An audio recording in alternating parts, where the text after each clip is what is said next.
What is up, you guys? Video.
Okay. Is anybody here? Has everybody abandoned me again? Dr. Jones. You. Ooh-yee. Ooh-yee, ooh-yee. Oh.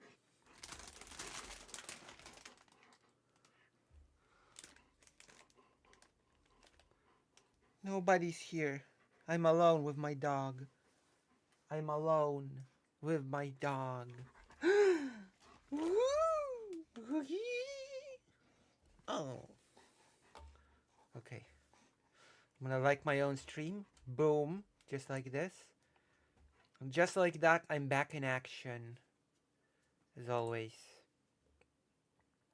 I am returned. Hold on. We're gonna do silly things to begin with. Because gonna do silly things because I'm eating dinner at 1 a.m. Hold on. Where is my diner?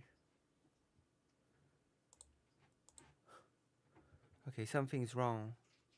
Something's wrong. Boom.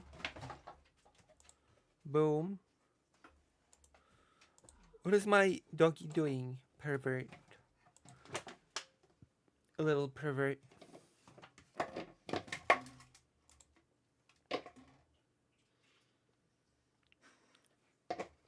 Hold on.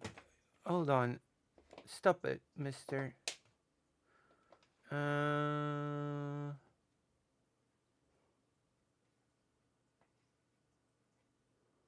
What? No, no, not this.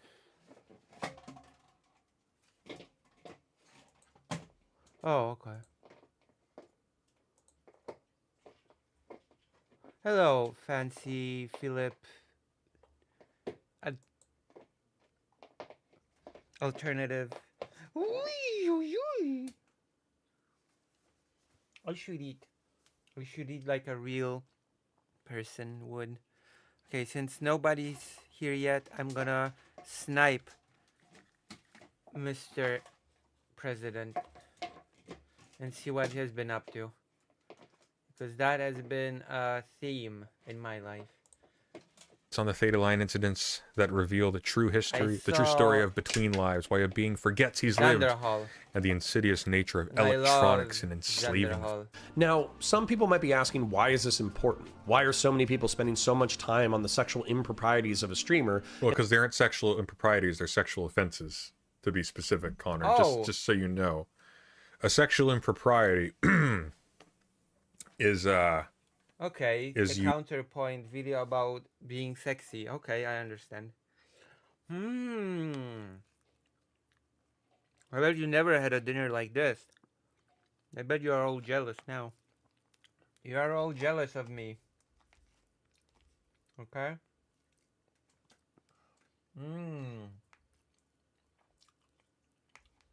Oh god, I'm so afraid to go to Matt Walsh's.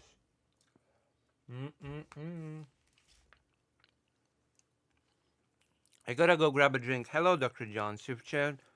You've come just in time for me to leave this seat and present you with Hassan stream. Because I have to go grab a drink. Grab a drink. A Pepsi. Okay? Did I told you that I have a dog now?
Okay, I'm back. Sun Piker stream? Why are my chats not showing up? Yes, they are. I can see them. What do you mean? Unless you're saying slurs. You leaned in for a kiss without asking when a date didn't go so well.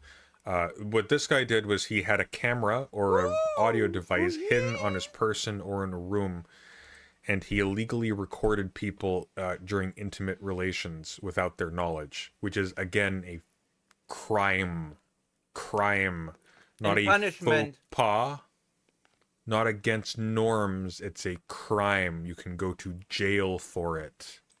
And the answer is because it damages a large financial, political, and social network that... Political network? There's no political network. I will send you to jail. This is like if Epstein was significantly less successful, and if everybody around him was trying to hold him up as some kind of like progressive political savior, when it was already known about his island. It changes how people are going to interact in the Twitch and YouTube political scene. Many who enthusiastically participated in Destiny's Orbit are either dedicating themselves to solo projects pending legal... Guess what? Guess what? Become a Lucy Orbiter, okay? I'm the biggest Polish trans streamer. It's crazy not to cooperate with me. If you don't cooperate with me, you're crazy. You're just crazy. You're a silly person. You're an unserious person and an unserious political organizer. And you don't want to build real political networks. Like the ones that I do, okay? It's true. Am I a Lucy Orbiter? Of course.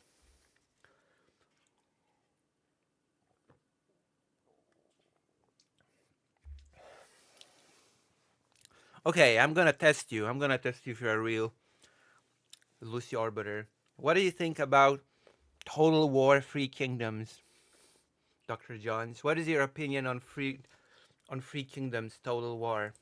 The resolution, or test your orbit swearing off collaborations with him for all of time. For now, let's analyze what is available at... That first category of people are subhuman, and you should never pay attention to them again. Who? Anyone for whom this is like, oh, we'll see how it turns out. Absolutely disgusting. Just absolutely disgusting. No, there's no mitigating element to that. Yeah, what is your opinion? Can you imagine going like, look, I'm gonna see if they can actually get him charged, and then I'll be fine. I'll be fine chilling with the guy who spreads sex recordings of people a decade younger than him to hook up with people a decade younger than him without them knowing about it, and records people how them. When will I be able to finally return to chilling with Destiny like I always have? Write in the chat, when do you predict me to return to chilling with Destiny on stream so we can return to our usual schedule, you know? We used to chill, we used to hang out with Destiny on stream all the time, and now that's all gone. Don't you miss those days?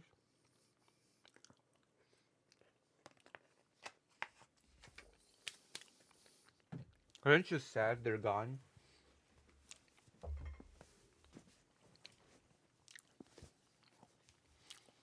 You're so speechless you can't even answer. I'll be fine with that, okay? I'll be fine with that. Those were good days. There was the golden age of my channel. Writing. In my summary of the... Why is Connor weird? I speculate, but I have a suspicion that Connor is weird because Connor is as weird in private as Steven is. That's my guess. Normal people who do not have a proclivity to some kind of sex abuse do not voluntarily jump in the line of fire to protect sex abusers this willingly like this for no reward. This got 589 Hello, views. This is nothing. Greater, do you miss the times when I used to hang out with Destiny on stream? And you always used to comment in the chat, how cool, Lucy, that you hang out with Destiny today, and yesterday, and tomorrow. And I was like, yeah, it's pretty cool. It's a chill time on the DGG. Don't you miss those streams? Don't you miss those times? We've lost it. We've lost it all just because Destiny was a little bit silly. I don't care about your husband. Wow. Jealous much? Jealousy is not very good. Nobody does that unless they see common cause there. This is sort of like when you have judges in India who, against mass public protests, are like, you know what? I actually think it should be legal for a man to rape his wife to death. That's a thing that's happened, by the way, just so you know. I'm not embellishing that. That's a thing that's happened. Their underage wife to death, by the way, at least it would be here. Just to be clear, that's a thing. I still have... You can speculate as to why a Obey. judge would be so inclined. And probably it's because they themselves would be involved in a condemnation of that activity. They would be endangering themselves, wouldn't they? Yeah. So that's what I'm guessing here. My running assumption is that anyone who's defending talking Steven about amidst all of this person has that is partaken talking about to some Destiny. degree. That's And I'm my eating dinner. assumption. I'm consuming easy content. Mr. Girl Report, we went over many of the relationship How are you issues today? Steven experienced in 2021 and 2022. This included having a hookup with a former pop singer and adult model Lavloon, which he later demeaned, leading to a public blowout. Lavloon. Steven had an emotional and physical affair with the dissident right-wing political commentator Lauren Lavloon. Southern. This affair hurt his now ex-wife Melina, who sought emotional solace from an orbiter named Darius. Melina and Steven were in an open relationship, meaning they could have Who the hell romantic is interests outside Darius? of their marriage, but partners... Not without informing each other, though. That's kind of crucial. And they can't the have hell is romantic Darius? involvements outside of their marriage that they don't mutually consent to. That's how open relationships work. You can still cheat in open relationships. The reason why it's called cheating is because you're breaking the rules. So you can negotiate unique rules with your partner, but you can still break them. And Connor, being a filthy degenerate, is probably running under the assumption that because women aren't people, it's okay for Destiny to break the rules in their relationship, provided it's an open relationship, because that means his wife is a whore. Of course, that's what that means to Connor, because Connor is non-sentient. It's like he's like a pig, but not in the colloquial sense. in these arrangements typically have input and veto power over new relationships. Steven did not consult with Melina and likely lied about the emotional and physical depth of his affair so he could... did lie about the emotional and physical depth of his affair because he lied about the fact that there was a physical affair at all. That's not likely, that's a fact. Continue it. While Melina was hanging out with Darius, Steven invited the Orbiter Sherry over for a hookup, but then changed his mind, leaving Sherry emotionally destitute and suicidal. Subsequently, Steven and Melina got back together, and along with DGG, they bullied Darius as his dog was on the verge of death, making fun of him for being emotionally and financially unstable. Steven accused Anna Voir of being an insane, emotionally unstable stalker, while also sending her sexual text messages over the course of 2 years. While going over all of this, there was a piece missing to the puzzle: Steven's communications with an OnlyFans model named Rose. Steven was sending private messages to Rose. These messages... But there wasn't a piece missing from the puzzle. We knew all this. We knew all this. You're the one who broke the fact that there was an emotional affair going on with Lauren Southern. Because you're a gossiping girl in high school, apparently. We knew all of that. Included intimate photos, videos, and audio recordings of men and women that Destiny had previous relations with. There's little reason to believe that these intimate messages were sent with the consent of the other parties involved, and if anything, several of the people have come out and said that they explicitly did not consent to these communications. These include Pixie, Stasia, Melina, and Sherry, although some differentiation is required. Great. Oh, wow. I'm going to take up a lot of this, aren't I? Oh, look, there's me. There's me. There's me. Saturday Sunday is so There's narcissistic. me talking to Mr. Girl for some reason. So narcissistic. There's me again. I would know. I'm How often am I in narcissistic here? as well. Do I come up later? My tummy feels funny now. If you want my stomach to feel No, just less that? bad, I was all excited. then please consider donating. Oh, well. He had an intimate video recording in which she was identifiable. The recording was consensual, the sharing was not. Pixie is a public person, but does not make her sexuality a cornerstone of her content. I do not know what kind of content was exposed for Stasia, but it has been publicly commented that it was intimate in nature. Stasia Just so also you does know, not make sexuality a cornerstone of her content. My sexuality is the cornerstone of my content, okay? I'm very sexy. So I make my sexiness the cornerstone of my content. Or something. You know? It's like Dead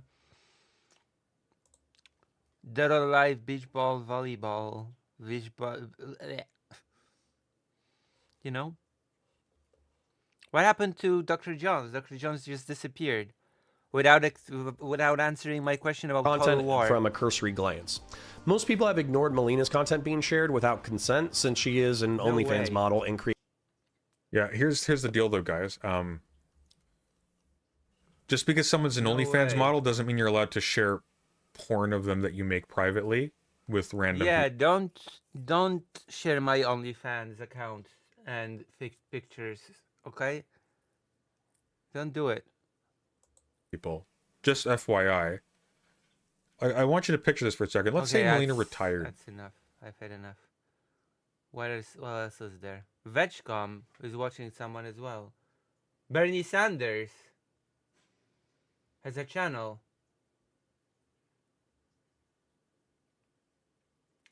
Holy crap.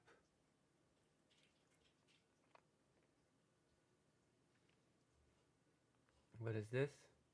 Oh, it's like a stream. What is this? My goodness.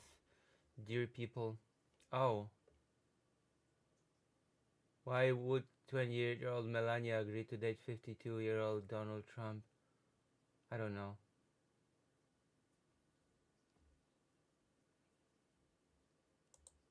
Why would 28-year-old Melania agree to date 52-year-old Donald Trump? No one realizes it was an expensive deal. When Melania first met Donald Trump, he was not only with another woman, but had just ended his second marriage. And this wealthy man was 24 years older than Melania, almost like a father figure to her. Although there was a huge age gap between the couple, Melania didn't mind because she got something irresistible in return. First of all, Melania was originally an international model with nothing but her beauty. It's easy to imagine that as she got older, she might have had to return to Slovenia in disgrace, living an ordinary life. But by marrying Donald Trump, Melania became the First Lady of the United States, which almost made history. And in addition to the respected social status, Melania gained unexpected, astonishing wealth. Since becoming Mrs. Trump, she has amassed an uncountable fortune in money and jewelry, enough to last multiple lifetimes. Especially after Trump became president, Melania seized the opportunity to revise their prenuptial agreement, ensuring that she and her son would receive the family's wealth and inheritance rights. Why would 28-year-old Melania agree to date? Wow. True love. It is such true love that I am touched. I am touched to my core by how people can love like this.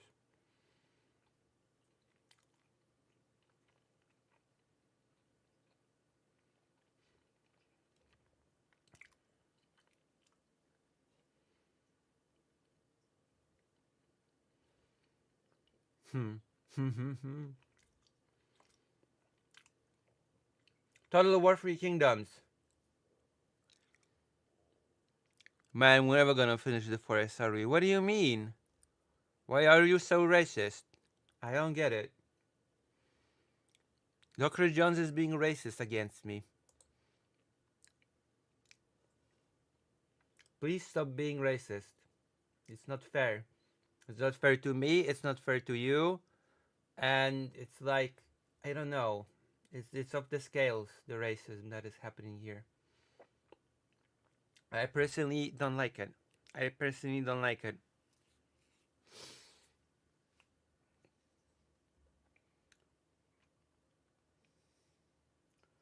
So much to speak about. I've got speech to speak. And it's just bleh. You know? Hold on.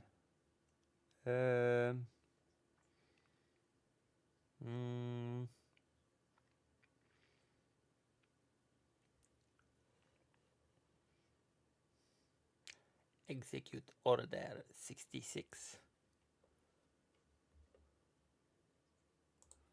I cannot ban. If I start banning people, I have no audience left.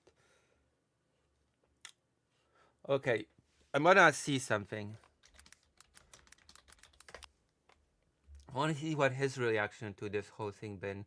What has he been up Let's be to? clear. What has this guy been? Oh my god, are you serious? Are you wait, what? The hell is this? Am I racist? Yes, yes you are. The twerking airline stewardess is back to defend her dance moves. Okay. What the hell is happening? Oh, 5.1 thousand subscribers. I guess Matt Walsh is not doing so hot when he's not attacking trans people. Gavin Newsom starts his 2028 campaign with painfully obvious lies. Who?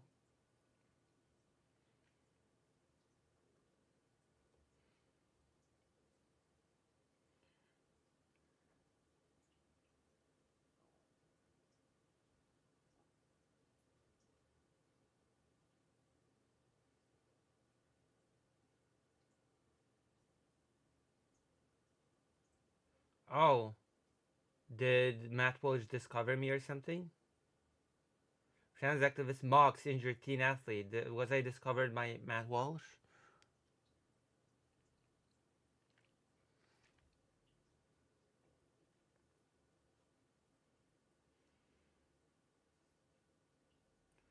Sanity is making a comeback.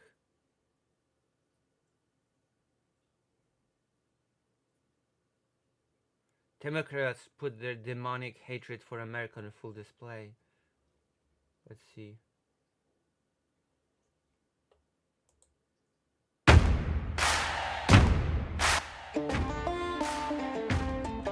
Really? Seriously, that is his intro? Where's Ban on Epic Games? Wait, is that the title? Is that this? I wrote an epic game, not an Epic Games, okay? We still have to do content first. I do have an epic game for you. You can switch the order if you donate, okay? Donating to me switches the order of events.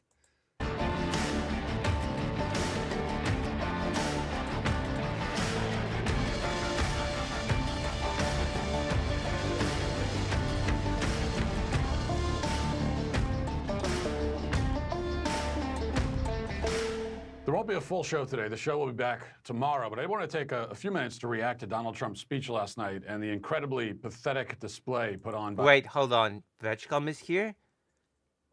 Have I been raided by Vetchcom? Has it happened?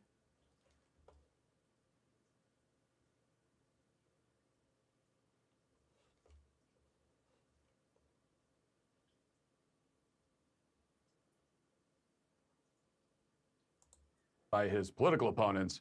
I had the honor of attending the speech as a guest of Speaker Mike Johnson, along with Ben Shapiro and Riley Gaines, and I could tell you that the difference in the energy in the room was very palpable. Republicans were excited, they were energized, they were full of patriotic pride. Democrats Patriotic pride. Imagine being full of patriotic pride because Donald Trump is withdrawing the country from the World Health Organization, because Trump is cutting international humanitarian aid, because he's screwing out over all Western allies, because he's being friends with authoritarian regimes. Yeah. Well, that's a reason for patriotic pride. Lying about 200-year-olds receiving Social Security, that's also a point that really brings out patriotic pride.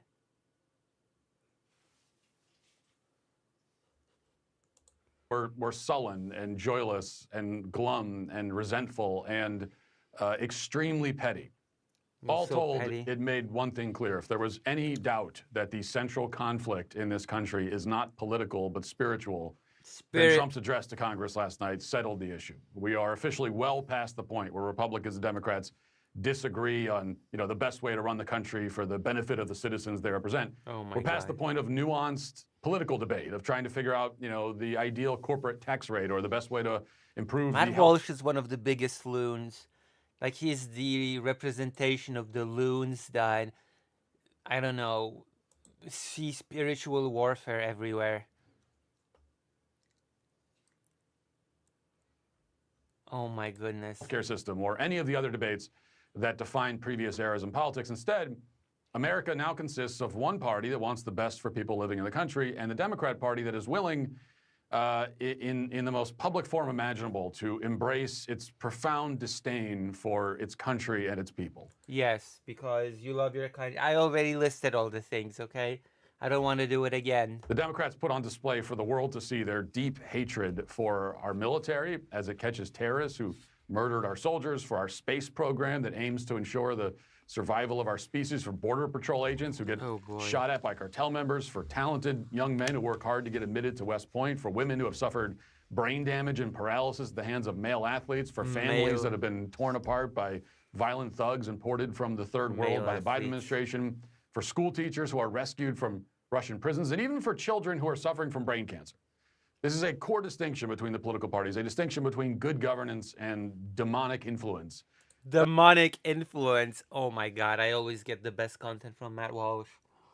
It's been obvious for some time now, but it's always operated beneath the surface to some extent. And last night in Washington, the reaction to Trump's address made this distinction just impossible to ignore.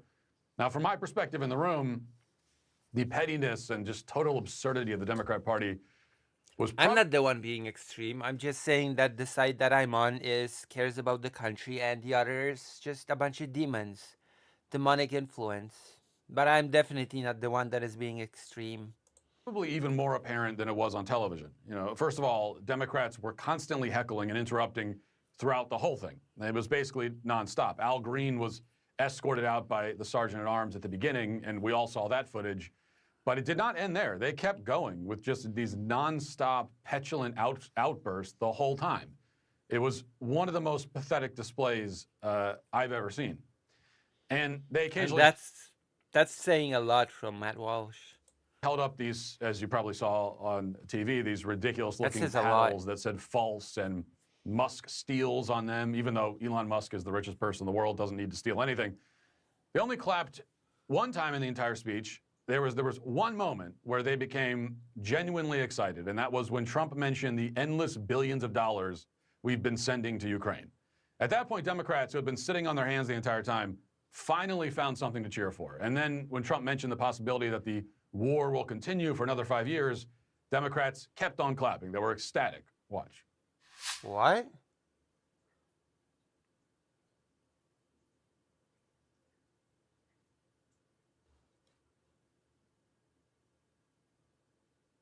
See, you're not extreme, but what about this? Hold on. I never said I wasn't extreme, by the way. The United States has sent hundreds of billions of dollars to... That's not true, by the way. The United States has not sent hundreds of billions of dollars.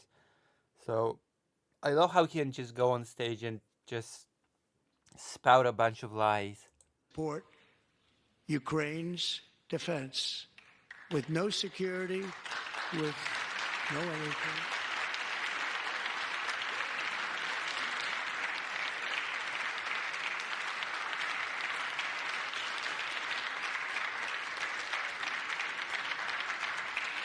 Do you want to keep it going for another 5 years? Yeah, you would say Pocahontas says yes. You should just cut a screw over Ukraine. That's the ticket.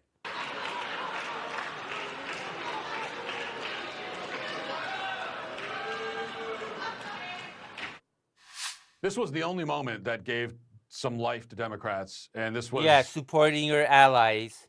Well, what do you know? I forgot that the only thing that Trump knows what to do is to screw them over. Towards the end of the speech, so they spent the first hour and 20 minutes sitting there silently applauding for nothing until the word... Yeah, imagine not applauding for leaving the World Health Organization, not applauding for leaving the UN Human Rights Council, not applauding for transphobic law, not applauding for spreading lies about Social Security. Imagine not clapping like a seal to that. Ukraine was mentioned, and now they found something to be happy about. The thought of an endless war with more death and destruction and funding for the defense because we all know Russia has endless resources. Oh no, it doesn't. It has to dip into its Soviet stock. industry was enough to garner a standing ovation. Elizabeth Warren didn't care how absurd she looked. She just kept laying on the horn while Trump described years of total war in Eastern Europe. Total war. Yes, total war Eastern Europe. Sounds like the next game in the series. She just couldn't get enough of it. This is also how they think in most of Europe, by the way, which is why Zelensky was greeted as a hero in the EU for attacking Trump and J.D. Vance in the Oval Office. Yes, imagine Europe not wanting Ukraine to defend itself. Matt Walsh should just stay out of talking about Ukraine and Europe and just keep talking about being or not being racist or asking what is a woman, because maybe that's just his shtick. These people want the war to continue by any means necessary, and it's not because they want to stop Russia or punish Putin or anything like that. No, of course not. Of course not. That's what they'll say in public, but, you know, it's not true. Trump spelled that out last night. He made Trump spelled it out. Then it must be true. Of course. the point that in Europe, they've spent more money importing Russian energy since the outbreak of the war than they've spent on Ukraine's defense. In other words, that's citation needed? Wait, what? Citation needed, honestly. these people want an endless war, and to that end, they're more than happy to fund both sides of the war. Citation needed. They'll send military aid to Ukraine and buy Russian gas on the other side.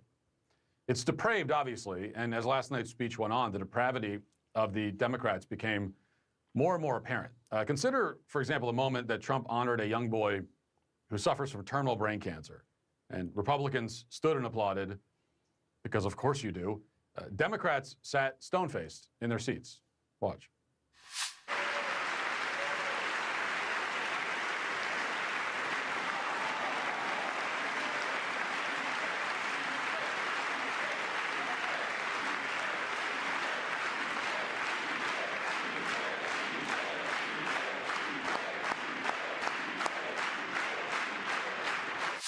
Now, there's the context for this. I didn't watch that part, actually. It was something about glorifying the police.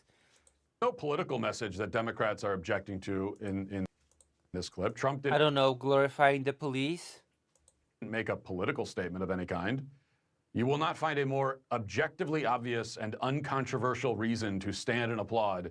Okay, now I want to go back to the, you know, I want to go back to the whole address to the Congress and watch this whole thing again, because there's some context that seems to be missing here. I'm missing context. Any political speech.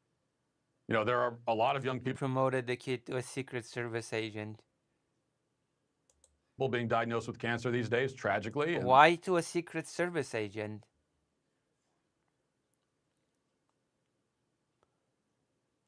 this child is one of them. He's beaten the odds. He's still alive. If you value life, if you care about children, if you Ah, yes, Matt Walsh, the biggest valuer of life, Matt Walsh. value happiness and success, I mean, Ah, yes, Matt Walsh values happiness, which is why he relentlessly mocks and wants to tear down other people, because he cares and he is such a lover of life and happiness. these are the things that It was his dream to go on live TV and be with a secret agent. you favor, then this is something to celebrate. But Democrats don't value any of those things. After all, they support the murder of children even after they're born in so-called failed abortions. What? They've tried to claim that a women's rights position is to murder children, but of course it's the opposite of that. It's Citation needed. anti-human. These people despise children in particular because they despise humanity. So naturally, they remain silent when confronted with a pediatric cancer patient. In fact, they reacted with scorn. Here, for example, is how Debbie Dingell responded at this particular moment in the speech.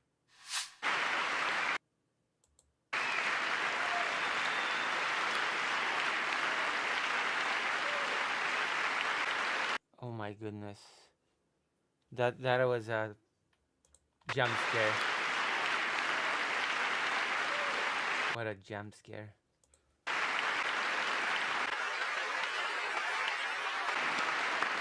Oh, okay. Now, in case you can't see the video, she's plugging her ears and rolling her eyes. Okay, that is her reaction to seeing a pediatric cancer patient.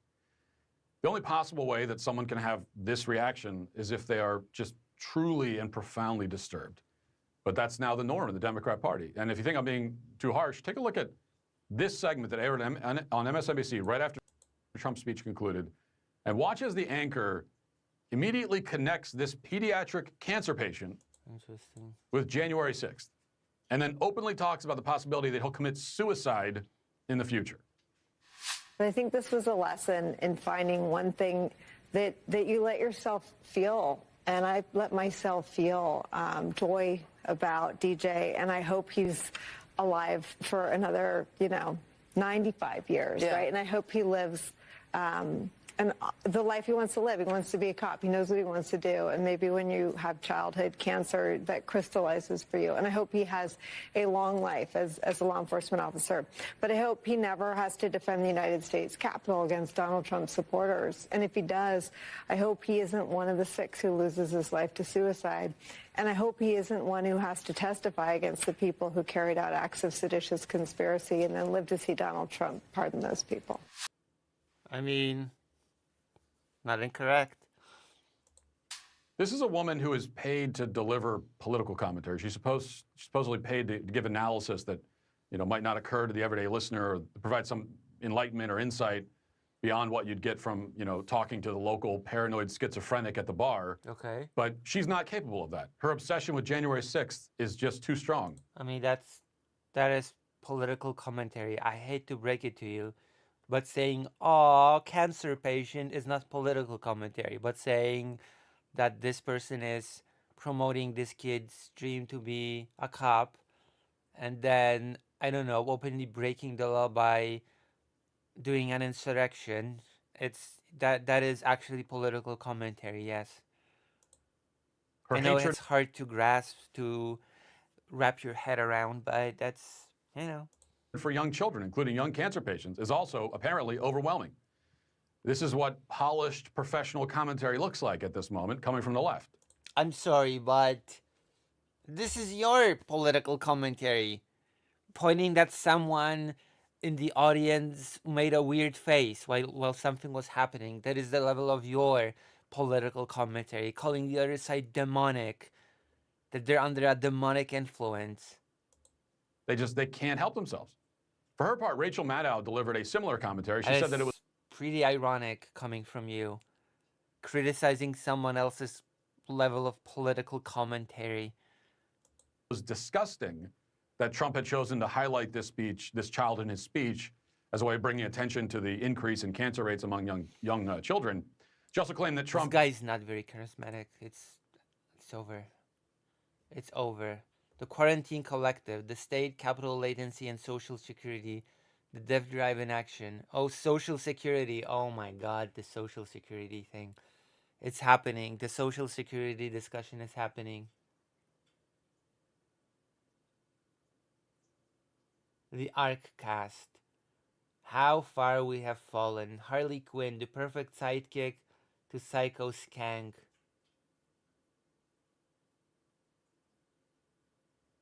What? I'm still less horror than you, Harley. What is happening? What is this? Oh my God. We're gonna see... Oh my God. Is this one of those weird channels that just cry about how media is getting woke and worse? Is this what's happening?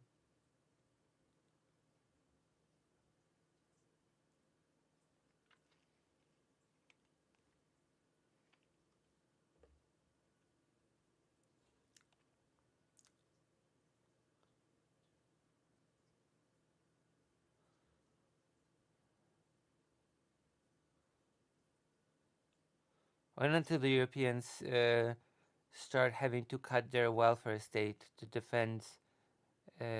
for defense finally. I don't think you know how state budgets work. Jack don't do it, so you probably should not comment on it. If you really think that the European countries will have to cut their social programs for defense. I'm not sure you know how state budgets work. I bet you think that the only reason why the United States doesn't have a robust social programs is because of its military. I bet your ass that you think that the US has a big military and therefore you think that it's impossible for it to have a robust social programming. Because you think, no, if we had social welfare or social programs or whatever, then we could not possibly have the military that we have.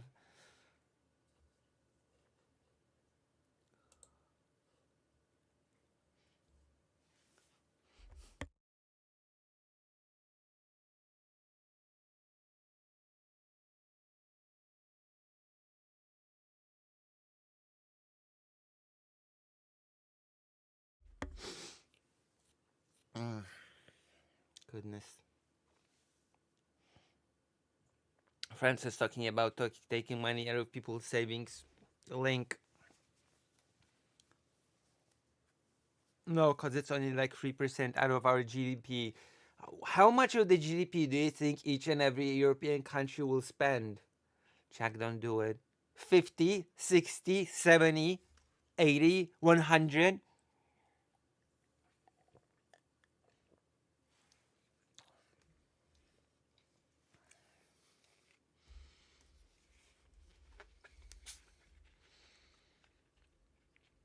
Poland will be spending 4.7 and would still be, and it'll still have social security programs. I hate to tell it to you.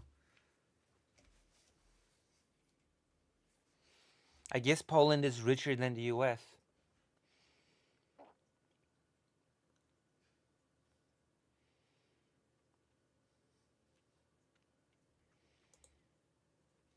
Super fucking hard. Thomas says 70 million folks, 27 billion. In contrast, 650,000 deer licenses sold, 130,000 gang members in Chicago. 2 is the average. Yes, 2 is the average that many countries have not been meeting. Yeah, and Poland did not cut any of its social programs, believe it or not. So I'm not sure where that comment of I can't wait till the till Europe starts having to cut their welfare. If Poland did not really cut any of its social programs that it has.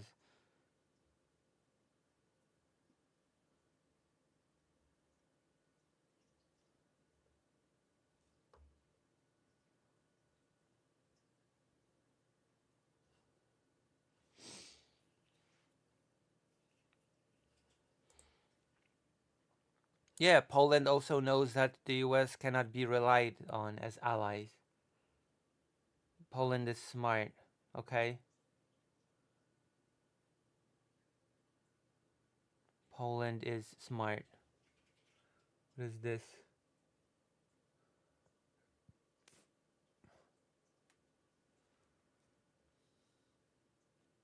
This gotta stop.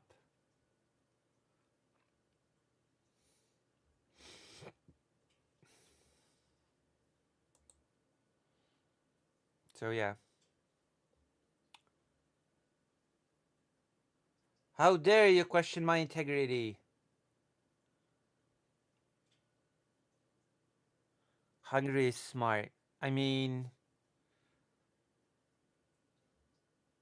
you'll have to elaborate. You'll have to do better than that.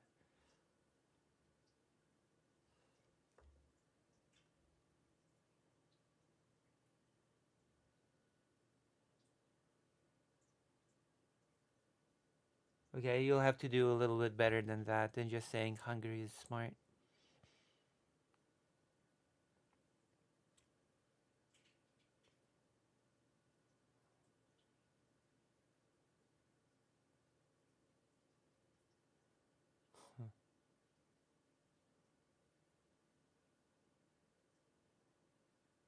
Oh yeah. Philippe Auguste sent me a link.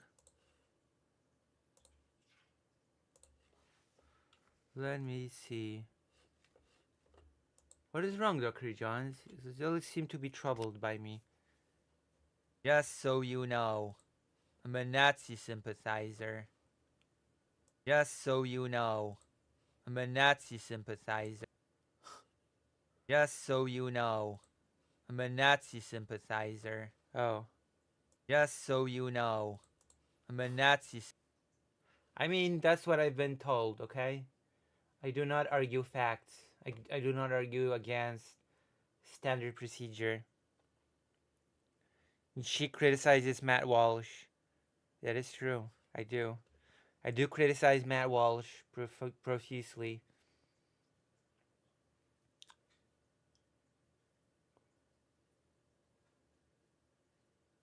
Oh, there you go. 8 hours ago. We were waiting for this. We were waiting for this video. The Origins of Polish Realism. There we go.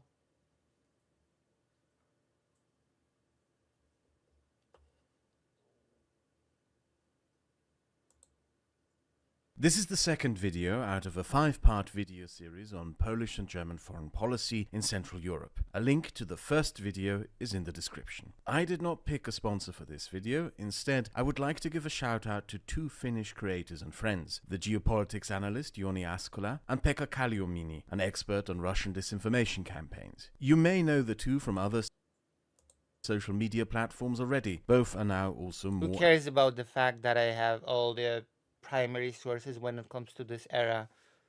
I'm just too small to work with, I guess. Active on YouTube, and I want to help increase their visibility. The content they make is very relevant to us Europeans in these challenging times, so go and check them out.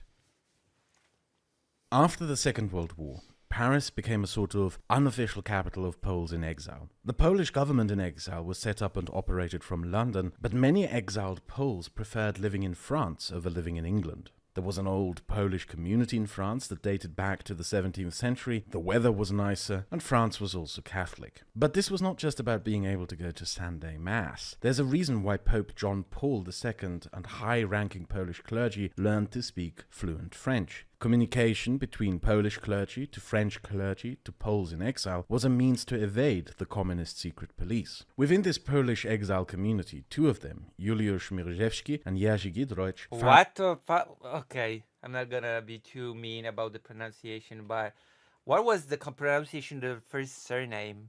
Okay. ...a Polish exile community, 2 of them, Juliusz Mierzewski and Jerzy... Who? Who? Giedroyć. God, Within this Polish give exile subtitles community, so that I can actually read the... I don't recognize the first surname. I don't recognize it because I have no... What? Of them, Juliusz Mierzewski and what the hell? Jerzy Giedroyć founded a monthly... Giedroyć, not Giedroyć. Polish language mag. 2 of them, Juliusz Mierzewski and Jerzy Giedroyć, founded... Giedroyć. Jesus Christ. ...a monthly Polish language magazine called Kultura. This magazine would have a it means culture, by the way. Kultura means culture. Substantial impact on Polish politics for decades to come. From its typical Polish nationalist. I mean, yeah. Humble beginnings, it would grow to becoming the biggest magazine for Poles in exile. It would even end up becoming a very popular magazine in Poland itself, with issues of the magazine. It wasn't exactly a magazine, as you can even see on this thing.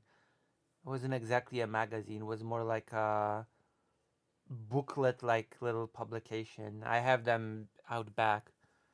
If I knew I'd be talking about this, I would have brought one issue out, and you would have seen that it wasn't exactly a magazine. Magazine smuggled there. It's really weird to call it a magazine, actually.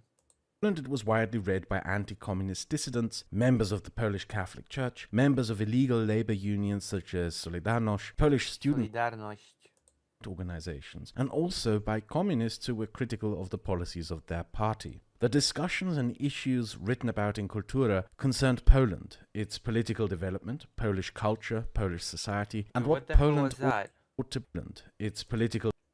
What the hell is this?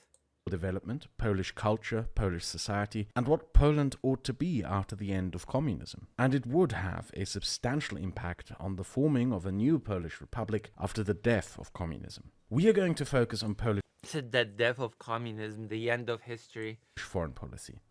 And on foreign policy, the most important writer for Kultura was its co-founder, Jerzy Giedroyć. He basically wrote and mapped out a plan for Polish foreign policy after communism, and one of the main reasons why Giedroyc would be listened to is because he correctly predicted the collapse of the communist bloc in the 1990s. What is amazing about his prediction is that he made it in the 1970s, when most people presumed the Soviet Union would continue existing for centuries. His correct prediction of its collapse made him look like some sort of political science wizard and gave him and his writings a lot of credibility.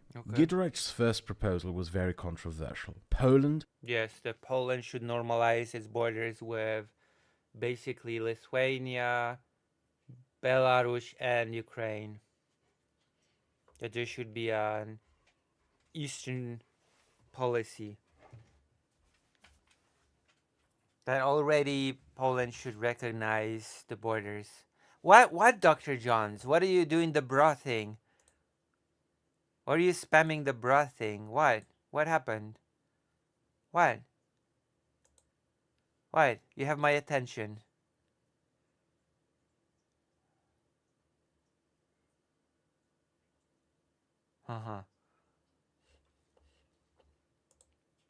must accept her new borders. Poland should not demand the return of lands annexed by the Soviet Union and should also not rescind any lands it gained from Germany in the West. It must accept the geographic outcomes of the Molotov-Ribbentrop Pact and the Yalta Conference. This may sound normal to us today, but at the time this was a massive controversy, yeah. At the, it was controversial. Too many people in exile, I guess. Handle to the Polish community in exile. To many in the Polish exile community, including for leading figures in the Polish government in exile, a core principle had been that once communism ends, Poland must demand the return of pre-war Polish territory from Belarus, Ukraine and Lithuania. At the core of these demands stood the Ukrainian city of Lviv and the Lithuanian city of Vilnius. Giedroyc argued against this. He believed that Poland must reconstruct itself as a new state within her new borders. Poland must... Well, more importantly, it's more... Okay, maybe he'll get into it. I'll listen to him some again, because there is a more important reason why Giedroyc wanted Lviv to be...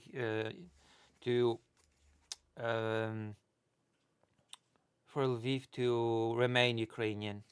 Must adopt a policy of accepting its own borders, while never challenging anyone else's borders, and in exchange demanding from all to respect her borders. Poland must champion the sanctity of sovereign state borders abroad and promote the idea that a state's borders cannot be questioned.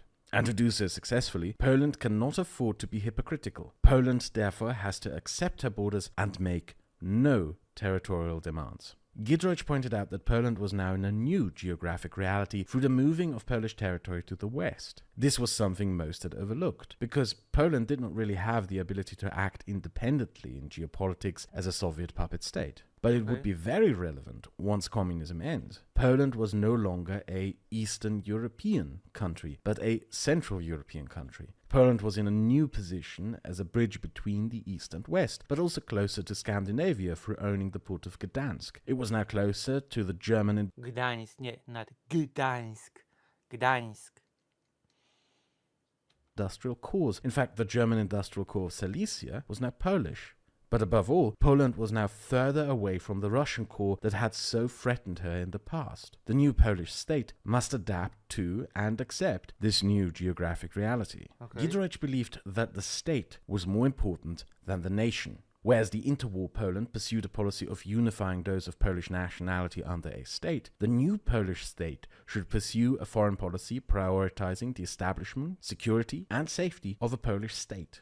Poland should no longer use the past as a reference point for its purpose in the present, as the Polish nationalists had done in the interwar period. One should no longer seek to reconstruct a Poland of old, built on distributions of nationals in lands and borders framed by past incarnations of Poland, like the Polish-Lithuanian Commonwealth. But the Polish-Lithuanian Commonwealth was not a past incarnation of Poland. That makes no sense, what you're saying. Poland Hold on, what? Of Polish what am I... This new geographic reality. Giedroyc believed that the state was more important than the nation. Whereas the interwar Poland pursued a policy of unifying those of Polish nationality under a state, the new Polish state should pursue a foreign policy prioritizing the establishment, security, and safety of a Polish state. Wait. What?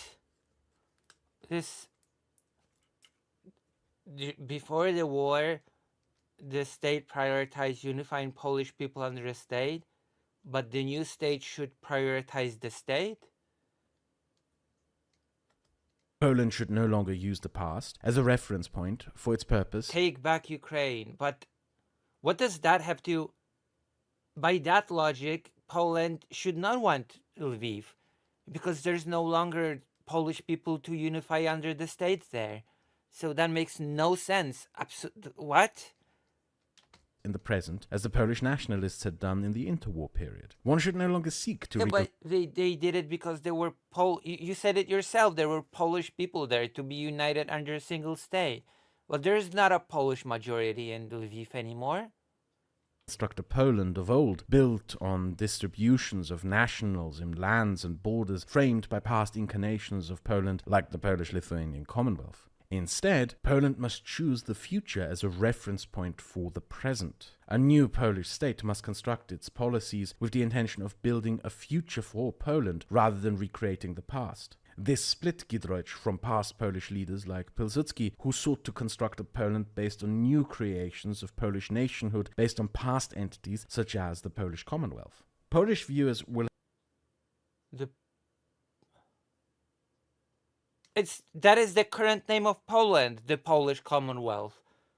You're making no sense. That is literally the current name of Poland, the Polish Commonwealth.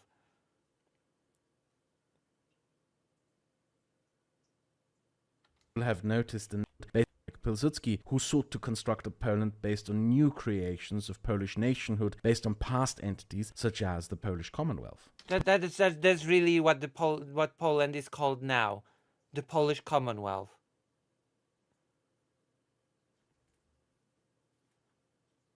Polish viewers what? Past Polish What are you future saying? for Poland rather than recreating the past. This is with the intention of building a future for Poland rather than recreating the past. In fact, the pre-war Poland wasn't recreating the past. Piłsudski wanted to create this federal country that would comprise many countries and not be exactly a nation state. But the Dmowski absolutely wanted to create a nation state only for Polish people, which was not recreating the past. He just wanted Poland to incorporate all the territories that have Polish people living in it. Simple as that. It was not recreating the past. It was the opposite, actually, because the Polish-Lithuanian Commonwealth was not a nation state, and Dmowski was for creating an ultra-nationalist nation state. This makes no sense, and it doesn't even explain why Giedroyc was so adamant about leaving Lviv in the hands of Ukraine. It wasn't just an idea of creating this new state that wasn't about the past. This split Giedroyc from past Polish leaders like Pilsudski, who sought to construct a Poland based on new creations of Polish nationhood based on past entities such as the Polish Commonwealth. Polish viewers will have noticed the name. Giedroyc is not a Polish but a Lithuanian surname. That is because he was from a Polish-Lithuanian family. He had been witness to expulsions and border conflicts with Lithuania over nationality-based border disputes. It is for this reason that he emphasized the establishment of a state over a nation. He wished to avoid nationality-based conflicts between Poland and her neighbors such as Lithuania and Ukraine. Another point that Giedroyc made also turned some traditional Polish foreign policy assumptions on their head, namely that Germany was no longer a threat as long as Germany accepted its own new borders. If Germany continues to be divided after communism... What do you mean, I'm normal now? What? Germany would accept its assumptions on their head, namely that Germany was no longer a threat as long as Germany accepted its own new borders. Namely that Germany... What does that comic mean? I'm normal now. Oh yeah, I'm not harassing Germany anymore, I guess. Traditional Polish what the fuck, Poland? Foreign policy assumptions on their head. Namely that Germany... I'm normal now. What? What is this? What? was no longer a threat as long as Germany accepted its own new borders. If Germany continues to be divided after communism, Germany would be even less of a threat. The loss of Prussia had a substantial impact on the development of the German political institutions by ending Prussian militarism, and it stripped Germany of the Junker officer class. The loss of Silesia had meant that Germany lost one of its three important industrial cores. Additionally, by creating the European project with France, Germany was now bound into a cooperation project that by the necessity of its design made war impossible. Therefore, Poland must support German initiatives of accepting her new borders, and Poland must support the European project. Poland must support Germany becoming tied into the European project, and if possible, Poland should enter the European project herself. Poland has shifted westward in territory. Poland gained Gdansk, which is a center of maritime commerce, Pomerania, which is a center of agriculture and education, Silesia, which is a center of industry and engineering. Poland can use this to modernize her economy and establish deeper ties through cooperation with new and old but now. Also, this is very ironic, this whole talking about not emphasizing the nation, considering that pre-World War II Poland was a multi-ethnic country, and the post-World War II Poland became much more, I don't know, most people were just Polish in it, okay? The USSR made sure of it. Closer Western and Northern European neighbors. Poland should pursue a policy of establishing herself as the new center of Europe, the bridge between East and West, and the Baltic Sea and Black Sea. An additional point made by Giedroyc was that Poland must seek out military alliance with the United States. Another prediction that Giedroyc made, besides predicting that communism would end, is that in a post-communist Europe, Russia would continue to be aggressive and a threat to her Western neighbors. Okay, this is where Ukraine comes in. This is where the whole Lviv must be Ukrainian, because Ukrainian sovereignty and Ukrainian security is Polish security. There can be no independent Poland without independent Ukraine. This is where this whole thing comes in. And I'm going to say that I retract all the whining that I did before about it. Okay, let's go.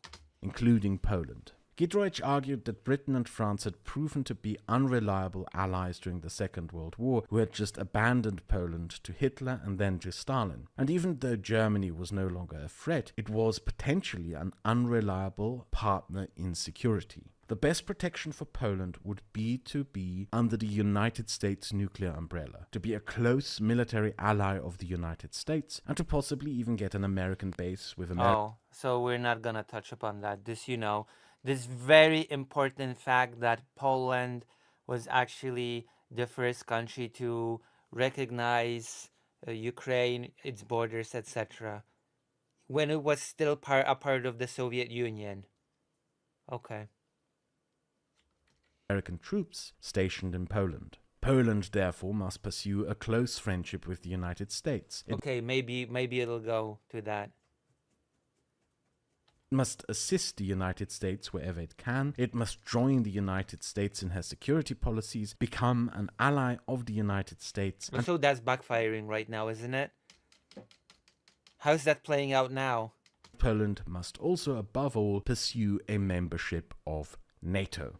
And finally, as mentioned before, Giedroyc asserted that Russia will continue to be a threat to Poland and Europe at large, even if communism died. Okay, this is where we enter the topic of borders, and Poland must therefore have a strategy for building a European alliance of defense against an aggressive Russia. Really? We're really not gonna say that. We're not really gonna we're in today's climate, we're not gonna mention the fact that Giedroyc's strong opinion was that without a independent sovereign Ukraine there can be no sovereign Poland. Is that really, we're gonna ignore that? We're just gonna ignore that this was the main reason why Giedroyc was adamant about normalizing borders with Ukraine when Ukraine was still within the borders of the Soviet Union, which was a phenomenon at the time.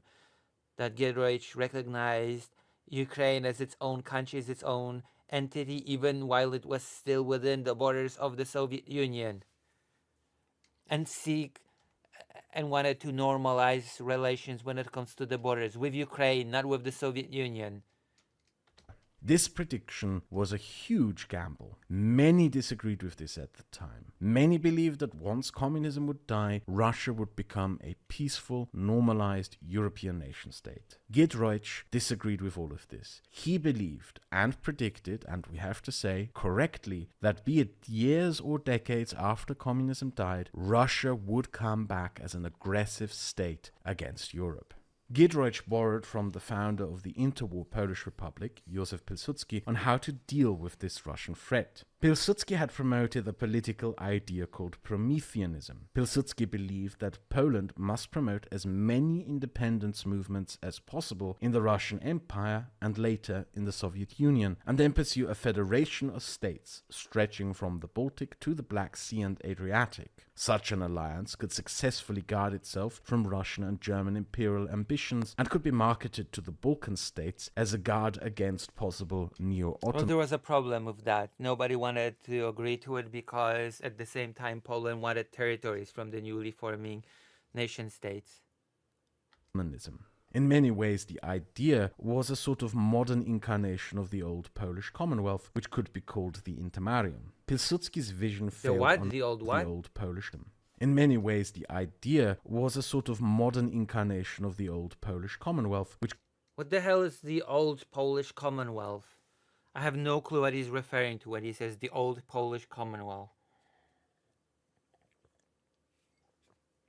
You mean the Polish-Lithuanian Commonwealth? Do you mean the Second Polish Republic, so-called? What are you referring to? Could be called the Intermarium. Pilsudski's vision failed on nationalistic ambitions of the states that emerged from the First World War. Instead of finding common cause, Lithuanians and Poles ended up fighting border skirmishes and even wars over territory. Pilsudski failed to recognize how others would see this plan. To Lithuanians, Belarusians, Czechs and Ukrainians at the time, the idea of the Intermarium just... No! Pilsudski did not fail to recognize how others would see this plan. That is incorrect. He correctly identified how others would see this plan. It's just that when Poland wants a treaty with Lithuania, but at the same time wants the city that was the capital of the Grand Duchy of Lithuania to be Poland, those things just don't go together. Even if Vilnius was populated primarily by Polish people at that time. Like, you still cannot say, we're gonna take a city that was the capital of the Grand Duchy of Lithuania, but at the same time, hey, let's build this alliance together. Okay? Those things don't clash. I think he means the Polish-Lithuanian Commonwealth, but calling the Polish-Lithuanian Commonwealth the Polish Commonwealth irks me. Sounded like a return of a Polish empire. Basically just... What? Return? The idea of the Intermarium just sounded like a return of a Polish empire. There was... Fuck me. What Polish empire? There was no Polish empire.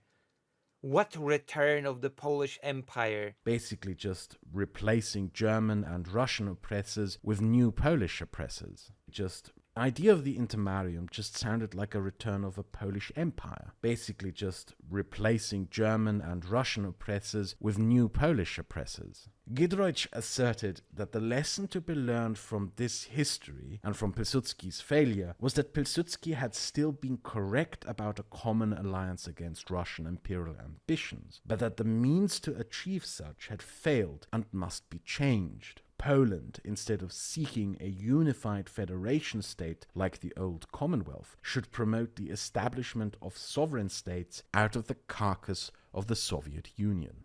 A core tenet of Polish foreign policy after the death of communism must therefore be to promote as many post-Soviet independence movements as possible. Poland should then try to build deep ties into these states and ensure that Russia does not undermine the sovereignty of these newly independent countries. And rather than Poland seeking a role of domineering over all of these new states, Poland must build an alliance of mutually respected and equal independent states with her new neighbors. According to Giedroyc, the safety and security of Poland depended on the establishment of independent, and stuff what I just showed you sounded absolutely absurd. The Cold War at the time seemed to be something that would continue for centuries, as absurd as the predictions of Jerzy to wait for their time to come.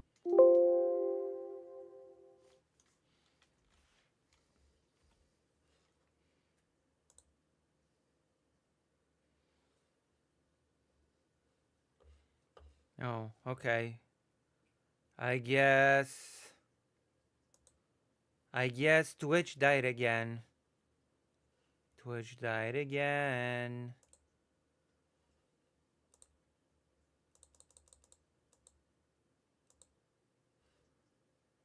Oh, that's great. That's great. The internet has hiccups. Every time the internet has the slightest hiccup, Twitch just dies, I guess. I guess that's what's happening. That's a problem, okay? The fact that any time that I do anything, the internet has the slightest, even the slightest of hiccups, Twitch immediately dies. Twitch senses your Jewishness. True. For now, we return to Germany and talk about why Ostpolitik ultimately failed. Well, that was strange. It made no sense to me.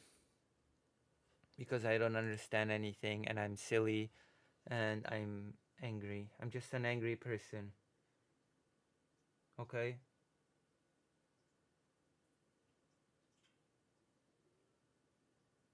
I'm just an angry person.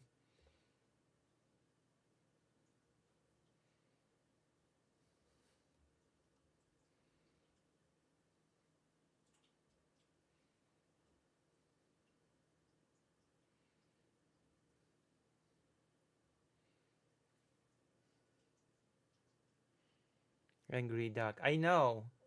It's just I want to build a Twitch audience, but I guess it's impossible. I guess it's just impossible. I guess we're doomed. Well, not we're doomed. I'm doomed. You're not doomed. Oh, by the way, I have great news for you.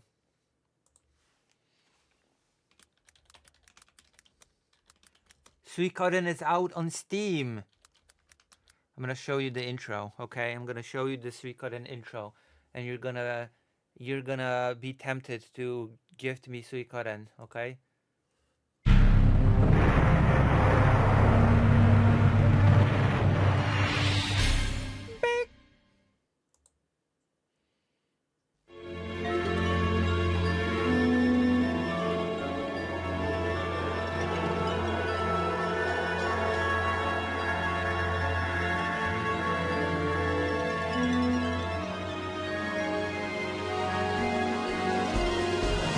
Yeah? What is it, Raider? Look, this game is out. What happened, Raider Rain?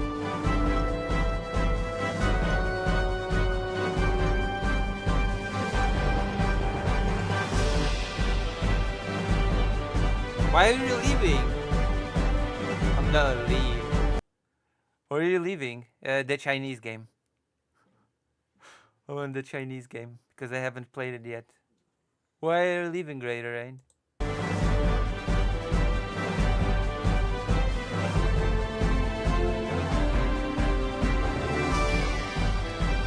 Oh. Okay.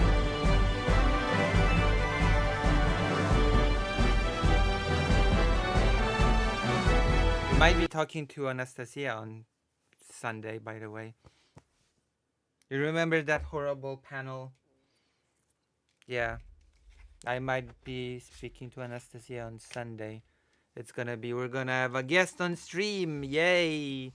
It's gonna be epic and cool. It's gonna be great. It's gonna be interesting. Maybe we'll be discussing that weird panel that happened. We'll see. It's gonna be something. Yes, the panel about, well, it's a panel about how Ukraine is evil and practices slavery, and ceasefire without any security guarantees is cool actually, and Ukraine had a coup and poor Yanukovych was illegally removed. Yeah. Yeah.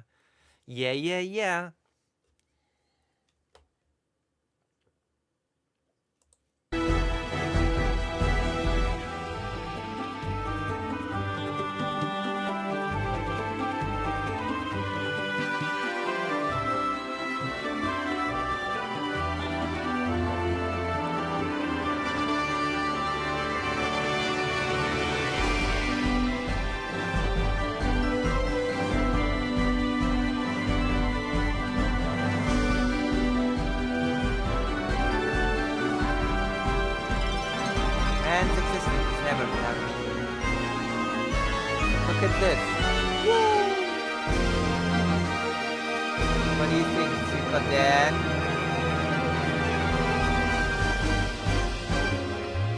By the way, this game is also based. This game is also based on a Chinese story, The Water Margin.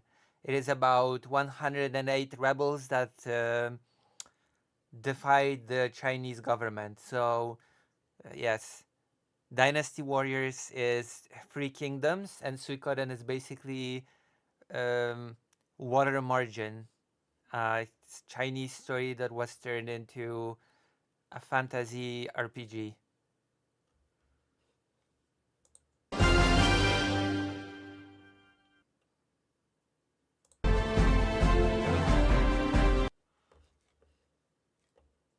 I can wait for fake Alec Parker to edit that interview a month after it happened. True!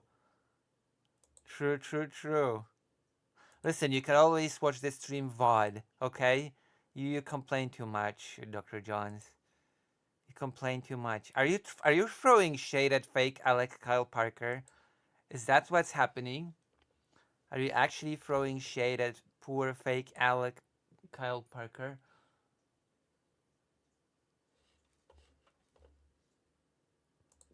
I'm gonna show you the intro to the second game as well.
It's about defying evil empires and waging war for reunification and peace.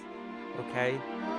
You build a cool castle, you recruit friends. You're gonna see in the later part of this intro. It's so cool.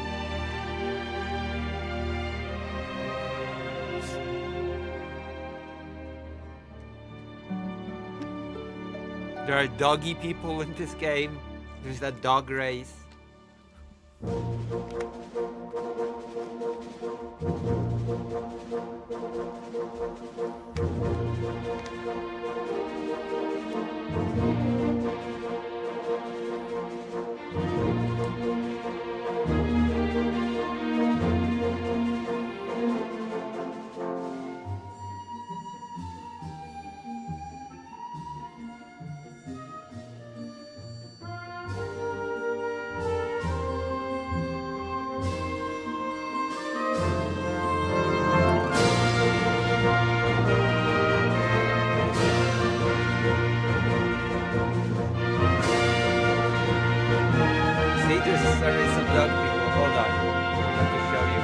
Okay, for all the furries. Also, this diversity and inclusion game, okay? It's a game from the 90s, but it was still a diversity and inclusion game. I'm gonna show you, okay? Well, putting aside from the fact that it's a bunch of Asian people, but...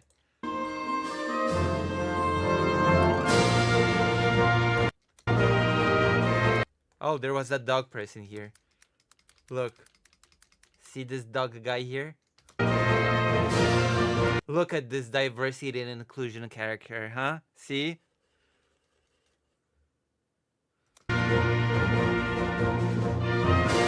See? Dog people. This looks like a cult recruitment movie. It's a great game.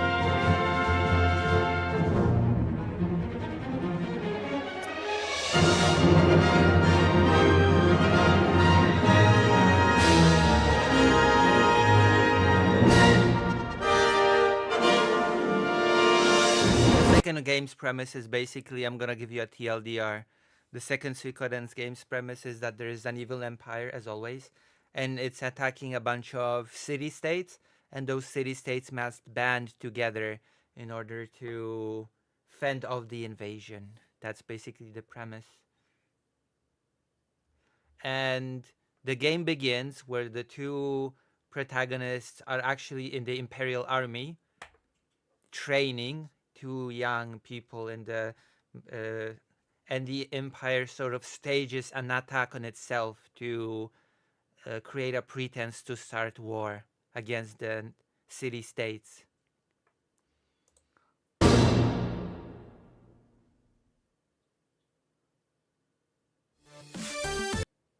Yes. Pretty cool, huh?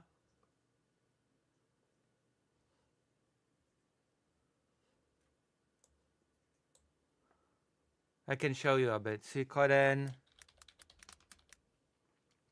2 long play.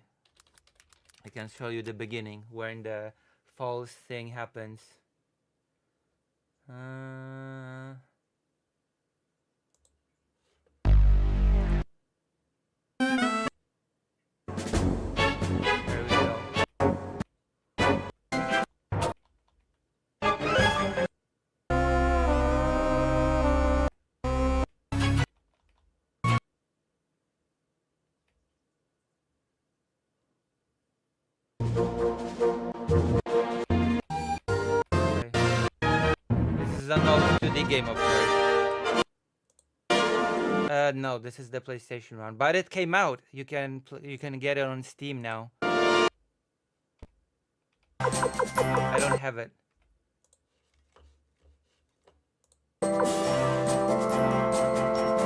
I'm watching a YouTube video right now. We're on the same boat.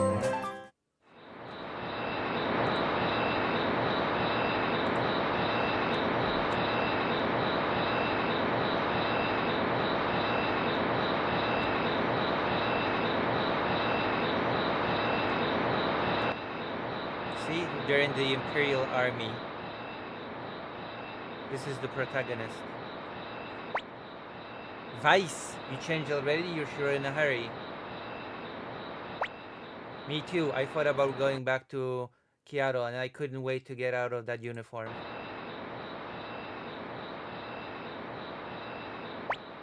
Hey, Vice. Nanami is probably waiting for you to come back, huh? Huh. You're her only family since Master Genkaku died.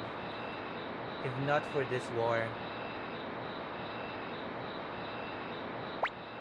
So anyway, should we go to sleep soon? Or do you want to get some fresh air? Looks like a nice night to create a false flag. It looks like a nice night for a false flag. You're right. I want to go back to Kyoto at first light anyway. Good night, Vice.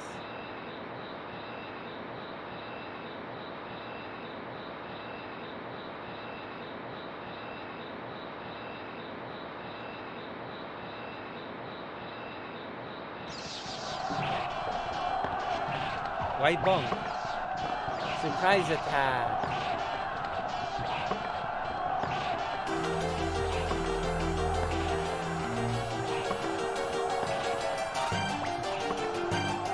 The game has good music as well.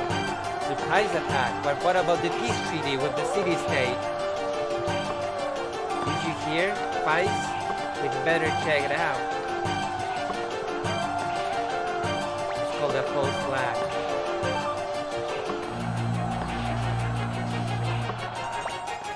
Vice, Joey. Captain, Route. What is it? What a rude way to address your officer, senior officer. It's a surprise attack by the city-state. They've broken the peace agreement. Those scum. It looks like we're surrounded. Take the mountain path to the east and save yourselves. Hurry!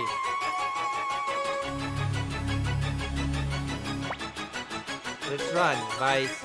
We can't die here. Nanami will be all alone.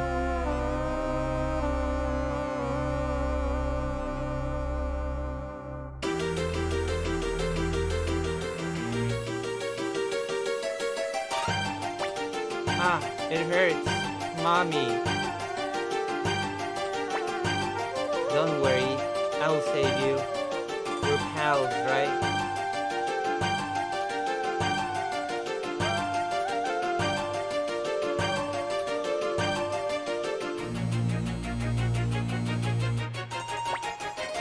Wait a minute, Vice. What is it, Joey? Don't you think it's strange? Vice, the only way out is through these woods. The enemy must know that, too. The enemy might be waiting in the woods to ambush us. Let's go back, Vice. Let's tell this to Captain Round.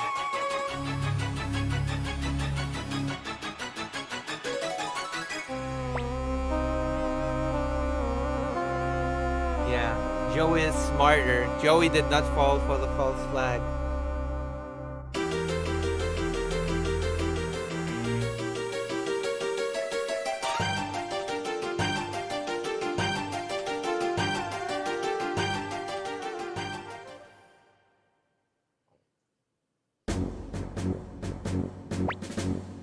It's just as we planned, Prince Luca. Everyone fled east. Oh my gosh. Everyone fled east through the woods. The ambush worked perfectly. Ha ha ha. All poor victims of the state's betrayal, eh? I wish I had joined the ambush. All I've had to fight lately is that old man. I'm getting rusty. Yes, I mean, no, Prince Lucas. Swordsmanship is truly unmatched. My men would look like fools. Yes, well, the young men served their country well enough. Now, you don't need a peace treaty with those state weaklings. I'll prove that they're no match for the power of Highland. I agree, sir. With Prince Luca in command, Highland can finally earn the glory it deserves.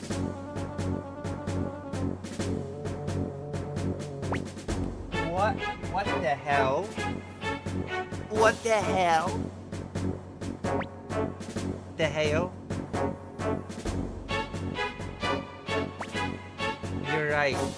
You're right, Vice. We should just talk to the captain instead of running away.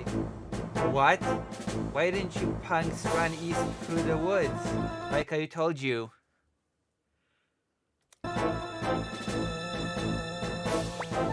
Captain, what the hell? Tell us what's going on. Why did you tell us to? And who is that man? Wow, you don't know your own ruler. That is so weird. What? You don't recognize the face of your country's royal prince?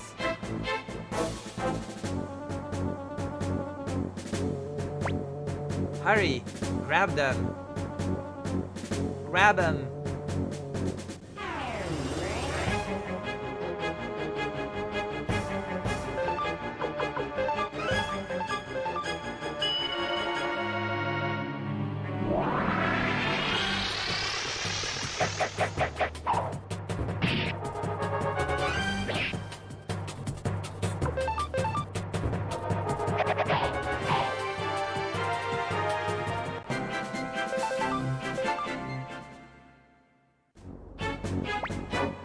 Let's run, Vice. The if we go east, we'll be killed. Maybe if we go north, up the cliff, we'll be able to escape.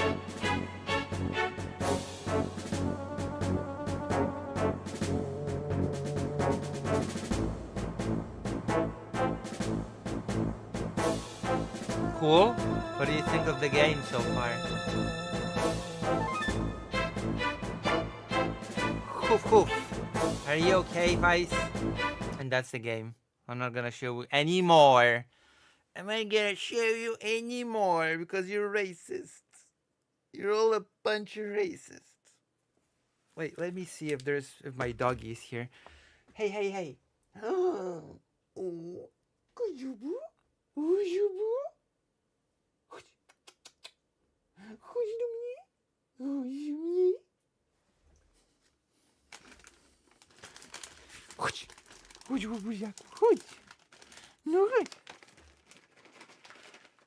Chodź. Masz. He's ignoring me. Oh my god.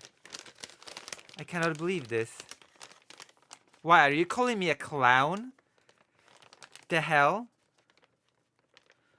Are you going to play through this game on stream? Yes. If someone gifts it to me, of course. Chodź, chodź. Buziaku. Masz. Masz. Chodź. No chodź. No chodź, masz.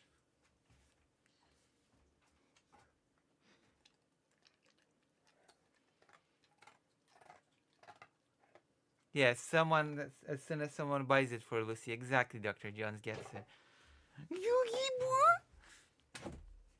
Hey. Dr. Jones understands life more than anybody around these parts. Wow, he just ate the snack and just went back and fell down on his face like a perv. Okay, whew, this is intense, isn't it? What else shall we do? You wanna go for the news? 34-year-old Trump was no joke. Donald Trump's shocking 1980s interview reveals his plan for America. Oh my god. You wanna see 2 months ago? You wanna see 34-year-old Trump? Okay, let's watch it. Most people understand that in order to make progress, you have to do things which aren't necessarily going to make you the most popular. Jesus. It's so weird to see him like this. He was never a great looking guy, was he?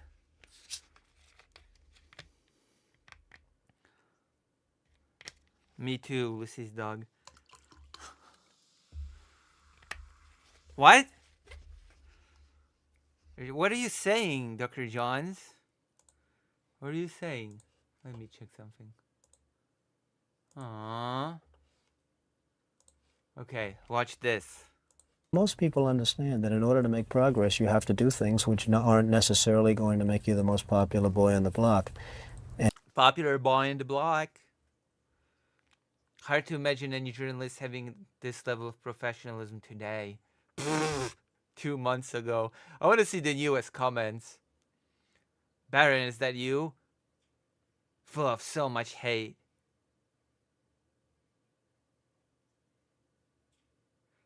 He was given a chance to explain in some detail what we needed to do and what is needed. All he could come up with was we need to get respect. All these years and it's still the same. Now that he has power, all he can do is look for ways to rob the middle class. Oh, so it's been his shtick since he was 34. And that's what we did. In that case, we had a decision to make, and we had to make a decision. Is that something? He spoke the same. I thought he spoke like this because he was old. But no, he spoke exactly the same way when he was 34 as he does now. There was a decision had to be made, and we had to make a decision, and so we made a decision. And that's what we did. In that case, we had a decision to make, and we had to make a decision. There was That... what? And that's what we did. In that case, we had a decision to make. We had a decision to make, and we had to make a decision. Jesus Christ. I thought that manner of speech was just him being senile, but no, apparently that's just how he always has been. We had to make a decision. Is that something you learned all by yourself, or was it instilled in you by your father or your grandparents or anyone? I think maybe it's something that was instilled, and maybe it's something that you've learned through a little bit of trial and error over the years. I think this country maybe is a good example. I just don't feel the country is going forward in the proper direction. We could have made quick decisions, and we would have been a lot better off than the way we've been sitting around over the last couple of years and just watching everybody else do everything, and we just sit back and take everybody's abuse. What the fuck? It was the same exact spiel when he was 34? We're just sitting back and taking everybody's abuse? I don't even know what to say. I don't know what to say to this. We're just being abused by everybody. Everybody screwing over America. It was the exact same thing when he was 34.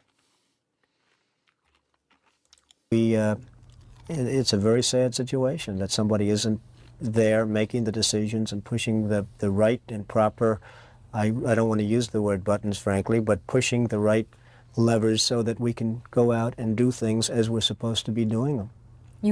What does that even mean?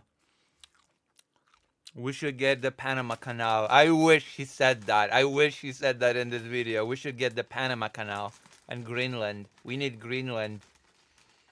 Oh my God. Mover, you are a doer. If You're a you mover could and you're a shaker. make America perfect, how? Oh my God! Make America perfect, I guess. I guess it wasn't...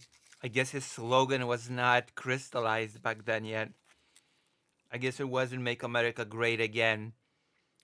I guess that slogan did not make even sense back then because he says that America sucked back then as well, so Make America Perfect. But now it's Make America Great Again. But America wasn't great because you said that that America just took all the abuse.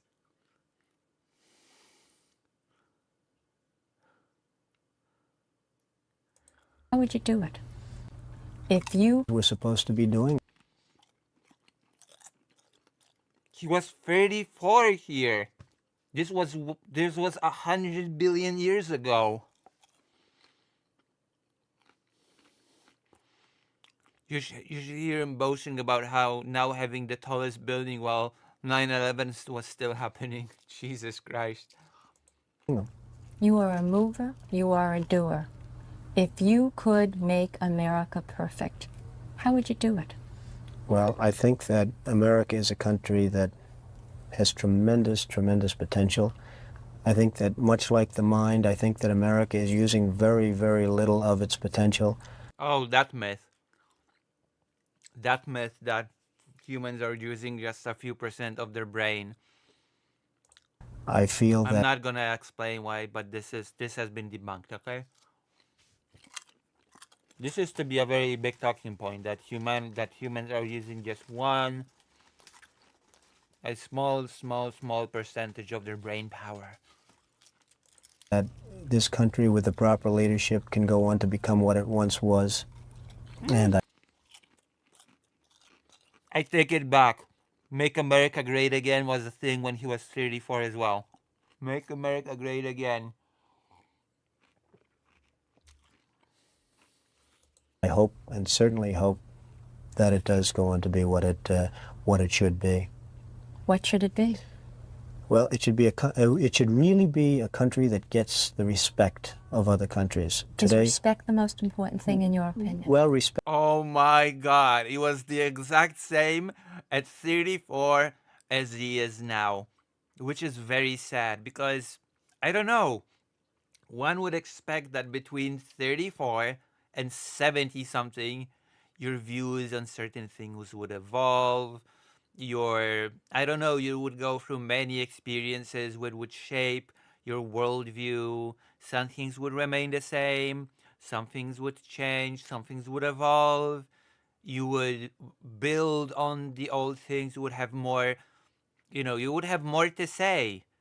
But what he says here just is exact same as how he speaks now. He added nothing new to his worldview. He added nothing new to his rhetoric from here when he was 34. Isn't that sad? He's saying the exact same things as when he was 34. Make America great again, and we need respect. Respect can lead to other things. When you get the respect of the other countries, then the other countries tend to do a little bit as you do, and you can create the right attitudes. The Iranian situation is a case in point. That they hold our hostages is just absolutely and totally ridiculous. That this country sits back and allows a country such as Iran to hold our hostages, to my way of thinking, is a horror. And I don't think they'd do it. Zelensky does not respect me. That's why I will cut all aid to Ukraine. Absolutely, I will destroy all aid to Ukraine because I don't feel respected enough. Make America great again. With other countries. I honestly don't think they'd do it with other countries. Obviously, you're advocating that we should have gone in there with troops, etc., and brought our boys out. I absolutely feel that, yes. I don't think there's any question, and there's no question in my mind. I think we should have destroyed them. We should have been rough. We should have been angry. I can be angry. I can be rough. I can be the roughest person there is, unless it's a dictator, of course. But apart from that, I can be very rough. We'll destroy you. You're gonna see. Your country's gonna stop existing. It's gonna be erased from the map. Right now would be an oil-rich nation, and I believe that we should have done it, and I'm very disappointed that we didn't do it, and I don't think anybody would have held us in abeyance. I don't think anybody would have been angry with us, and we had every right to do it at the time. I think we've lost the opportunity. Donald, would you have wanted to be one of those men to have gone to Iran, and taken those fellows out? No, I wouldn't have wanted to be, but I would have done it. Would you? Absolutely. If I were the age, if I were in the military. There were a lot of those fellows who went for that aborted coup, who were 34 years. Hey, hold on. 34 is still very much military age. At 34, he was already whining about being too old for the military. Oh boy. What a weak guy. Let's listen to it again. Years old. Yeah. If only I was in the military age, but I'm in my ripe age of 34, so I'm far too old to be a soldier. I'm far too old. A lot of those. Absolutely. Taken those fellows out. No, I wouldn't have wanted to be, but I would have done it. Would you? Absolutely. Oh boy. If I were the age, if I were in the military. There were a lot of those fellows who went for that aborted coup, who were 34 years old and older. They were your age. That's right. If you were called upon, would you? I know it's easy to say, yes, of course I would go. But if the phone rang right now and someone from the Selective Service had said, Donald, we're taking every young man 34 years of age, we're sending him to war, would you go to war? No, I don't see a war. You see, the war this is not a Vietnam situation, fortunately. The war, in fact, with Iraq. There is a war waging yes. right now. Oh, yes, there is a war, and it's a war where nobody has any tanks, has any guns. It's a war where everyone's standing around. That would have been the easiest victory we would have ever won, in my opinion. When I look at television, I see men being shot up, legs being blown off. You're talking about two non-existent armies. I mean, Iran has an army composed of American equipment without parts and without anything else, and Iraq has a very weak army, and they're just really fighting each other. I mean, it's almost hand-to-hand combat. If you see now, they've run out. It's a sad situation. What? A what? He was Again, I always thought that he was just senile. I love his whole weird rhetoric was him just being senile. But listen how he talks about that thing in Iran. Listen, one of them only have American equipment. One of them is weak, and they just like fight each other. It's almost hand-to-hand combat. What? Situating each other without non-existent armies. Yeah. Men being shot up, legs being blown. Look at them. One of them just use U.S. equipment. One of them is just weak, and they just fight it out. Fight it out, almost boxing. Sad. It's very sad. It's very unfortunate. You're talking about two non-existent armies. I mean, Iran has an army composed of American equipment without parts and without anything else, and Iraq has a very weak army, and they're just really fighting each other. I mean, it's almost hand-to-hand combat. If you see now, they've run out. It's a sad situation, Rona, but it's a situation which ultimately... Oh my God, I was kidding when I said that he would say that it's sad. ...is going to get much worse. That little sparkle of war, that little sparkle is going to lead, in my opinion, to a much greater conflict, and I think that's very unfortunate. And I think also, he did not answer the question in the end, which is also very Trump-like, that he was asked, so would you go? And then he started rambling about hand-to-hand combat and how it will grow to something worse. So yeah, he did not answer, just like he tends to do. I always thought that he became like this because of due to old age. A lot of it has to do with this country and the fact that this country is not more involved in terms of setting policy in that area. Do you think perhaps that the oil industry is responsible for this, as the late Shah once implied? Well, I wouldn't want to criticize the oil industry because I wouldn't know enough about it, but I can tell you that I think this country is responsible for that war by its own weaknesses. I don't think you'd have this war if they, again using the other word, if we were respected, properly respected as a country and as a people and as a nation. I don't... True. The only things missing from this little interview is him saying, if I were president, this never would have happened. Oh God, I wish he said that. Then it would have been perfect. Then I would have been assured that Trump has not changed since he was 34. I think that you would have the war going on right now between Iran and Iraq. I don't think that Iran would have our hostages for 10 minutes. If they respected this country, I don't believe they would have our hostages for 10 minutes. Wow, it's amazing to watch Donald Trump. This was done in 1980. He was 34 years old. That's 44 years ago. And everything he said during this interview, he's saying today. That's one of the things that you guys... I know. That's what I said. He says identical things. When he was 34, his rhetoric was identical to now. All he cares about, we have to be respected. We're being screwed over by everybody around us. What a poor country the United States is if it was being screwed over by everybody 44 years ago to this day. Guys have said in the comments section again and again, you guys keep saying he hasn't changed, he's the same. He said this years ago and he's still saying the same thing today, and that is the media that has been lying. I have loved reading your comments, so please keep them coming. And I also want to thank those of you who have been running interference with all the bots. Why would media lie about Trump being the same lunatic as when he was 34? Jesus Christ. Wow, he actually sounds intelligent. He used real words, not just very, very bad. Or like when you're never seen before, or many. He speaks the same way as he speaks now. If people actually think that he sounded intelligent here.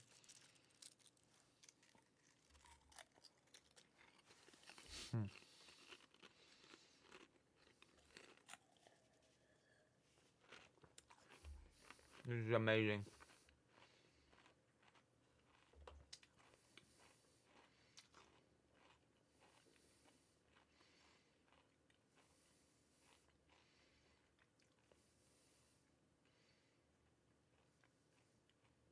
Donald Trump. I don't want to be president. Okay, we're just gonna watch this quickly. I don't want to be president. I'm never going to be president. I just want respect. I could never be president. Donald Trump, the multi-millionaire real estate developer, is sounding more like a politician these days than America's most grandiose and controversial builder. When he disagrees with a matter of policy, he does it in a big way. Today, he sunk $95,000 into a full-page newspaper ad appearing in many papers criticizing the administration's foreign policy. Rumblings in the Trump camp point as far as the presidency. Could the Manhattan magnate be eyeing the White House, or is he just calling a bluff? Are you a... I'm anti-war. I'm gonna finish this war that's been happening in '87. I'm gonna do it. I'm gonna do it quick. And it's gonna be awesome. I'm the best in the history of this world. Republican, Donald? I'm a Republican, yes. So if there were politics, it would be as a Republican? It would be, I guess, as a Republican, but I don't see that there will be politics. Why the ad, then? I mean, you said you wanted to say it. Make America great again. I have no choice.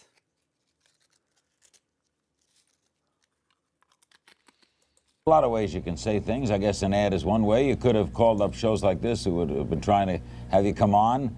Why now? Well, it was very easy. I was tired, and I think a lot of people are tired of watching other countries ripping off the United States. This is oh my God. The United States have been ripped off at least since 1980, it seems. At least since 1980.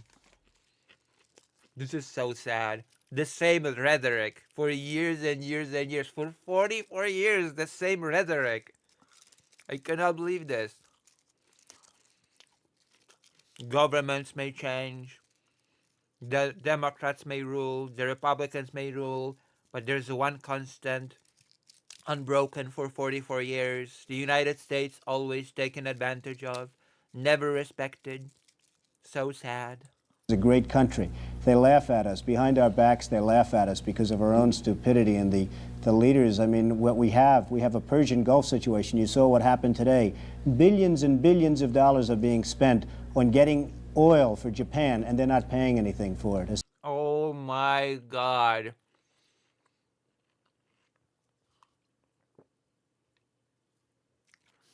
I cannot believe this. It's all the same shit. Identical. Nothing has changed since the 80s. Situation. You saw what happened. We should tariff them. We should tariff Japan. Tariff is my favorite word in the world. Today, billions and billions of dollars are being spent on getting oil for Japan, and they're not paying anything for it. Essentially, they're paying nothing for it. We have tankers going back and forth that our men are protecting, losing their lives. I mean, they're losing their lives, Larry. We're spending billions and billions on protection, and those tankers are going over to Japan. It's just preposterous. I watched the Kuwaiti oil minister my God. The other day laughing as he was explaining how much money they have, suckers. Intend to make with the Bridgeton, which has been a total disaster, the Bridgeton. And I said to myself, isn't that a shame? He's talking about how much money they're going to make, and here we are. He's smiling and laughing. Why don't we get some of it? Why is it that we're protecting? We have frogmen, we have helicopters, we have aircraft carriers, and all sorts of ships all over the Persian Gulf, so that this man and his little group can make a lot of money. I think it's ridiculous. Well, one of the reasons we say we're doing it is because we've been doing it, and that all previous presidents have endorsed doing it. I guess the kind of thinking of an entrepreneur is because somebody else said it was right doesn't make it right, right? Larry, the country is losing $200 billion a year. Considering how he proposes, considering the figures that he gives for Ukraine aid, I don't trust this number at all. I would have to fact check it. And I'm not in the mood for fact checking, okay? Everything that he says. This country cannot continue to lose $200 billion. Japan is one of the wealthiest machines ever created. Saudi Arabia, and it's not, hey, let me tell you, I'm a big beneficiary of Japan. They buy my apartments in spades. They're fine people. But they must be, they're laughing to themselves as to what's happening over here. We're not kidding ourselves. They're laughing to themselves, Larry, as to what's happening with this country. But Donald, a lot of people feel the way you feel, and a lot of people maybe with as much money, or certainly some people with as much money feel the way you feel. Why did you go public? because somebody had to, Larry. I watch it again, and it's a very important point. Japan is a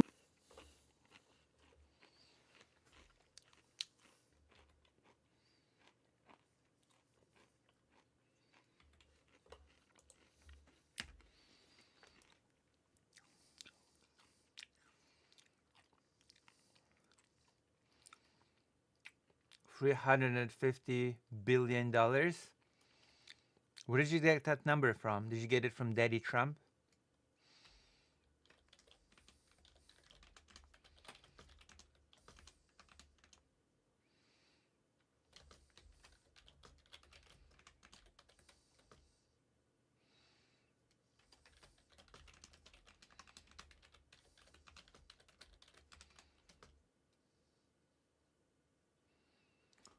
You know?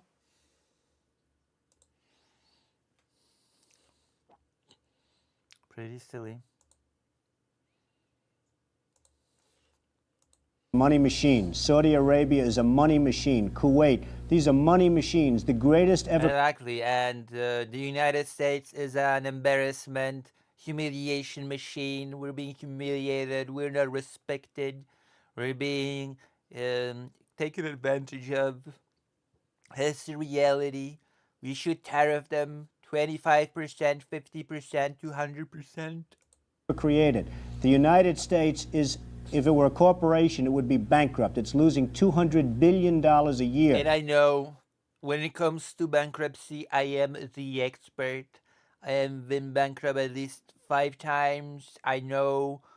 Please trust me. I know. For years now, it's been losing that. What right do we have to go out and defend? Why aren't these countries, these wealthy money machines, paying us for the defense of their freedom and their nations? Why aren't they paying us? We are kind of the world's keeper, are we not? I don't believe we should be. I think Japan should certainly make a contribution.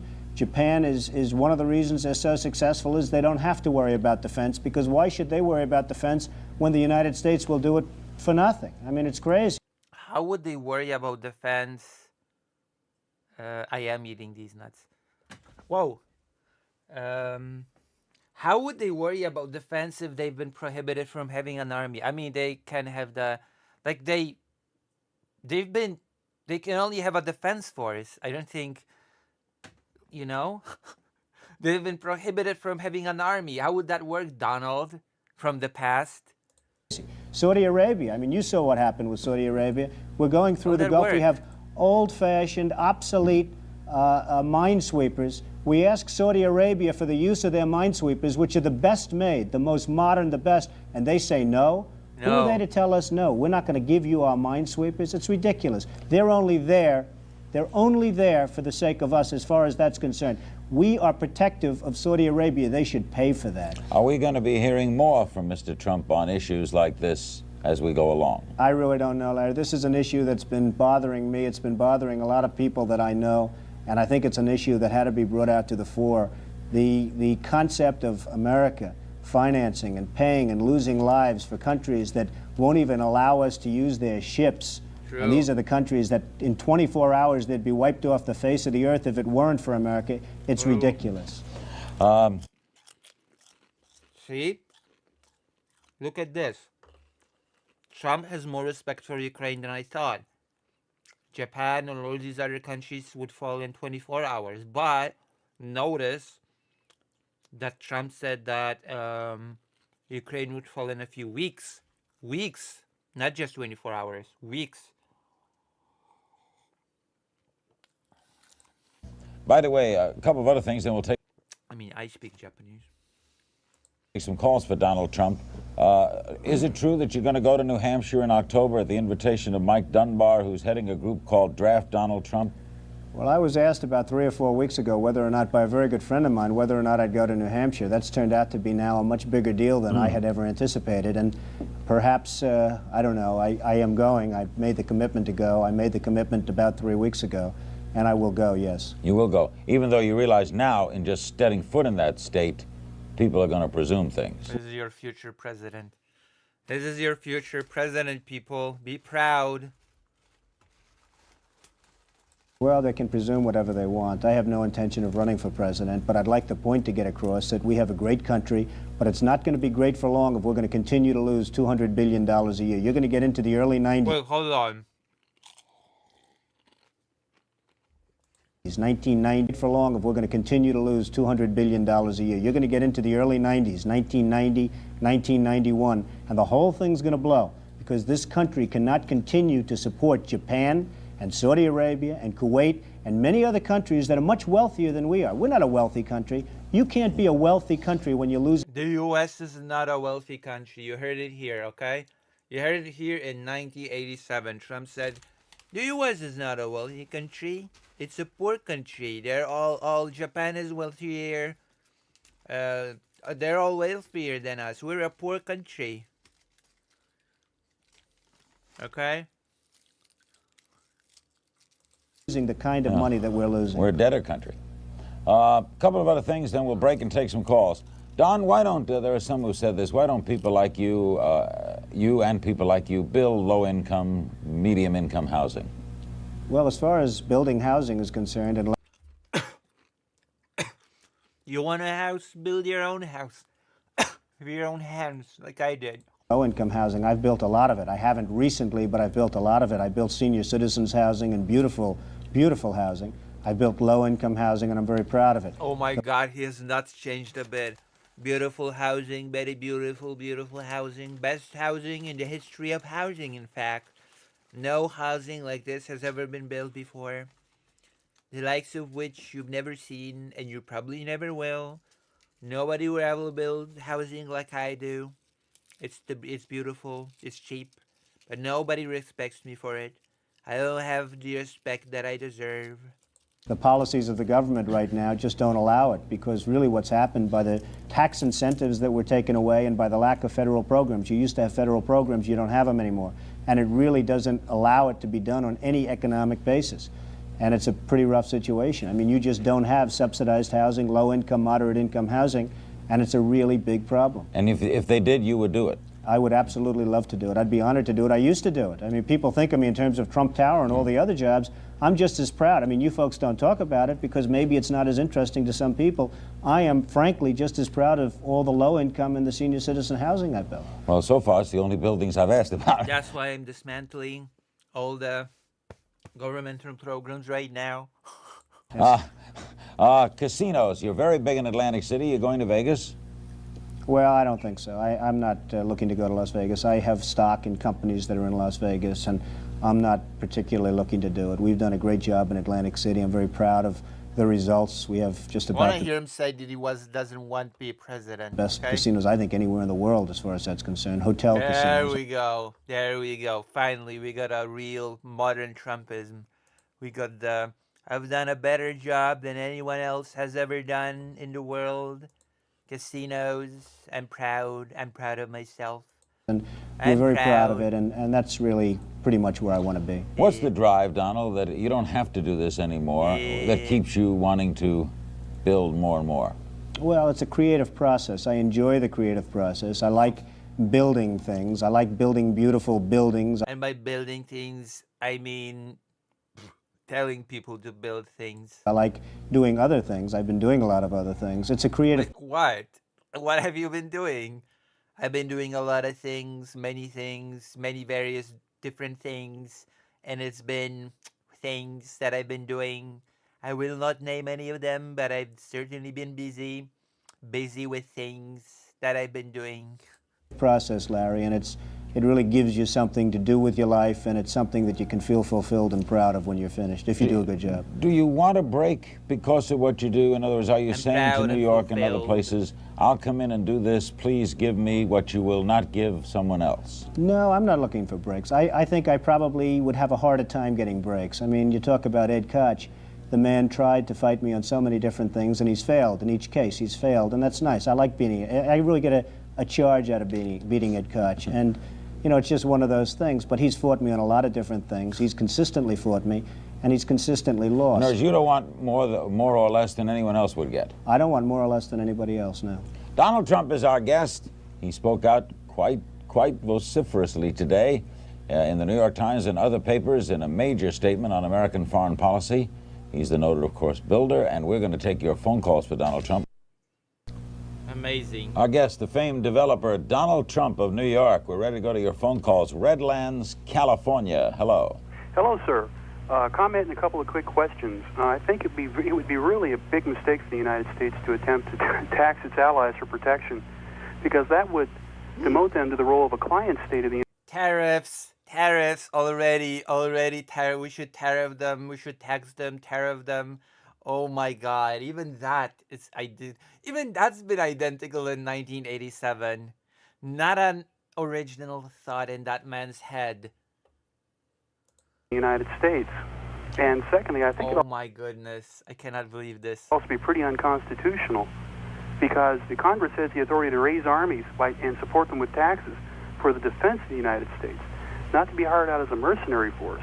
All right, Donald. Well, number one, it wouldn't at all be unconstitutional. And number two, if you're talking about taxing, I'm not talking. Hey, listen, it would be unconstitutional because the Constitution says this and that. Well, no, it wouldn't be. Thank you, first of all, it wouldn't. Well, number one, it wouldn't at all be unconstitutional. And number two, if you're talking about taxing, I'm not talking about taxing. I think that people should make a contribution in a major... I think we should tariff them. I'm talking about tariffs.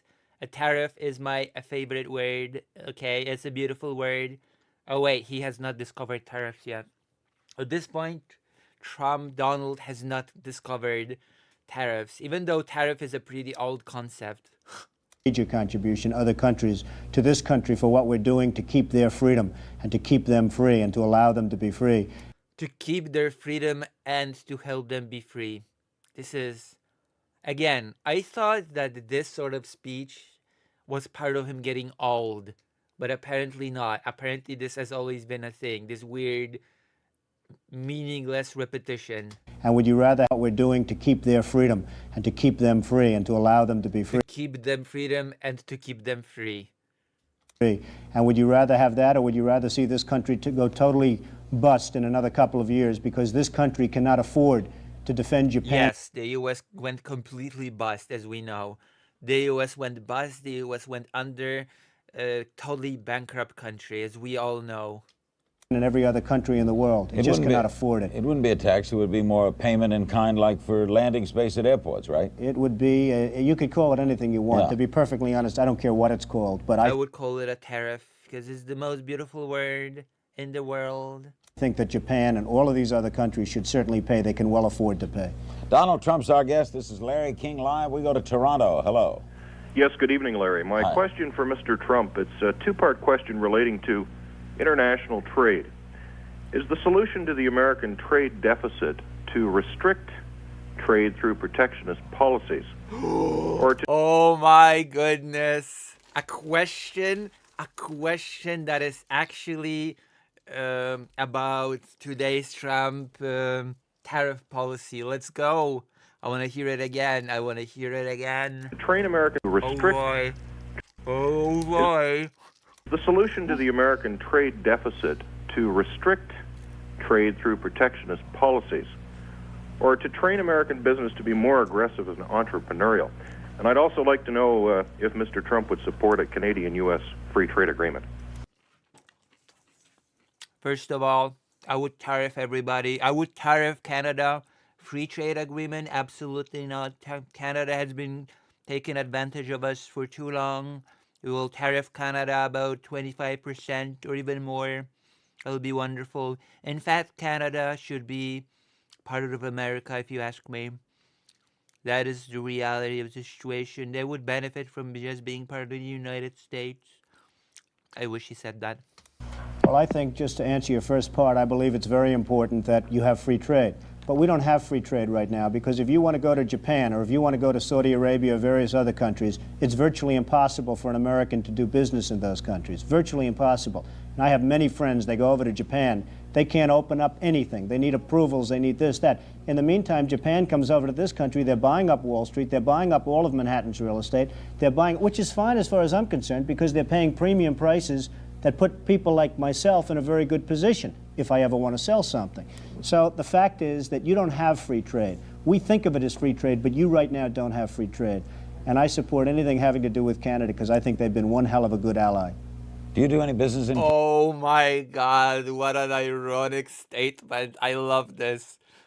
When if I cover the topic of tariffing Canada, I'm gonna clip this and I'm gonna put it at the start of a segment about Canada today, about about the tariff war with Canada. The segment is gonna start with this. Can't support anything having to do with Canada because I think they've been one hell of a good ally. I love this. I love this clip. I love this statement. Free trade. And I support anything having to do with Canada because I think they've been one hell of a good ally. Do you do any business in Canada? I do having to do with Canada because I think they've just free trade, but you right now don't have. This is so great that I have to listen to it again. This is such a brilliant statement that I have to listen to it again. Free trade. And I support anything having to do with Canada because I think they've been one hell of a good ally. Do you do any business in Canada? I do a little bit of business with Canada, and the Canadian people are wonderful people, and they're with us 100%, as opposed to many other people in the world. We support so many countries that, I mean, you walk out on the airport and they say, Yankee, go home. They have signs all over, Yankee, go home, and we're giving billions. We don't give anything to our farmers. Our farmers are dying. There's no question about it. Farms that were in for generations and families, they're being taken away. The homeless are all over the streets of the major cities. The sick and the problems. And yet we'll give billions of dollars in defending countries that have 5 times more money than we can ever hope to have. It's ridiculous. Oh my goodness. I guess he cannot say that about Ukraine, though. By the way, if you put up one of your properties for sale, let's say Trump Tower, would the Japanese be at the head of the line bidding for it? It would be very tough to compete with them or some other countries, some other European countries right now because of what's happening with the dollar and the yen and the mark and the various other currencies. But the Japanese are at the forefront, and it's very, very tough to compete with them in terms of the purchase of anything in this country that's prime. Middletown, New York, for Donald Trump. Hello. Hi, Mr. Trump. Knowing that you have differences with Mayor Koch in New York, would you be interested in a mayoral race against him? No, I don't want to run for the mayor of the city of New York. Being mayor of New York is certainly not an easy job, but it's a job that's very possible to be done correctly. We have a man who's not a competent mayor. I think most people that live in New York know that. He's been bad for the city. He's losing a lot of business in the city, and He's not very smart, just like Biden. Shouldn't be. And he's really been a pretty big disaster. And I think that probably over the next period of time, something's going to come out where he will not be the mayor of the city of New York, hopefully much longer. Should the mayor of the city be someone who knows business? Well, what we need is competence. We don't have that. We have a one-line artist. That's all he is. And, you know, he's got sort of one-liners that are okay but not great. And that's all. Exactly. As opposed to me, my one-liners are great. Unlike this mayor's who has one-liners that suck. One my-liners will awe you. He's got going, and it's a problem. It's a problem because we have the greatest city in the world. It's an incredible, incredible city, and I'm proud of the city. No, that's a one-liner. I hate to see the job that he's done because it's really been pathetic. You have said you have offered to build a huge metropolis on the west side. NBC apparently, officials at NBC told me a couple of years ago that that's where they'd like to move. And now there are rumors that NBC may leave 30 Rock and go to New Jersey. But I had a top NBC official tell me he wanted to move to your plan on the west side. Where is that now? Well, I think we have a real good chance. You know, again, no thanks to Ed Koch, but I think we have a real good chance of getting NBC to stay in New York, and we're fighting very hard for it. We have a very, very good shot, and I anticipate that they'll be making the decision over the next 4 or 5 weeks, and it'll be a very, very big decision, very important to the future of New York City. Lowell, Massachusetts, for Donald Trump. Hello. Yes, hello, Larry. Donald, first of all, I want to commend your stand in regards to the other nations. I want to read this comment because people are not very smart. It's funny how those who don't like his views and opinions easily forget that he has been the same person since 1983. No, since 1980, 83, 87, 2025. The countries he's talking about in this video are the same ones he backs at today. I think it's a personal thing. When those countries probably laughed at him and told him he ain't shit. I laugh, but he's involving the people of the U.S. in his BS.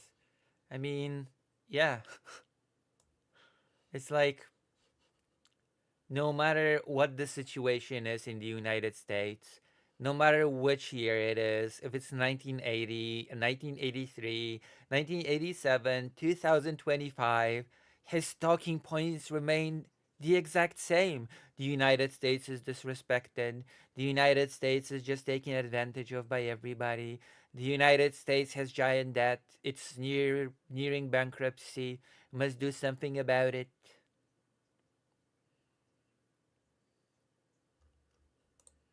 Should take part in the expense of helping the Persian Gulf. But my question to you is the following. You are a very wealthy man and have many contacts.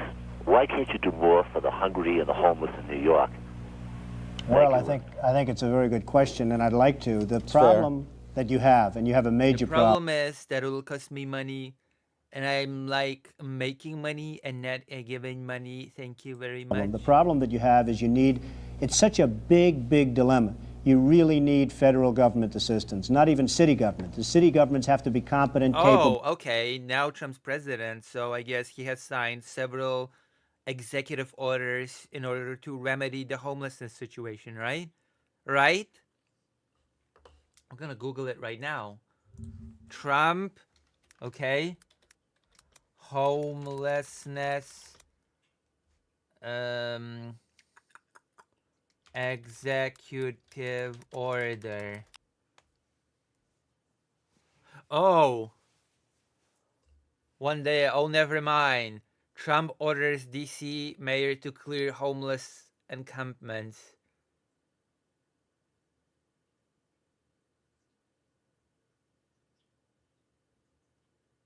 Okay.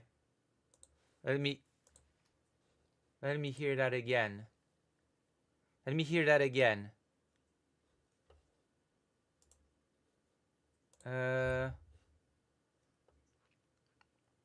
Donald Trump. We need federal government assistance, not even city government. The city government, big that you have, and you have a major problem. The problem that you have is it's such a big dilemma. You really need federal government assistance, not even city government. The city governments have to be competent, capable, etc. But you really need the federal government to step in. To do what, Donald? To do what? To do this? We begin this morning with President Donald Trump ordering the removal of homeless encampments in the district. That's right. He's directing Mayor Muriel Bowser to take immediate action on the federal government must step in when it comes to the difficult dilemma of homelessness issue. Very true. Fox 5's Melanie Alwick is in the district this morning with more details on the order as well as the city's response. Mel, where are those homeless encampments this morning that the president is talking about? Yeah, you know, I'm gonna fix the problem of homelessness. I'm gonna clear it all out, so to speak, using the federal government. And if people aren't familiar with Washington, D.C., they might see the president's posts and think that this is a major issue. But we can tell you that this is something the city has been focused on for several years. So in that post on Truth Social, President Donald Trump specifically mentioned homeless encampments near the State Department. Wait, is this Washington, D.C.? This looks like Poland, to be quite honest with you.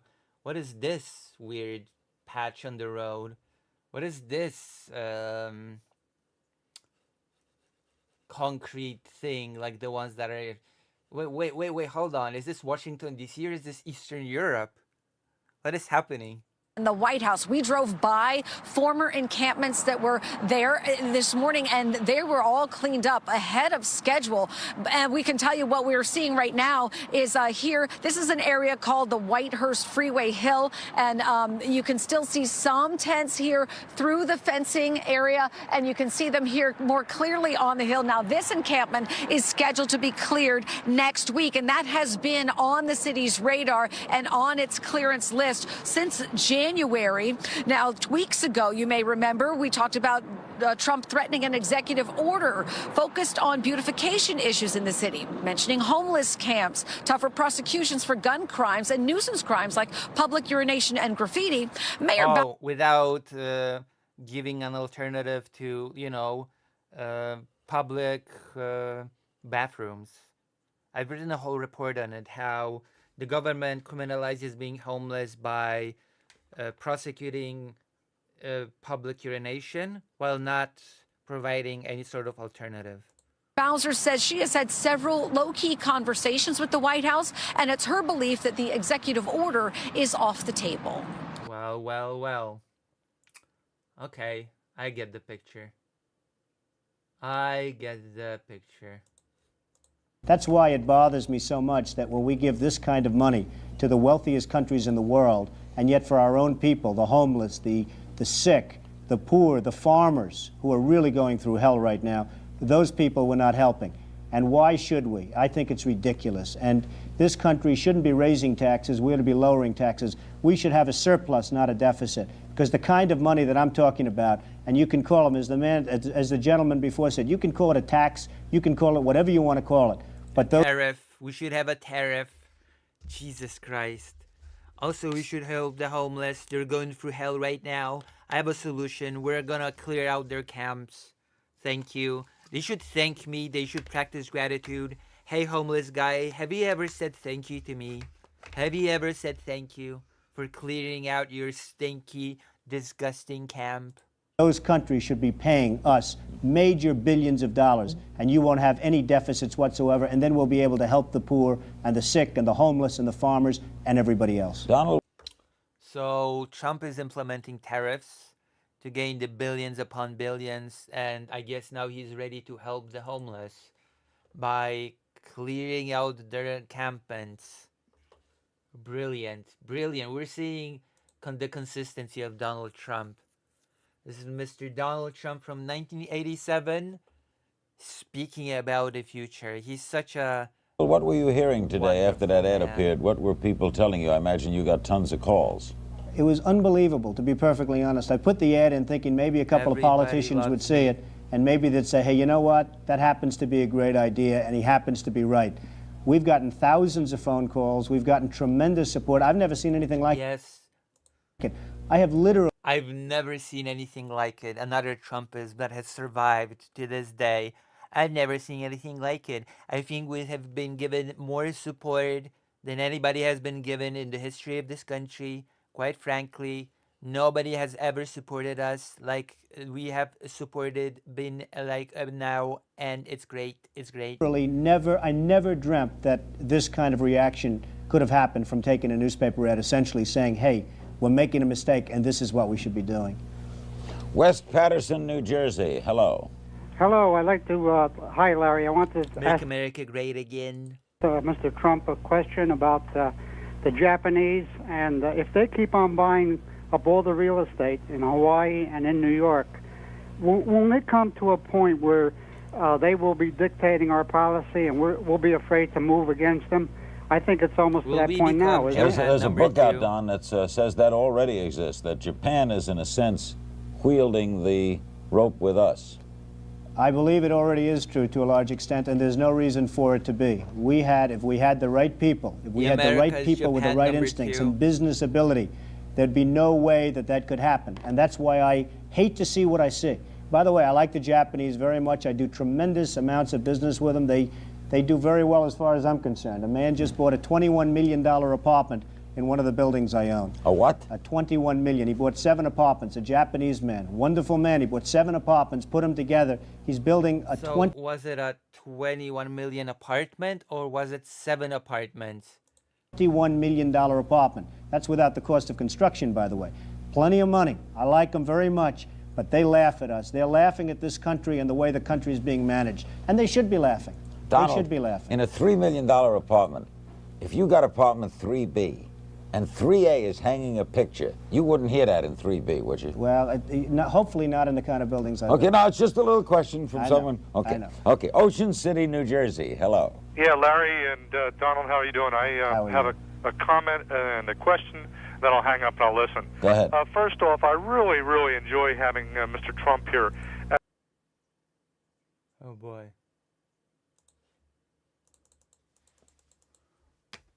Ocean City, New Jersey.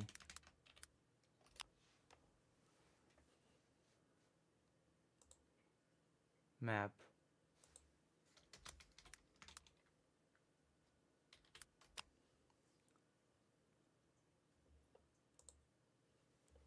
There you go. Ocean City.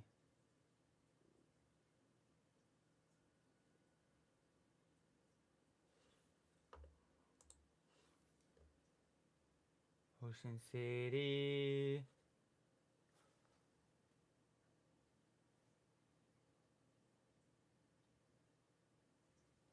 Huh.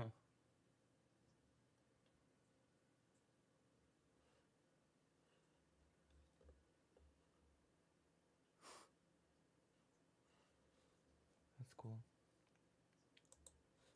As a 32-year-old business person myself, I think he is a tremendous role model for young people like myself that look at him and write down their goals and strive to be better. That's the comment. The question is, I've always felt that NATO and West Germany, I mean, we have all those troops over there. I feel that they should pay their way. And then my second question is, and I'll hang up. Oh my, NATO. NATO was brought up in 1987. My, what a treat. What a treat this is for me. I feel that NATO and West Germany, the question is, I've always felt that NATO and West Germany, I mean, we have all those troops over there. I feel that they should pay their way. And then my second question is, and I'll hang up, is what other topic is near and dear to his heart? Thank you. Okay. Well, thank you very much. I appreciate it. And I agree with you on NATO. I agree with you on other countries. I don't want to single out Japan. I don't want to single out Saudi Arabia, but these are countries that people understand the kind of wealth we're talking about, and I will single them out. But there are many other countries and taking tremendous advantage of this, including NATO. If you look at the payments that we're making to NATO, they're totally disproportionate with everybody else's, and it's ridiculous. As far as other causes that are near and dear, this is the cause, because if we can solve this, then we're able to take care of something that I consider to be ultimately of ultimate importance, and that is the homeless situation. That is the... What? Are you being serious with me right now? In 87? Are you being completely... Oh my God, you cannot be serious. You this... be ultimately of ultimate importance, then we're able to take care of... This is ultimately of ultimate importance. Solving the... Oh, something that I consider to be ultimately of ultimate importance, and that is the homeless situation. That is the farmers. That is the sick. The homeless situation. Trump orders D.C. mayor to clear homeless encampments. Because this is ultimately of the ultimate importance.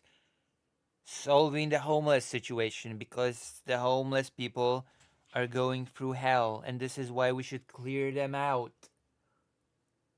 Of course. We don't have any money. We're going, this country is busted.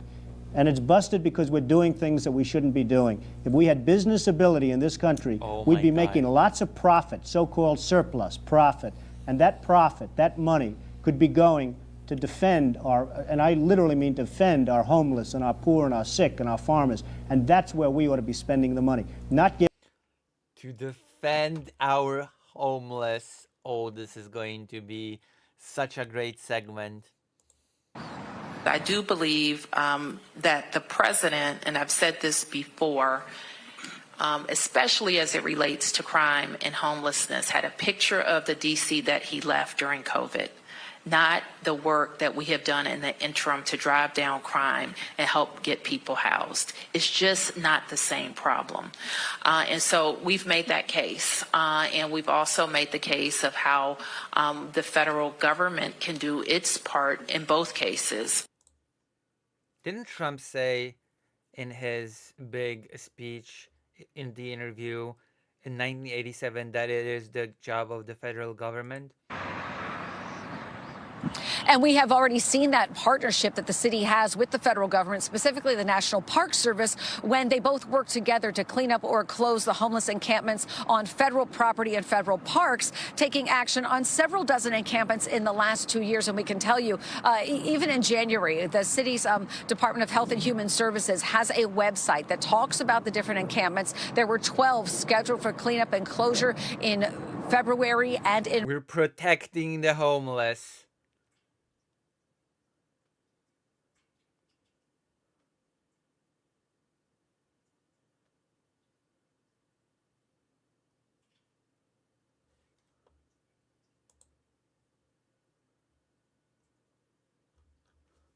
Oh my goodness. Giving it to countries that don't give a damn for us to start off with. Give me a development forecast for the rest of the 80s, good or bad, for buildings. I think it's going to be good in New York City. It's been bad in a lot of other places. It's going to get bad unless we do something about this horrible, horrendous deficit. You cannot continue to lose $200 billion a year. It's going to be so bad that people will never, I really believe this could be much, much worse, unfortunately, than recession. This could be the step beyond. I hate to use the word depression, but beyond. But if we don't solve the $200 billion a year loss, which is exactly what we have, this country is going to have some very, very serious problem in the early 1990s. One other thing, could the next presidency be a one-term presidency because of that? I think the next president of the United States could have some very, very, very serious problems. It's going to be, I think, it's going to be a very difficult presidency because of the problems that we're talking about right now. And you don't want it to be Donald Trump? I do not want it to be Donald Trump, but I do want the problems to be solved, Larry. Thanks, Donald. See you in New York. Thank you, Larry. Excellent. Let me see.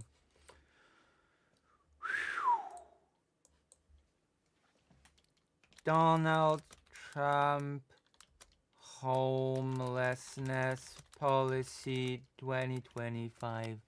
Just so we see just how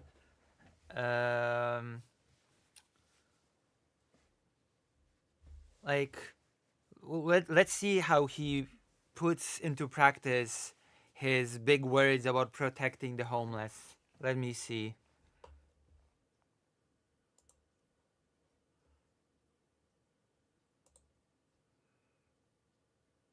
Trump is on track to ditch a time-tested approach.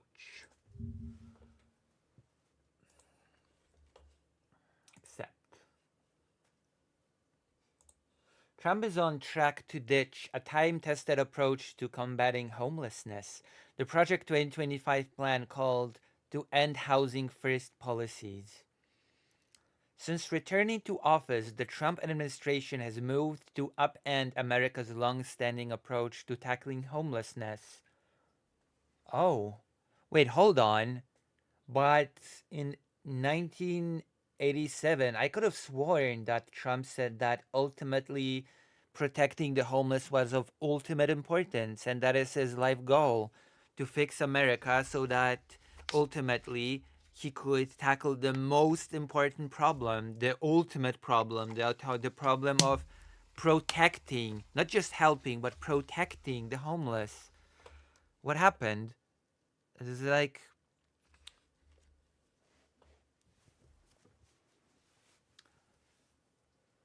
the Housing First model, which has enjoyed bipartisan support for decades, prioritizes getting people into stable accommodations before addressing other issues like mental health or substance abuse. This evidence-backed approach first gained prominence during George W. Bush's presidency, with Salt Lake City becoming an early success story in 2005. It was supported by the Trump administration during the president's first term and former Housing and Urban Development. Secretary Ben Carson publicly praised the model several times. But as homelessness has worsened due to the nation's housing affordability crisis, conservative think tanks and the GOP lawmakers have increasingly pointed to Housing First and the network of nonprofits and service providers that support it as the culprit of housing unaffordability. Project 2025, the Heritage Foundation's 900-page policy blueprint, explicitly calls to end housing first policies. So how does Trump attempt to protect the homeless, how he promised? How is he supposed to protect the homeless then? He said that ultimately that was of ultimate importance. Trump's appointment of Scott Turner, a pastor and former Texas state lawmaker, to lead the Department of Housing and Urban Development, he sounds qualified.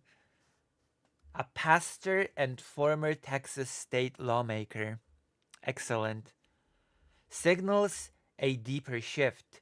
Federal policy is poised to turn away from the individuals and institutions that have backed housing first and toward a new approach that embraces mandatory treatment and even faith-based models. Faith-based models? What does that mean for the homeless? Are you gonna pray the homelessness away? During his time as a legislator, Turner voted against multiple bills to expand affordable housing and protect low-income tenants, while blaming government welfare for harming American families. In his confirmation hearing, Turner emphasized an interest in leaning more heavily on local organizations, including religious groups, to solve the homelessness crisis. Yeah. This is how Trump is fulfilling his promises to help the homeless, I guess. Pray the homelessness away. That will work. Now, as secretary, he's created a DOGE-style task force aimed at slashing agency spending, including money directed at the Housing First organizations.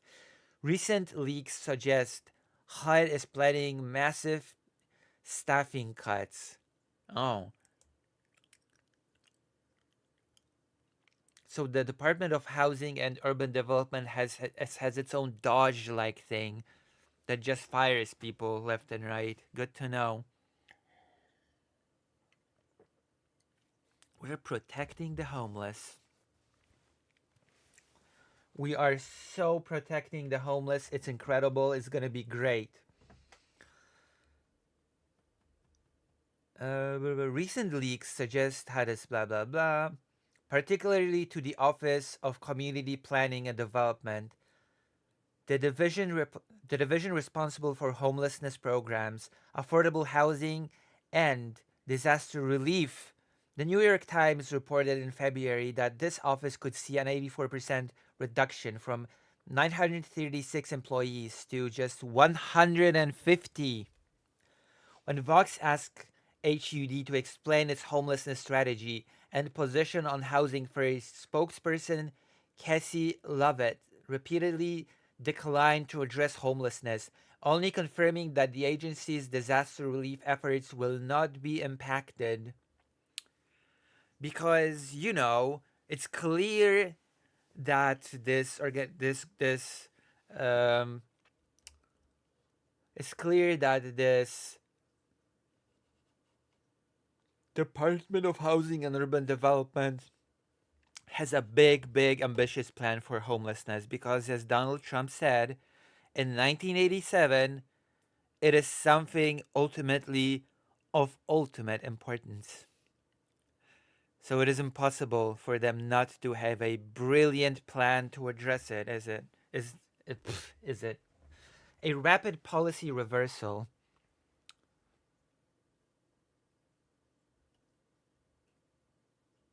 What's the best way to help? At the heart of the debate is a fundamental disagreement about what constitutes success in addressing homelessness. For Housing First advocates, stable housing is both the primary goal and the foundation for addressing other issues. Critics, however, argue that simply being housed without improvements in health or substance use doesn't represent real progress. This philosophical divide shapes how both sides interpret research on Housing First effectiveness. Critics like Judge Glock, an alumnus of the Cicero Institute who now directs research at the Manhattan Institute, points to studies from the National Academies of Science and The Lancet that found limited evidence of improved health outcomes among Housing First participants. Proponents like Margaret Kushel from the University of California, San Francisco's Bini of Homelessness and Housing Initiative see the debate differently. Housing First is not and has never been housing only, she told Vox. Rather, it describes a strategy that best pairs housing with services in the most efficient way possible. She argues that the voluntary nature of Housing First makes it successful by helping preserve client dignity and autonomy, while increasing the odds that people actually embrace and stick with treatment.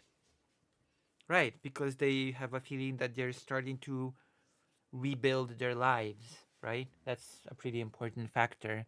If somebody feels like there's nothing waiting for them, if somebody feels like there's just no chance of their life ever turning around, then what would the incentive be to stick to the program? So and having a stable home, a roof above your head, a place to call your own is a pretty big step to seeing the light at the end of the tunnel. Like if you're homeless, have a lot of mental problems, addiction problems, then I think things just might seem pretty hopeless. I feel like things genuinely may feel pretty hopeless when you're in that sort of situation. Veterans homelessness provides perhaps the clearest example of the model's potential. In 2008, a Housing First program began combining HUD provided housing vouchers for veterans with case management and clinical services provided by the VA. As a result, while overall homelessness has increased nationwide in the last decade, veteran homelessness has decreased by more than half. More than half. But most Housing First programs are not as well supported financially or politically. As the effort to end veteran homelessness, the problem with the Housing First policy is that Congress has not funded it to scale. Dennis Culhane from the University of Pennsylvania told Vox, only about 15% of people who experience homelessness get into a Housing First program in a given year. And although regular check-ins by case managers remain a core component of Housing First programs, many programs do not live up to these standards. As critics note, this leaves some vulnerable individuals effectively abandoned, albeit indoors, with limited improvement in other outcomes. Well, that just means the program should be more robustly expanded, as far as I'm concerned. Trump's tight-lipped pivot on Housing First comes at a time when over 650,000 people in America experience homelessness on any given night, and roughly 40% of those individuals are sleeping outside on the streets in cars, parks, train stations, and other places not designed primarily for people.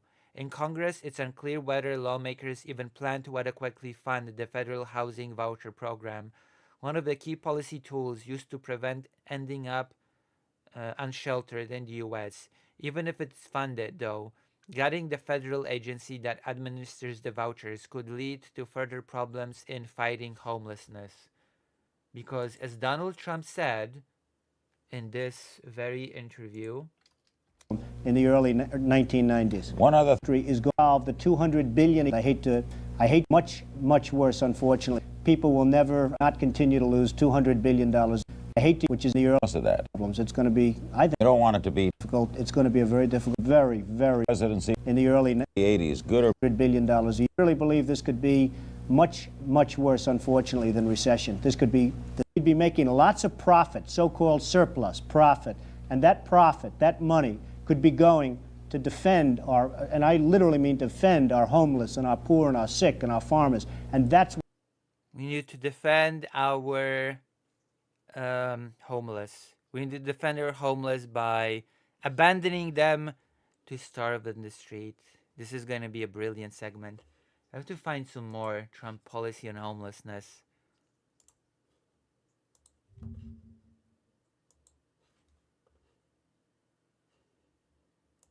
Trump wants to address homelessness by working with states to ban street camping.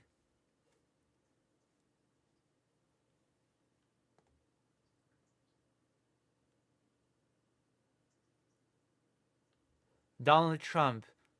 The homeless have no right to turn every park and sidewalk into a place for them to squat and to do drugs.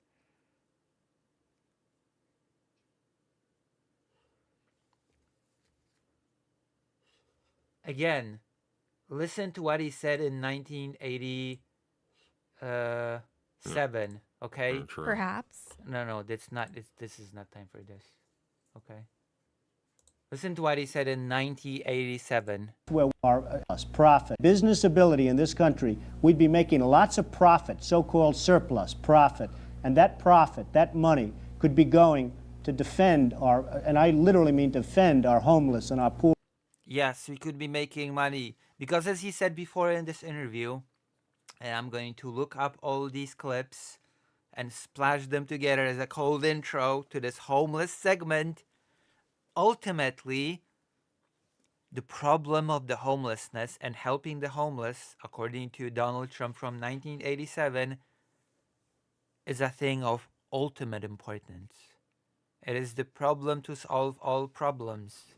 It is the thing, all that money that Trump wants to make is to help and protect the homeless, you see. That is the problem of ultimate importance. Now, fast forward to 2025, and I guess things have changed a bit. The homeless have no right to turn every park and sidewalk into a place for them to squat and do drugs. What a change in attitude. Violators of these bans will be arrested, but they will be given the option to accept treatment and services if they're willing to be rehabilitated, because being homeless is a crime and you have to go for rehabilitation. I'm a rehabilitated homeless person, okay? I used to be homeless, but now I became better because I'm a rehabilitated citizen.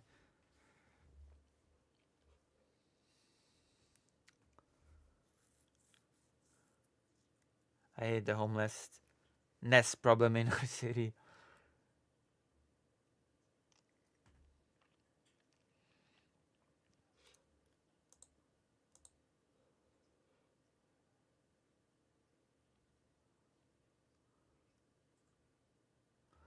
Brilliant.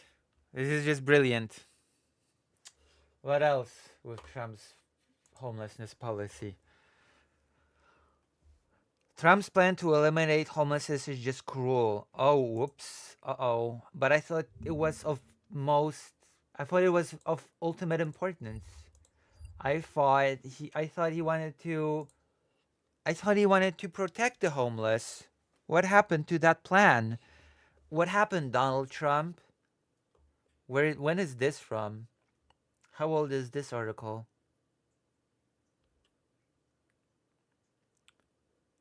When I am back in the White House, we will use every tool, lever, and authority to get homeless off our streets, Donald Trump said in spring 2023. In June 2024, the U.S. Supreme Court made this promise much easier to keep by overturning a lower court's decision on criminalizing homelessness. Grants Pass, Oregon, where the case originated, had been punished the unhoused with fines ranging from $295 to $1,250 and 30 days in jail. Wow. Ed Johnson was the initial lawyer who successfully argued this practice was unconstitutional.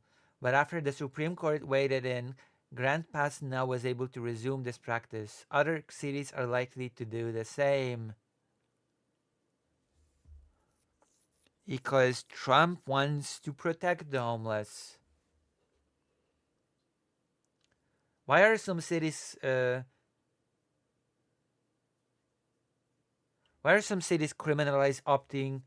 to criminalize homelessness? These efforts are not aimed at solving homelessness, but at hiding it, and they're not even effective in doing that. They increase people's vulnerability and make it harder to get out of homelessness. People running for office think that rhetoric about getting tough resonates with voters, but it's unworkable. We need to live in communities where we take care of the people who are the victims of our failed politics. What the Grants Pass Supreme Court ruling really means. The legal issue was very narrow. The question was whether cities violate the cruel and unusual punishment clause of the 8th Amendment if they punish people for living outside when they have nowhere to live inside. The Supreme Court held that the cruel and unusual punishment clause does not prevent that kind of punishment. There have been cities that have taken the Supreme Court's invitation to follow the worst possible policies since that decision, but there have also been a lot of cities that have proceeded with existing evidence-based solutions. My hope, of course, is that there are more cities that figure out what works and they stick with that. The Supreme Court, both the majority and the dissent, were clear that there's nothing requiring cities to punish people who are living outside.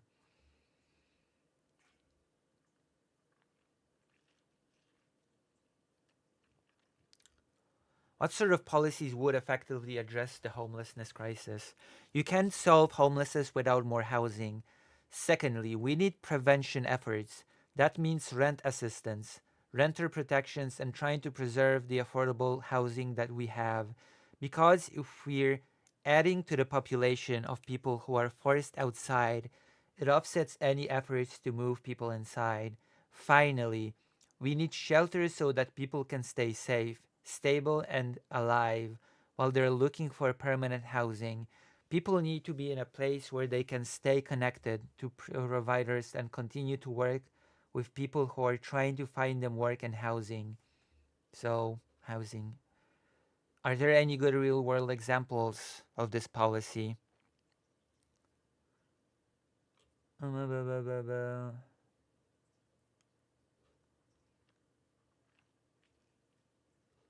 On the campaign trail, Trump mentioned creating 10 cities on inexpensive land for homeless people. What do you make of that?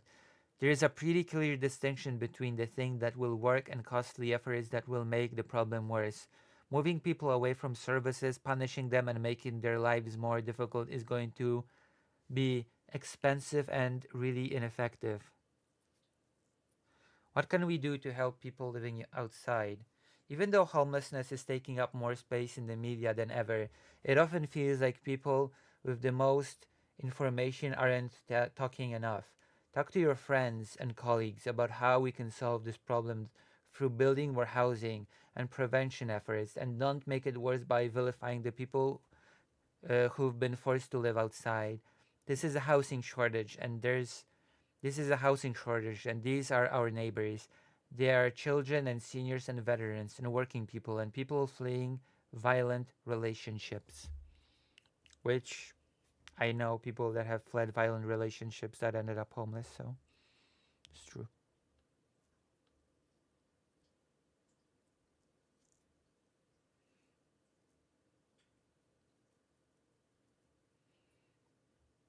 True. Oh, this is going to be great. Maybe it'll end with a quote as well. It'll end with a wonderful quote from Donald Trump saying, "And so I want to, more than anything in my heart, the most important thing is assisting the homeless as much as I can. The homeless problem is the most important problem in my life." Okay, it's the most important problem in the world. There's no more important problem. So there you go.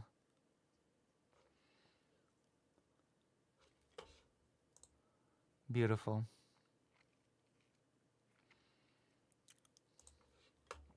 This is going to be a hell to edit, but this is going to be a hellish effort to edit, but it's going to be great.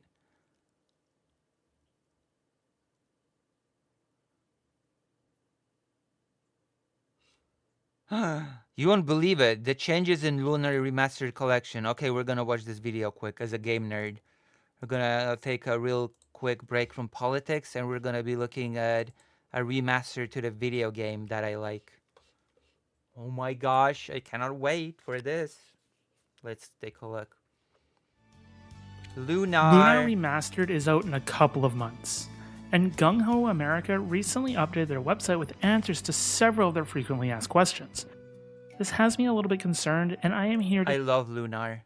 If worst case scenario, we can always just emulate it and play it, you know, on the PlayStation or Sega Saturn emulator. It's going to be fine. I'm not worried. Tell you exactly why. Why? Why are you so worried? Don't be a pervert. Lunar has always been one of my favorite series of all time. It is Ever great. since I rented Lunar Silver Star Story Complete back on the original PlayStation. Both games have great stories, great characters, some absolutely incredible humor, and honestly, it is one of the best JRPGs of the 90s. So naturally, when a remaster got announced, I was through the roof with excitement. However, the game already had a remake on the PlayStation Portable. Calm down. there have been some interesting updates revealed, and I want to offer my thoughts and opinions. Also, the game started on the Sega CD and was completely different than this version. As well as why they concern me. Before we start though, if you enjoy all things JRPGs, don't hesitate to hit that sub button. It's one of the best ways you can support the channel. Wow. With that being said, let's jump How on many in and subscribers talk do you about... have? Oh, actually, not that a lot. Okay, I'll subscribe. There's a small creator. Gonna subscribe this small creator. About these newest updates to the Lunar Remastered collection. Alright, let's go. So to start off, let's just talk about what Lunar Remastered is. Lunar Remastered includes both Lunar Silver Star Story Complete and Lunar 2 Eternal Blue Complete in one collection, enhanced for modern audiences. As per the website, the Remastered collection includes remastered visuals, as you would expect, right? Turn-based action, which is more or less self-explanatory, Right. a toggle between classic and remastered modes, which is something I'm unsure of.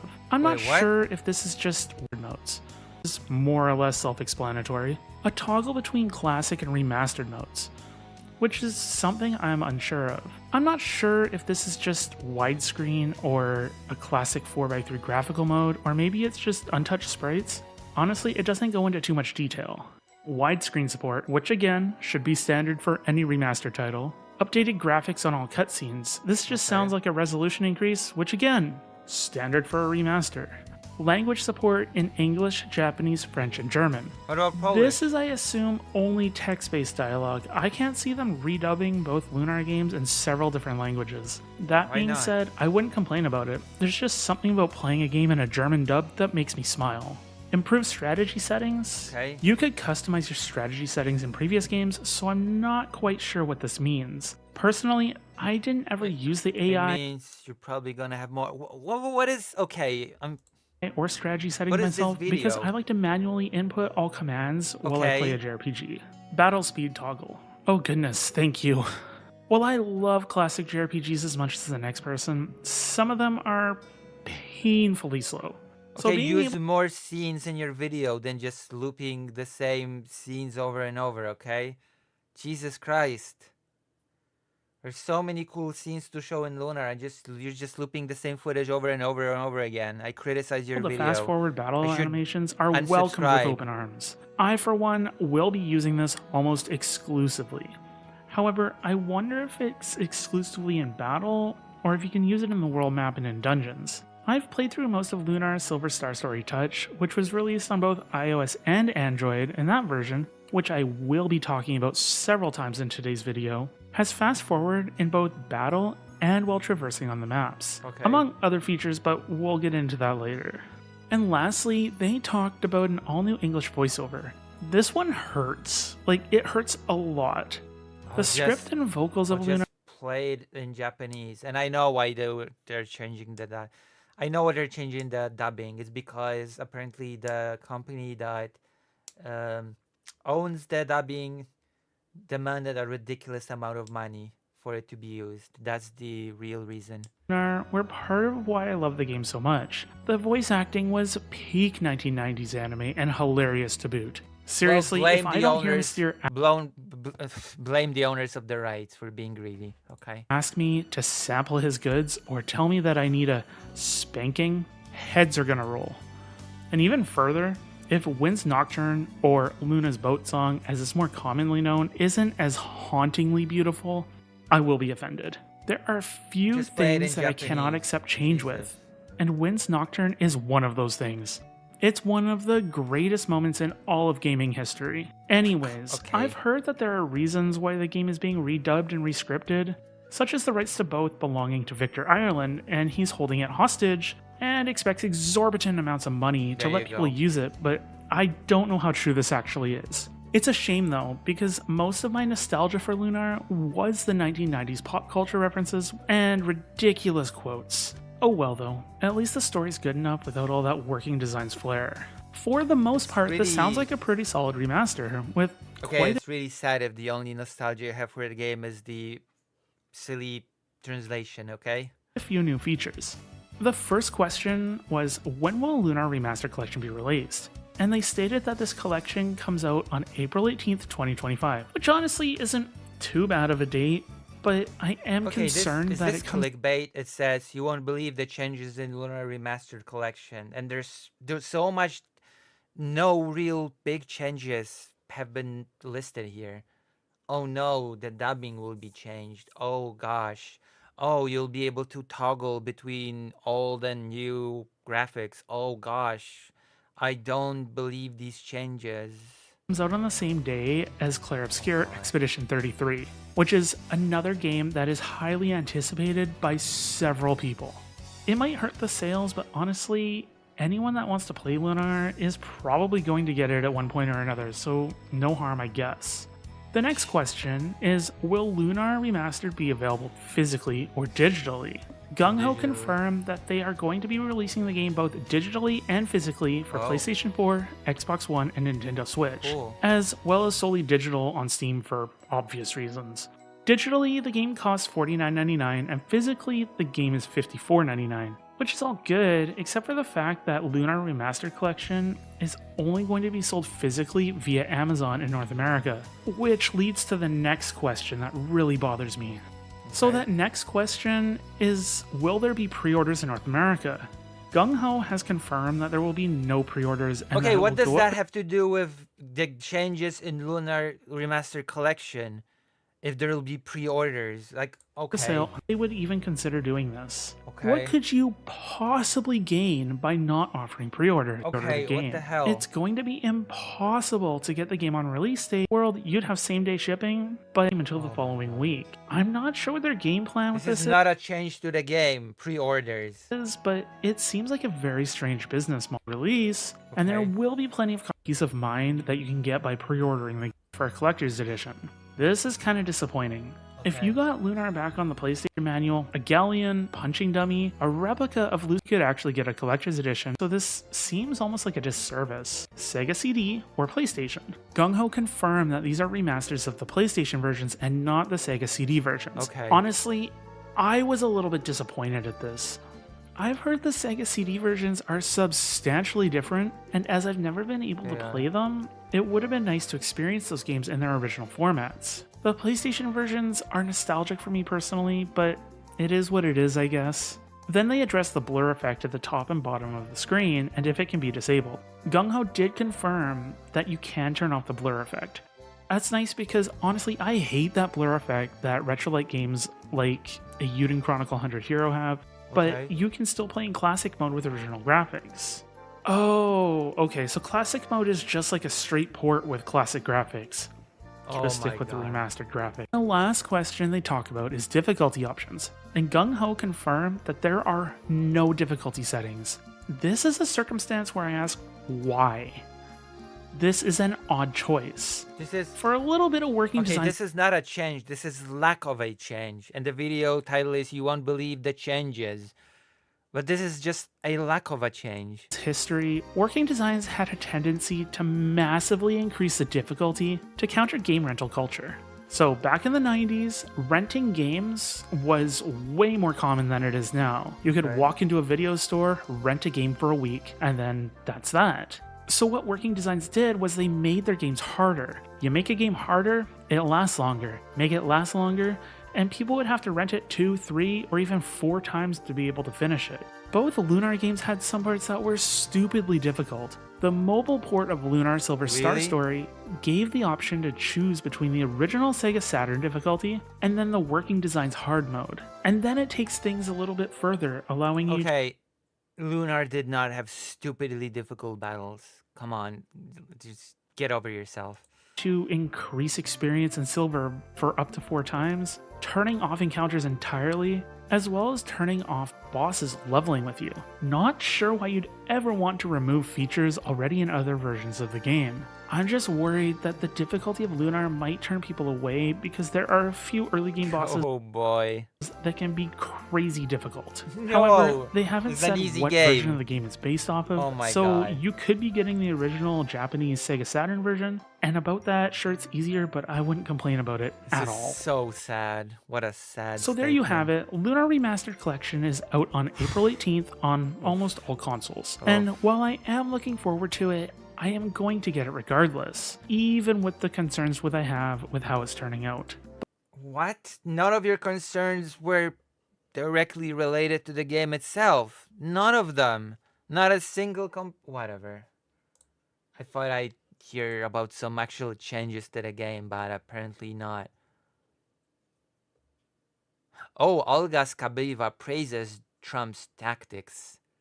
Cool. All right, let's listen to my favorite Slavic media, the Russian media.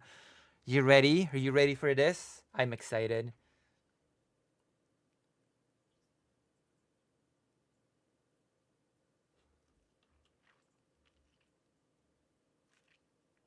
I am excited.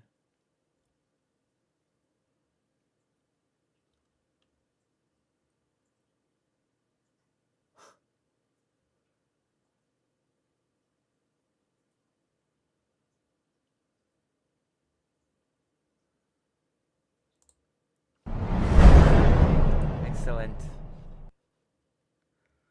Американцы продолжают отрубать ВСУ Americans keep cutting off accesses to intelligence доступ к своим разведданным. for Ukraine's armed forces. Oh wow, I wonder why Russia would like this. I wonder why Russia would like Donald Trump's tactics.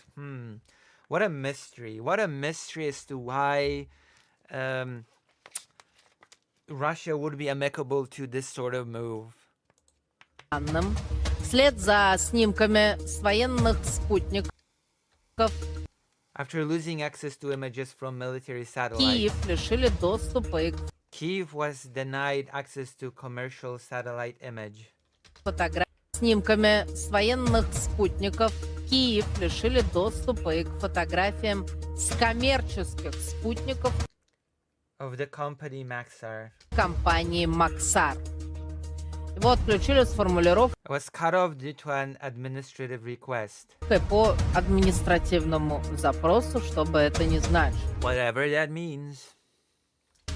Ограничение коснется и This restriction will apply государственных структур и both to commercial and private Ukrainian accounts. частных украинских клиентов.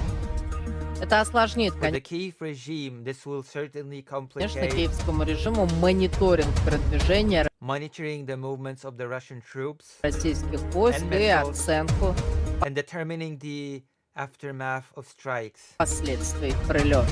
and protecting, civilians from Russian airstrikes, Russian missile strikes, and what have you. That is all. That will also be impacted. That has already been impacted. Just so you Теперь на know. Украине боятся Now Ukraine fears that Starlink may also be turned off. Yeah, because Elon Musk has already blackmailed, basically threatened to cut off Starlink if Zelensky does not sign the mineral deal. что ВСУшникам могут следом For отключить Ukraine's armed forces. Starlink пишет об этом The Washington Post writes today. сегодня Вашингтон-Пост. Ну и главная страшилка The scariest thing in the Washington Post article в публикации Вашингтон-Пост это подключение is that Russia might be connected to Starlink, Старлинка в России, которая даст which would give the Russians another trump card. I mean, yeah, it is bad that Russia, especially since Elon Musk has been repeatedly saying that he does not provide Starlink to Russia, okay? The reports of Russia using Starlink anyway against the Ukrainian forces. Yes, providing the aggressor with Starlink is bad. But considering that the United States cabinet is now openly pro-Russia, it would not surprise me if Starlink would be now just provided openly to Russians to use at the front lines. Русским. Would not surprise me at all. Еще один козырь на поле боя. On the battlefield. Donald Trump. Donald Trump keeps pressuring Zelensky, which is ridiculous. It is so ridiculous that there's zero pressure on Russia, but all the pressure on Ukraine. It's who's the aggressor again? Oh yeah, I forgot. Donald Trump said that Ukraine should admit to being the aggressor and apologize and be grateful, and that it has no cards. I forgot all these facts. Трамп продолжает давить на Зеленского. По данным Bloomberg, According to Bloomberg for Washington, Вашингтону недостаточно a mineral resource deal with Ukraine is not enough. Сделки по украинским природным ресурсам. Новая The new demand is a ceasefire on the front lines. Well, no, that's not what was said. требование прекращения огня на линии фронта. Без этого Without that, Americans won't sign the deal.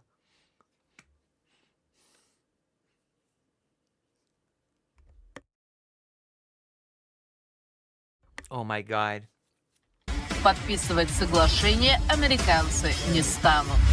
Сайт It's Белого about дома. security guarantees, but that aspect is, of course, completely omitted by the Russian side. A 10 years security agreement with Ukraine Пропало десятилетнее соглашение по безопасности с vanished from the White House's website Украиной вместо instead of an agreement that was signed last year подписанного Байденом и Зеленским в прошлом году by Biden and Zelensky. договора. Теперь только надпись страницы All it says is page not found. не найдена. So no security agreement anymore. That all went away. Телеканалы NBC Citing former U.S. intelligence officials,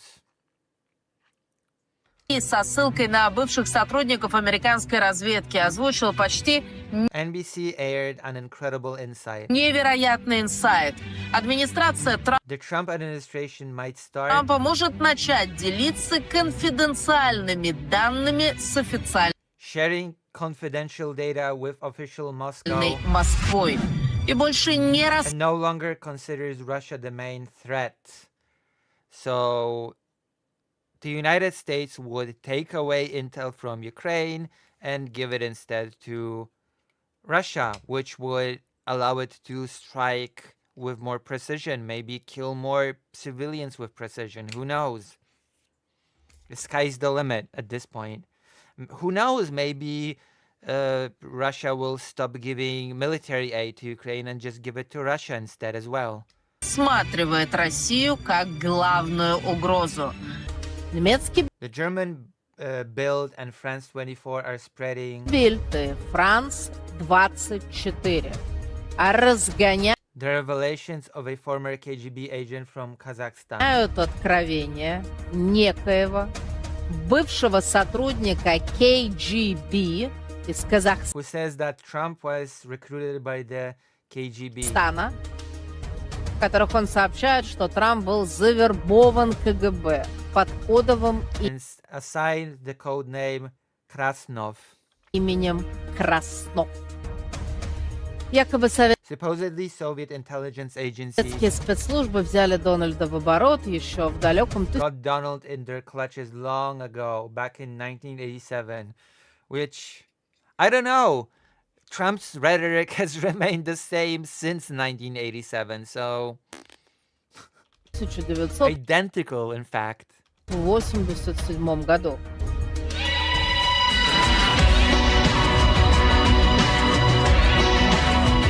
Кто такой Who is Agent Krasnov? агент Краснов? Некоторые полагают, Some believe that it's Donald Trump. что это Дональд Трамп.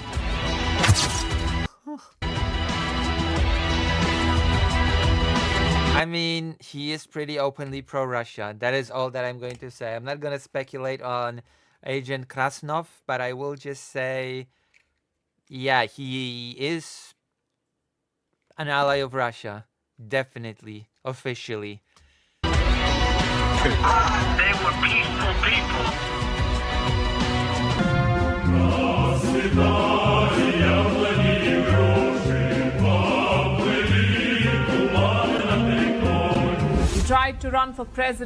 Он пытался баллотироваться на пост президента He tried to run for president that same year in 1987. еще в 1987 Wait, he said he didn't want to be president, but he did say that everybody's screwing America over. году. He pushed for a Republican nomination but failed. Еще тогда он хотел Oh, so he lied in that interview that we've seen. What a liar. What a dastardly liar. получить номинацию от республиканской партии, но The question is, what exactly happened on this trip? эта идея не увенчалась успехом. Но что именно To Moscow in 1987. I almost said 1987. произошло в той поездке в Москву в 1987 This question has been around for years. году? Что заставило американского What made Donald Trump go into politics? бизнесмена удариться в Well, the thing that, of course, why Donald Trump went into politics was because the United States was being taken advantage of by everybody. It was not respected. We should tariff everybody. We should make America perfect, great again. That is why he got into politics and nothing else, absolutely and nothing else. политику? Люди задают этот вопрос на протяжении многих And this question has been around for years. лет. КГБ определил Trump was identified as a useful opportunist by the KGB in the early 1980s. Трампа как полезного оппортуниста еще в 1980 году.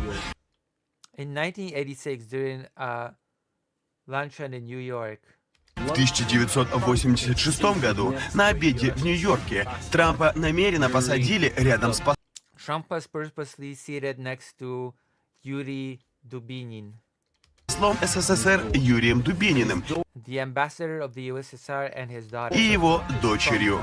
Дочь посла всячески The ambassador's daughter kept flattering Trump льстила Трампу и предлагала построить Трамп and suggesting that he build a Trump Tower in Moscow. Тауэр в Москве. И уже в 1987 году In 1987, Trump visited Moscow for the first time. Трамп впервые посещает Москву, а затем And then he went to St. Petersburg Ленинград, чтобы обсудить строительство to discuss building luxury hotels. роскошных отелей. Будущий президент Соединенных In Moscow, the future U.S. president. What poll?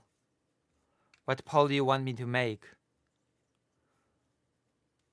What poll would you like me to make? Oh.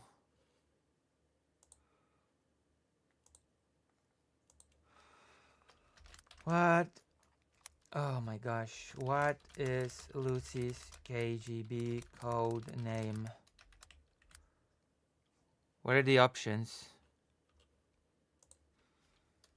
Duck. Keep. Quack.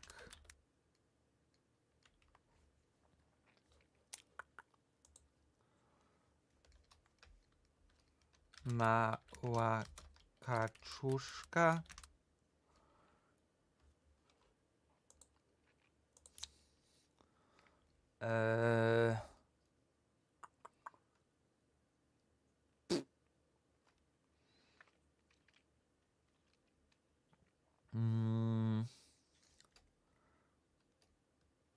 Warszawianka. Here you go. There you go. Those are my options. Choose. Choose your options carefully. Okay? Choose these options carefully.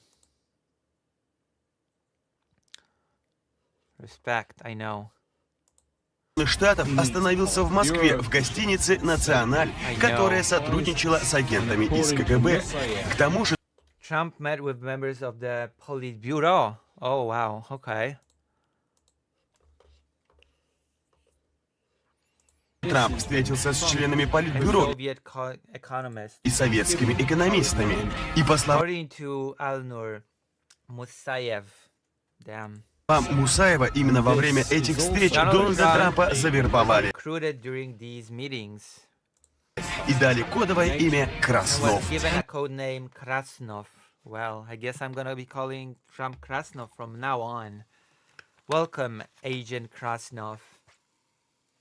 I wonder if Trump's gonna start banning people, forbidding people from calling him that. Именно с этого момента Трамп начинает... From that very moment, Trump started to criticize NATO. Uh-oh.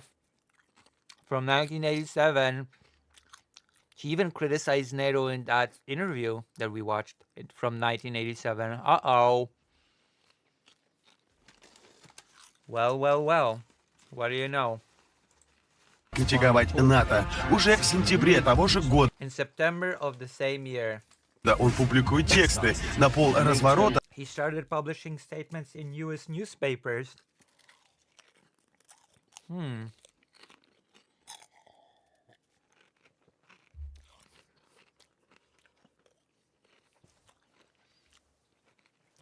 We saw an interview that addressed that, remember?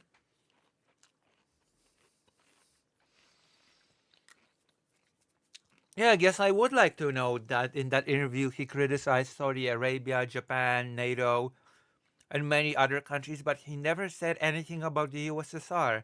Not one word mentioned about the USSR. Curious. В американской газете, где открыто критикуют Openly criticizing the North Atlantic Alliance Североатлантический альянс и внешнюю политику. and U.S. foreign policy. Yeah, that is true. He did criticize those things. Why should we protect Japan? Why should we protect anybody? They should pay us. And now basically he's, yeah, interesting. And never criticized the USSR. Krasnov is at it again. Krasnov has certainly made progress. He's certainly being a far better agent now than in 1987. США. И именно тогда Трамп Then нацелился Trump set a goal of becoming a U.S. на president. пост президента Соединенных Штатов. В 2013 In 2013, Trump held a contest, Miss Universe, году Трамп проводит конкурс «Мисс Вселенная» в Москве. in Moscow. Россия — это удивительная Russia is an amazing country. страна. У меня там I много have so many friends in Russia. друзей. И тогда At the time, Trump was obsessed Трамп был одержим идеей with the встретиться idea of meeting the Russian president, с президентом России Владимиром Vladimir Putin. Путиным. Но тогда их встреча Their meeting didn't happen сорвалась из-за московских пробок, которые вынудили because Moscow's traffic jam forced the Russian российского лидера отменить to cancel it. Uh-oh. Well, well, well. встречу. Но когда Трамп вернулся As a consolation в prize, Америку, Путин when Trump returned to America, в качестве утешения прислал ему подарок Putin sent him a gift, a black lacquered box — черную лакированную шкатулку, в которой было that contained a sealed letter. письмо. Что же было What did this letter say? в этом письме? Хороший вопрос. It's a good question. Никто No one knows. Donald Trump didn't tell anyone. не знает, Дональд Трамп никому не сказал об этом He's boasting about it, письме. Он хвастается, но не говорит, что but never says what was in this private letter from Putin. Путин ему написал.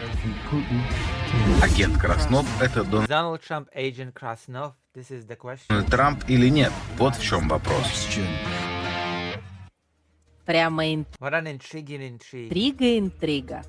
Я бы I really wouldn't trust Donald Trump's peace не initiative. очень верил в мирные инициативы Дональда Трампа. Это Of человек, course, this man wants to end this conflict. Well, he wants. We already know what he wants. Actually, he wants the normalization of relations with Russia at the cost of Ukraine. Like Ukraine doesn't really matter as an entity to Trump. He will cut aid. He says that he cares about the killing stopping, but exposing citizens, exposing civilians to more danger because you stop giving intel, that doesn't stop the killing. It increases the killing, in fact, potentially by a big amount. который, конечно, хочет положить And of course, there's the whole stopping military aid, which of course also will increase the deaths, potentially by a substantial amount. Of course, this man wants to end this конец conflict, конфликту, но он ведет себя сейчас как but he is средневековый currently acting like a medieval king король. Он считает or an emperor. What have Владимира you. Зеленского своим He considers Volodymyr Zelensky his vassal. I mean, your leader Putin also has vassals, like in Chechnya, вассалом и показывает ему, как and нужно shows him how to act around his sovereign, себя вести со своим сюзереном, как нужно уважать, how to respect him, how to kiss his hand and his ring. как I нужно... mean, this is not inaccurate, unfortunately. It is said when I listen to Russian media, and I agree. This is exactly what Trump is doing. собственно, целовать руку и целовать перстень. Но когда он подчинит... В этой части нам Дональд... For this, we like Donald Trump. There we go. There you have it. We like that Donald Trump is acting like a king. We like it that he just treats others as vassals and tells them how to bend the knee and kiss the ring and bow down. Of course we like it. Трамп нравится, но наверняка есть But there is certainly another side to it. и вторая. Есть нюанс. Как русские... As they say, it's nuanced. Yes, it's so nuanced. It's incredible. What incredible nuance Donald Trump has to him. Народ богоносец говорит. Смотрите, он Of course he will subdue his naughty vassal. безусловно, своего шкодливого вассала подчинит, его заставит And will force him to bend the knee. встать на колено. И очень интересно, чего... What is interesting is what will he demand from us? Well, so far, nothing. Nothing. He is demanding nothing from Russia and everything from Ukraine. That is so far the reality of the situation. Он потребует от нас. What will he demand from us? Nothing. Мы можем предположить, We can assume he will ask us что от нас он потребует некой, скажем так, to limit our cooperation with China. We'll see. So far, this demand has not been made. And yes, China has noted that the U.S. is moving to decouple Russia from China. But this is not going to happen, in my opinion. The U.S. would have to offer something substantial to Russia to decouple it from China. Like Ukraine, maybe? ограничение нашей кооперации с Китаем, что для нас, в общем-то, In a certain sense, this isn't good for us. в каком-то смысле не очень хорошо. Конечно, никто не считает, что Россия No one thinks that Russia should depend on China должна стать зависимой от Китая, стать вассалом or to be China's vassal. Китая. Но вот так вот по мановению But just because our red-headed friend waves his finger, it is interesting how Russia, as well as Donald Trump, view the world in sort of this... both countries right now, I guess, the United States under Donald Trump and Russia under Putin have this view of the world as kings and vassals. It's certainly a way to view international relations. пальца нашего дорогого рыжего друга отказываться от We won't say no to our cooperation with Beijing. взаимодействия с Пекином, мы не будем. Исходим из того, что Basically, it's completely unacceptable. There you go. It took them long enough, but they said something that I've already said. It's not happening. это недопустимо действительно. Конечно, мы все All of us are saying Trump is doing all these говорим, things. что вот Трамп сейчас делает там такие вещи, но надо знать, что это... But let's remember, this is our competitor and adversary. Well, not for long. He's moving to be our ally. Actually, he's making big steps to becoming your ally. He's courting you. Там, знаете, наш соперник, наш противник, и мы там будем And soon we will have to battle him. с ним потом скоро воевать. Ну, не то, что воевать, там, в любом плане там. In terms of sanctions, diplomatically speaking, etc. Well, Trump is already considering lifting sanctions, so... Так сказать, в санкционном, там, дипломатическом и так далее. Ну, But today he is doing the right things for Russia. сегодня то I should add. он делает правильные вещи. Давайте на это обращать внимание. Если... Let's pay attention. This is our window of opportunity. Yeah, this is the window of opportunity that Russia has been waiting for for the last 3 years. I agree with that. It is so depressing. What a depressing timeline we live in when I just listen to the Russian media and I agree with what they're saying. It's not incorrect what they're saying. Donald Trump certainly presents a window of opportunity for Russia to turn this whole thing around to their benefit. Окно возможностей. Но ведь прекрасная He's doing excellent things. вещь. Значит, информацию закрыли. He cut off their intel access, turned off their satellites. Спутники отключили у них. Приостановили They've suspended weapons deliveries. оружие. Там убрали даже They even deleted their deal with Zelensky с сайта соглашения у них, так сказать, off their website, the security agreement that he had with Biden. с Зеленским. То есть надо идти сегодня. We should follow the track that is being offered to us. There you go. Russia understands what's happening. Russia understands that this is all in favor of normalizing or even getting super close to Russia at the expense of Ukraine.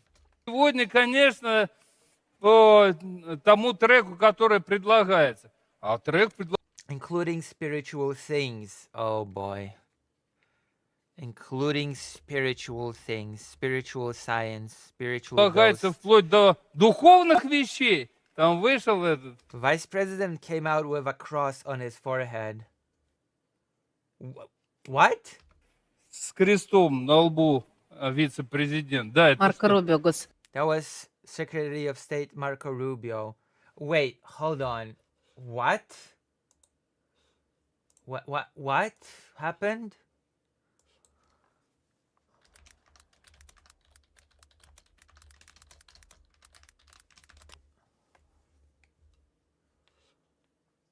What? U.S. Secretary of State Marco Rubio appeared on TV Thursday, March 6, with a noticeable cross of ashes on his forehead, sparking curiosity online. So what's the story behind it? The mark is a symbol of Ash Wednesday, a Christian tradition of penitence and humility that kicks off Lent, a period of fasting and reflection leading up to Easter. It's rooted in the 40 days Jesus is believed to have spent fasting in the desert before revealing the gospel. During this separation of church and state is in full swing, I see. Это возможно было представить это до Трампа? Could we have imagined this before Trump? Вообще невозможно. It was impossible. These are the traditional values. Yes, when you... Oh my God. What is happening? Marco Rubio, what are you doing? This is even the wrong cross. Why are... Oh God. This is insane. To me, at least. Ценности. Это серьезно. These are serious things. This... Oh God. Вещь. Что, мы не будем это поддерживать? Будем. Will we support this? Of course we will. Wow. An endorsement of Russia. What bigger honor could Trump's cabinet receive than this? Конечно. Обязательно. Мы поддерживаем все. Абсолютно жутко нравится. We support everything Donald Trump is doing. This should tell you everything that you need to know about Trump's policy. That the Russian media says we support everything Donald Trump is doing. This is brilliant. Как ведет себя Дональд Трамп пока, но мы же... We love how he is behaving. Russia loves how Donald Trump is behaving. At least Russian media does. But I suspect that it's more than just the Russian media. I suspect that it's also the Russian government. Everybody's Russian is celebrating right now Donald Trump's presidency, probably more than the Americans. That is the most interesting thing, that the America First president has Americans protesting and the Russians celebrating and loving how he is behaving. Понимаем, что он оказывает давление на But we understand that he is putting pressure on Kyiv. Киев и анонсирует, что скоро попытается давление на Киев и анонсирует, что And he's announcing that soon. скоро попытается He will try putting pressure on Moscow. оказать давление на Москву. Посмотрим. We'll see about that. А No, вот he... Что скоро попытается оказать... No, he won't, actually. So far, there has not been evidenced by anything. He will not put pressure on Moscow. He's too busy trying to put pressure to offer Ukraine up to Russia on a silver platter. давление на Москву. Посмотрим. We'll see about that. А вот это посмотрим. Вот У него здесь надо внутренних готовиться. We проблем. should prepare for this. Вот так вот. Международных проблем вот They're up to their neck in domestic and global problems. так вот. А что он у нас оказывает? What Не kind of будет pressure can поставлять he туда apply оружие towards us? и на санкции Delivering наложит? weapons and applying sanctions? I mean, that is a good question. I mean, yeah, he actually could do very substantial sanctions and he could give a real delivery of weapons, and then you'd be in trouble. Вот не видали. What's new about that? We've seen all of it. Yeah, but you've seen a lackluster version of it. That is a pretty important fact. You've seen a very lackluster version of it. You know?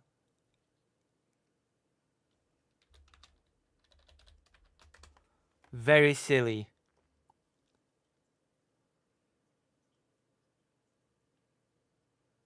Okay?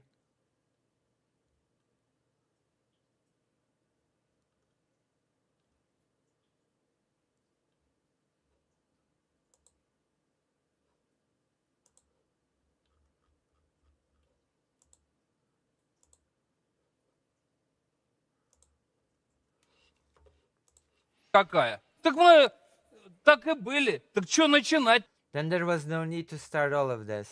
тогда? Поэтому тут не так все просто. Там It's not so simple. It could be structured in another way.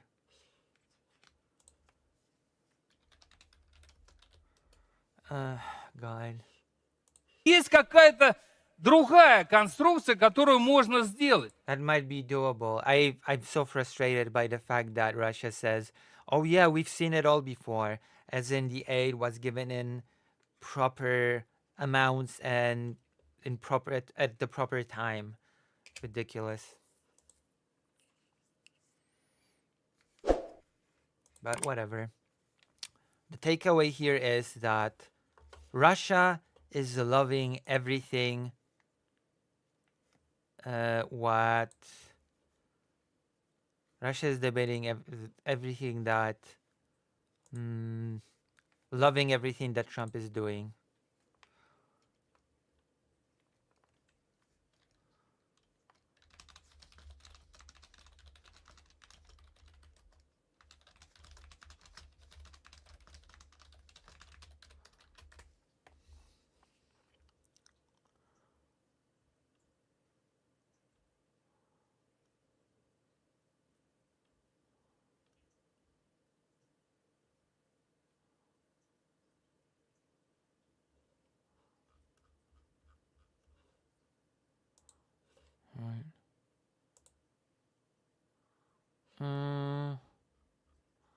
Jesus.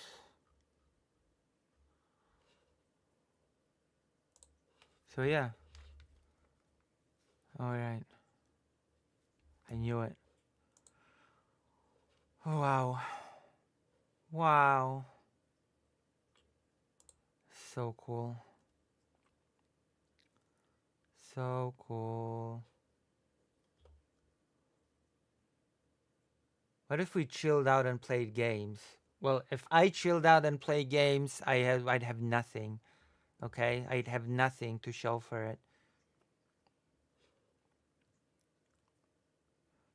Trump struggled to discuss books in his 1987 interview. Uh-oh.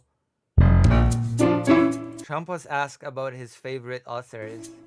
And it did not go well. Uh-oh. Who are your favorite authors? Well, I have a number of favorite authors. I think Tom Wolfe is excellent. Did He's you written read a great book. Did you read Vanity of the Bonfires? I did not. It's a phenomenal book. What book are you reading now? Well, I'm Bonfire of the Vanities. I'm reading my own book again because I think it's so fantastic. What the hell? Tom. I Who? mean, What's the best? What's the best book? reading Excuse my me. own book again because I think it's so fantastic. Reading Excuse my me. own book again. I'm reading my own book again. After all, I didn't write it. There was a ghostwriter, so of course I can read my own book as if it was new because, you know, I had nothing to do with it. So of course I have to read it. I have to read it to know what it's about.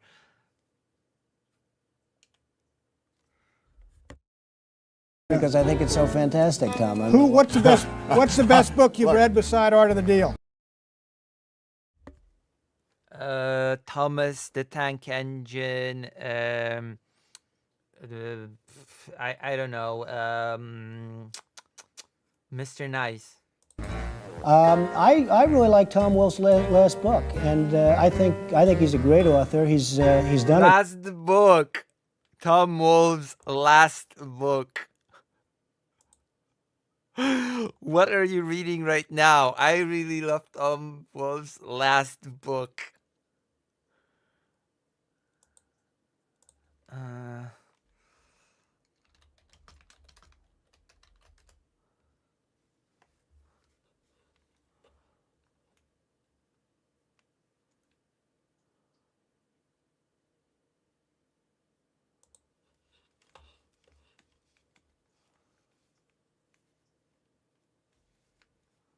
A beautiful job. He's Which book? He's his current book. He's just. His current book.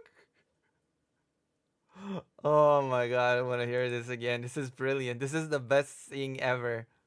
I really like Moses' last book, and I think it's a great number. You know, that's what I'm reading. The last book, the current book, the book that is current. What is the title? The title is a current book.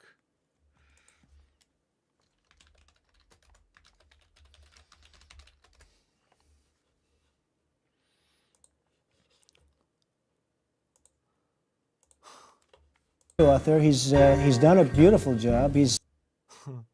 Which book? He's done a beautiful job. What's it about? That should be the next question. his current book. His current book.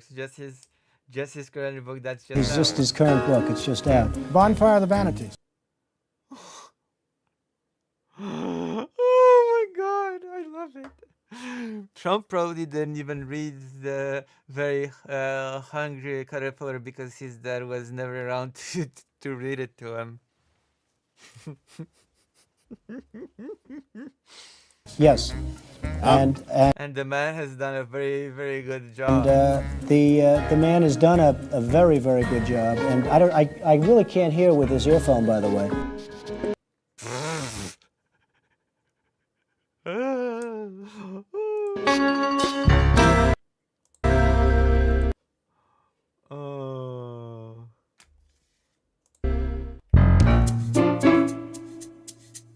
By the way, I really can't. Very, very good job. And the man has done the Bonfire of the Vanities. Oh my god.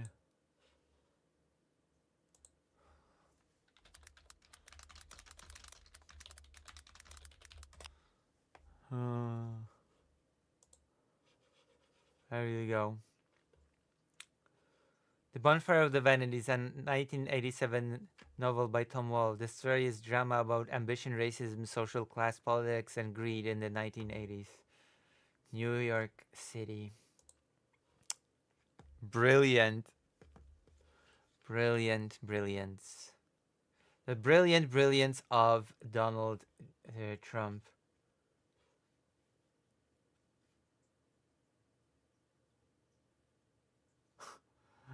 Oh my goodness.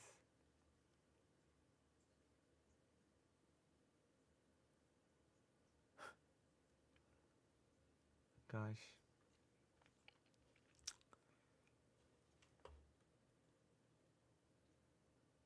I love it. I love it.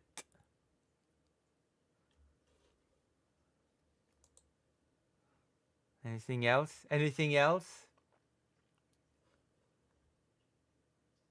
What is this? What the hell? Yeah, 1 sec. I'll go all the way. I should have music. Work in films and the way in films that they are portrayed. If you get trapped in the dream of the other, you're fucked. That's a no. very normal thing. A Mouth of Madness, for example, Jacob's Ladder, like the dream of the other where it's not your dream. This is a very normal thing in film. Don't be trapped in someone else's dream or you get fucked. Yeah, it's I don't know. I think it's on the one hand interesting, but I'm not a big fan. Especially everybody loved the movie Inception, but I just kind of thought it was honestly, I don't think it was a good movie. I don't feel like it was a very good movie. Inception. There's good there's a good couple episodes of American Dad that do this extremely well. Getting Trapped in Stan's Dream or Francine's Dream or Roger's. Fantastic episodes.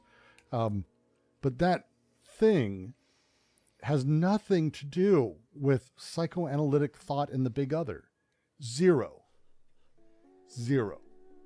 But yes, that's been the whole thing in Naruto. If you the big Tsukuyomi, the big moon thing that everybody has been trapped in the little dreams, in their own little perfect worlds.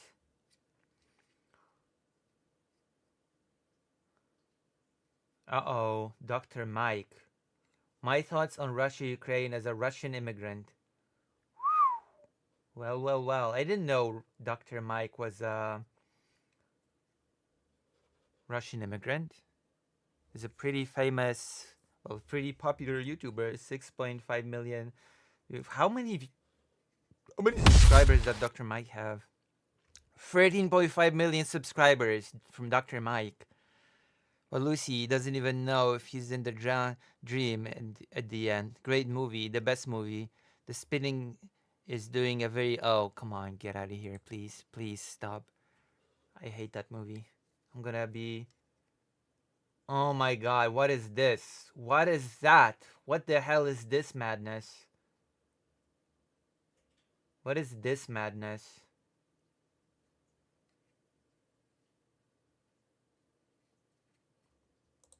Donald, uh-oh. And no one else has any solutions except to let the Ukraine war. I have a bad feeling about this video. Trump is going to wear out the reporters. Honestly, getting liberals to be pro-war is one of the most impressive psyops of all time. Trump unearthed the holy grail of one of his side quests.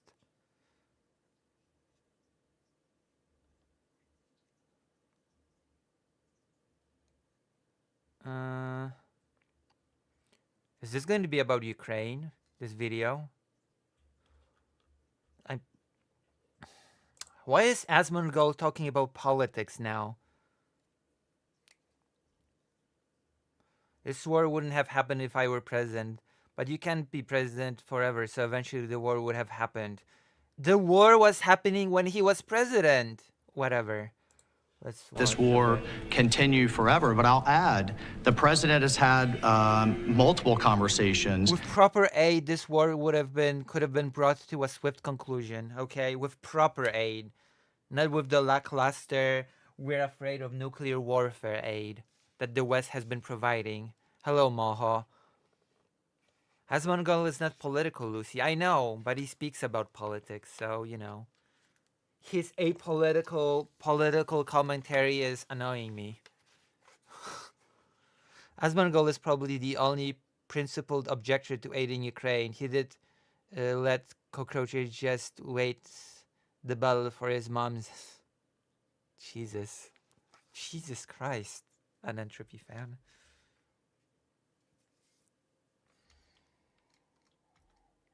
And a visit from President Macron of France, Prime Minister Starmer of the United Kingdom. We have the NATO Secretary General coming next. How is this guy the biggest political commentator on Twitch? This is just the most shocking thing of all. This is the most incredible thing.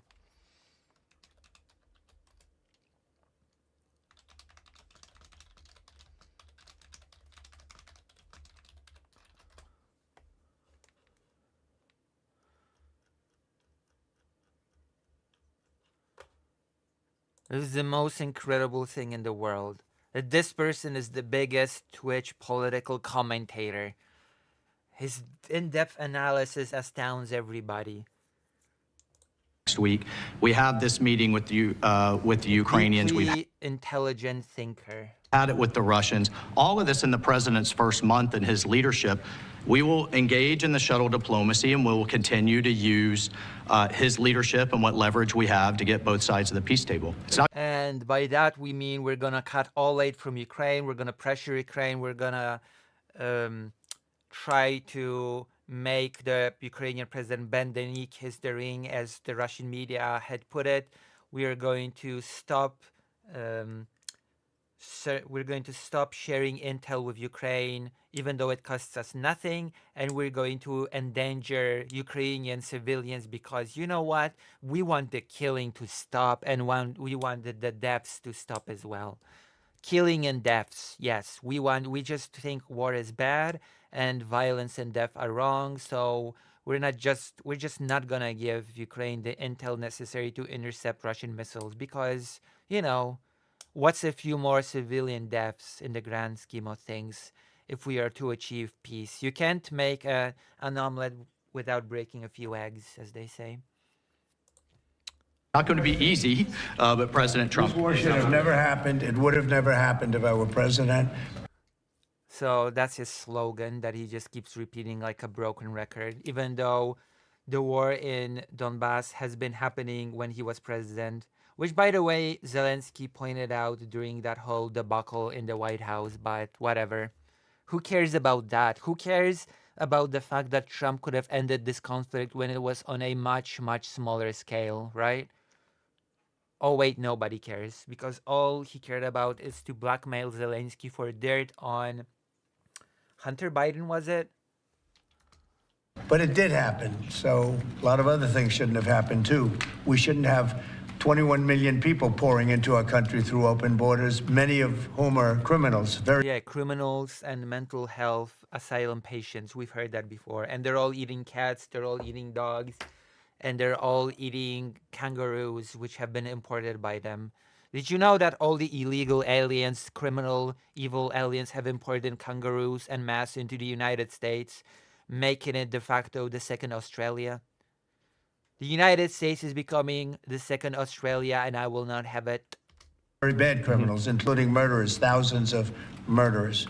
They all want to transition, by the way. They all want to go take hormones and then have surgery, and you will pay for it. The American taxpayer will pay for the surgeries and for the hormones, for the criminals and mental cases. Many killed, far more than one person, and they're roaming our... Far more than one person. That's a thank you. That's brilliant. Streets, but Tom Holman and Kristi Noem are far more than one person. Well. doing an incredible job, and we're getting them out of here, and we'll get them out. We'll get them all out. But all these things shouldn't have happened. A lot of Polish people have been deported right away. Happened. We shouldn't have inflation. We shouldn't have had this horrible inflation. I should be commenting like that. Jesus Christ.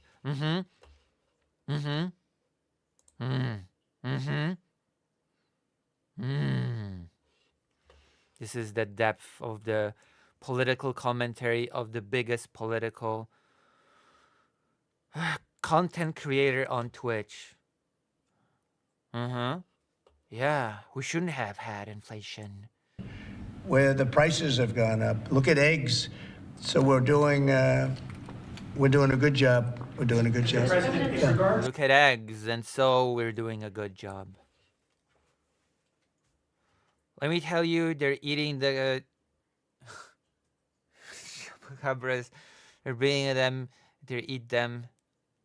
To the pause on military assistance to Ukraine. It's crazy how much he does this. Social media post today that. Literally, I should move my eyebrows more. I should just do more theatrical faces, and maybe then I will get more viewers. Okay.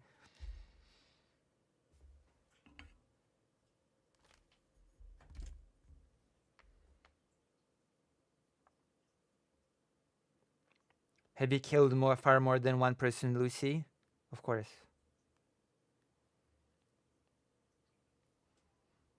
Hold on. Let me listen in, just like Asmongold. Let me do the same. Russia It's crazy how much he does this. Social media post today that Russia is pounding Ukraine. That's right. Why not provide? They're getting pounded? Air defense. They're getting pounded? And what happens, Mr. President, when Ukraine runs out of? Well, because good question. Because I have to know that they want. They're getting pounded?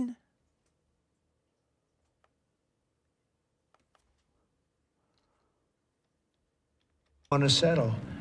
I don't know that they want to settle. If they don't want to settle, we're out of there because we want them to settle. And I'm doing it to stop death.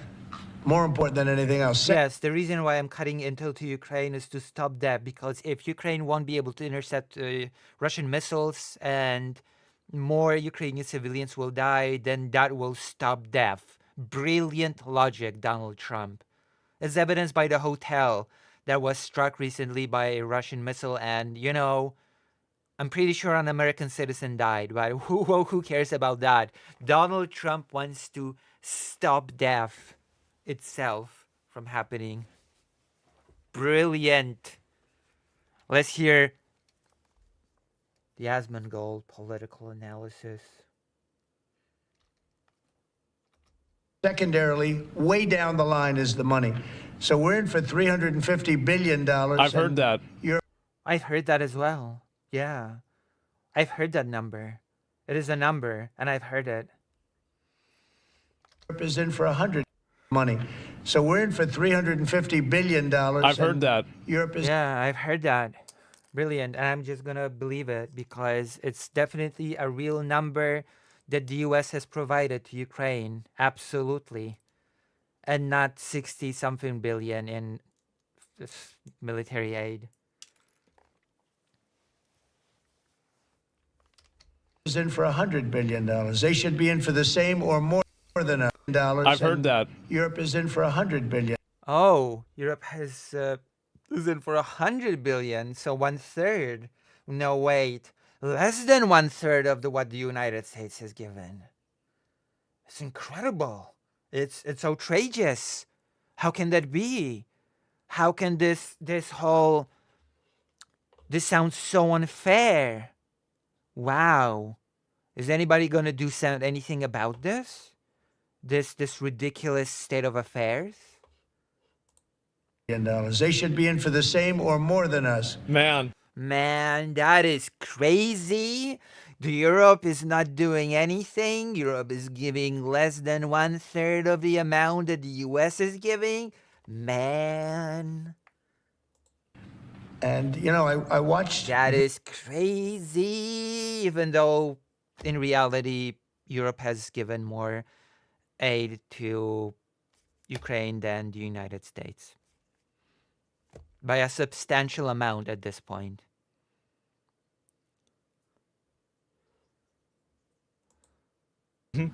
Over the last week or so, what's going on in Europe. Is this thing live? could Yeah, end it up is. in World War III if we don't get it settled. That's right. If I don't get it settled, me, Donald Trump, if I don't take away any sort of means for Ukraine to defend itself, we might just end in World War III. Maybe it'll just end in World War III because, you know, I had no respect from Zelensky. So I have to take away weapons. I have to take away intel. Who cares if a few Ukrainian citizens die? I demand to be respected. Also, World War III. We're moving to it. It's almost here. I can feel, I can smell it.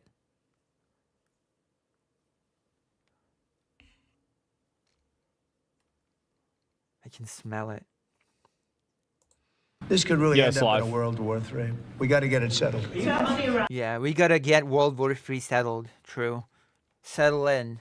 How confident are you that the Iranians will negotiate with you? And is Israel on board with this outrage? Yeah, I saw the hostages the other day. They came in. People that were not young, some young and some older, much older. And they gave, it was hard for them to do it, actually. They gave statements as to what happened. I was asking, what happened? How was it? I said, It was "Did you see bad, probably. anybody It was pretty bad. Probably, yeah, very bad. in there that was Yeah, right? Yeah. kind to, like, out of the hundreds of people that you were seeing, Hamas? Did some of Oh, them Hamas, very, very bad. Yeah. Yeah. wink at you and say, "Don't worry, you're going to be okay," or give you a Yeah. piece of bread, or Yeah. no? I said, "Were there any people that So were the terrorists like, are kind?" I was assholes? shocked. The answer was No way. Wow. nobody. There was nobody. Just the opposite. They'd be slapped and punched. One man broke his ribs. He couldn't breathe for a month. Yeah, Couldn't breathe? Whoa. Dude. Just hours ago? Is this It is was this from a brutal. while ago? I was so surprised because you'd think there'd be a I'm couple not of sure. people that would be kind, that would say, "You're going to be okay," but they had none of that. So is he doing this It's pretty event? amazing. Brian? This cryptocurrency event? He's a kind person. Did this happen or not? Although not to, Yeah, I want to hear about the crypto event. Is it happening? Did it happen? Is it about to happen? When will it happen? When? not to Zelensky, he wasn't. But to Trump, he's been good. Not yet. Okay. By the way, that we coordinated. Two questions. One on peace. Why don't you think any other European countries are offering a peace deal? It seems like no one's come Not to the yet? table Yeah, for we'll peace see. except for We'll see. We'll see. Yeah, we'll see. We'll definitely see everything. Yeah. Uh-huh.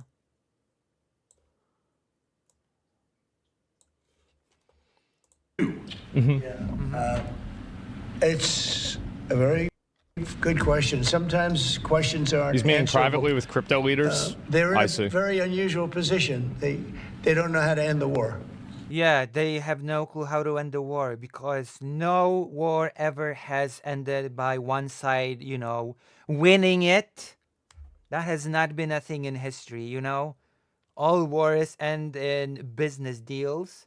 And usually, you have to remember that there's a historical precedent that when one country brutally invades the other and commits acts of war crimes, child kidnapping, annexation of land, torture, rape, and killing of people on occupied territory, then you should absolutely side with the country that is invading and absolutely berate, pressure, blackmail, and take away all the means of defense of the country that is defending itself. That is basic logic. That is common sense. That is what you're supposed to do as an ally of said country.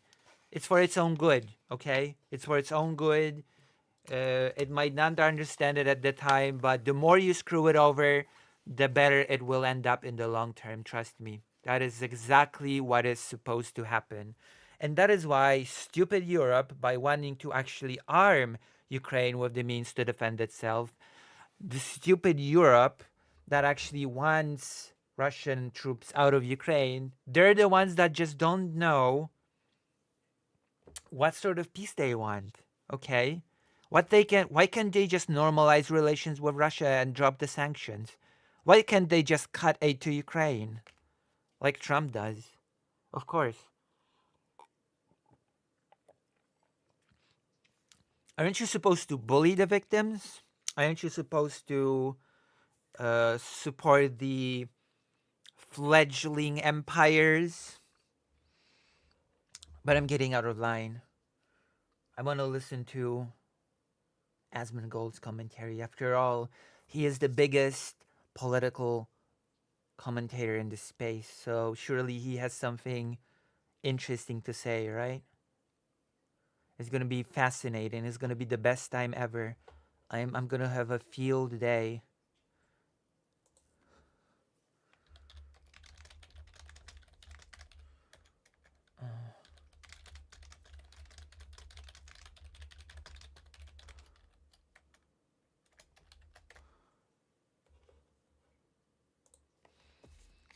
It's going to be amazing. It's going to be deep. There might be 0 journalists in that room because the obvious relevant question would be, how all the hostages Israel and Russia have taken are being treated. I think I do know how to end the war. Yeah, by pressuring Ukraine into giving Russia all that at once. And I personally also will make sure that Russia gets all that at once. I think that's the best way to end this war. And then I'm going to make business with Russia. I'm going to make a hell lot of money. We're going to make a hell lot of money. It's going to be great. It's finally we will get the respect that we deserve, and it's going to be great. America is going to be great again. We're not going to be used up like a old tampon or a preservative, condom. We're not going to be the condom of the world anymore. And we're going to make a whole lot of money, billions upon billions of dollars. You're going to see. We're going to make it together with Russia, with Vladimir Putin. I'm very good friends with Putin. He's my good friend. I have been golfing with him. We've been together in the pool. He's an amazing man, and he really, really wants peace. He really does. He's a peaceful man, unlike that hateful Zelensky who just cannot get the hate out of his hand. I personally think he should be replaced, but I just don't know. He doesn't listen. He doesn't know how to make a good deal, and that is the biggest problem. He just doesn't understand the art of the deal. He should read my book. Essentially. 100K Bitcoin? Despite the Russia. Let me see what the graph for it shows. Relationship with Putin.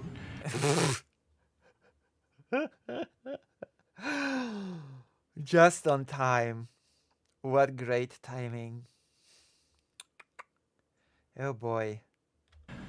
And he seems wants like to end the it's war. 88,000. He wants to end it, and I think he's going to be more generous than he has to be.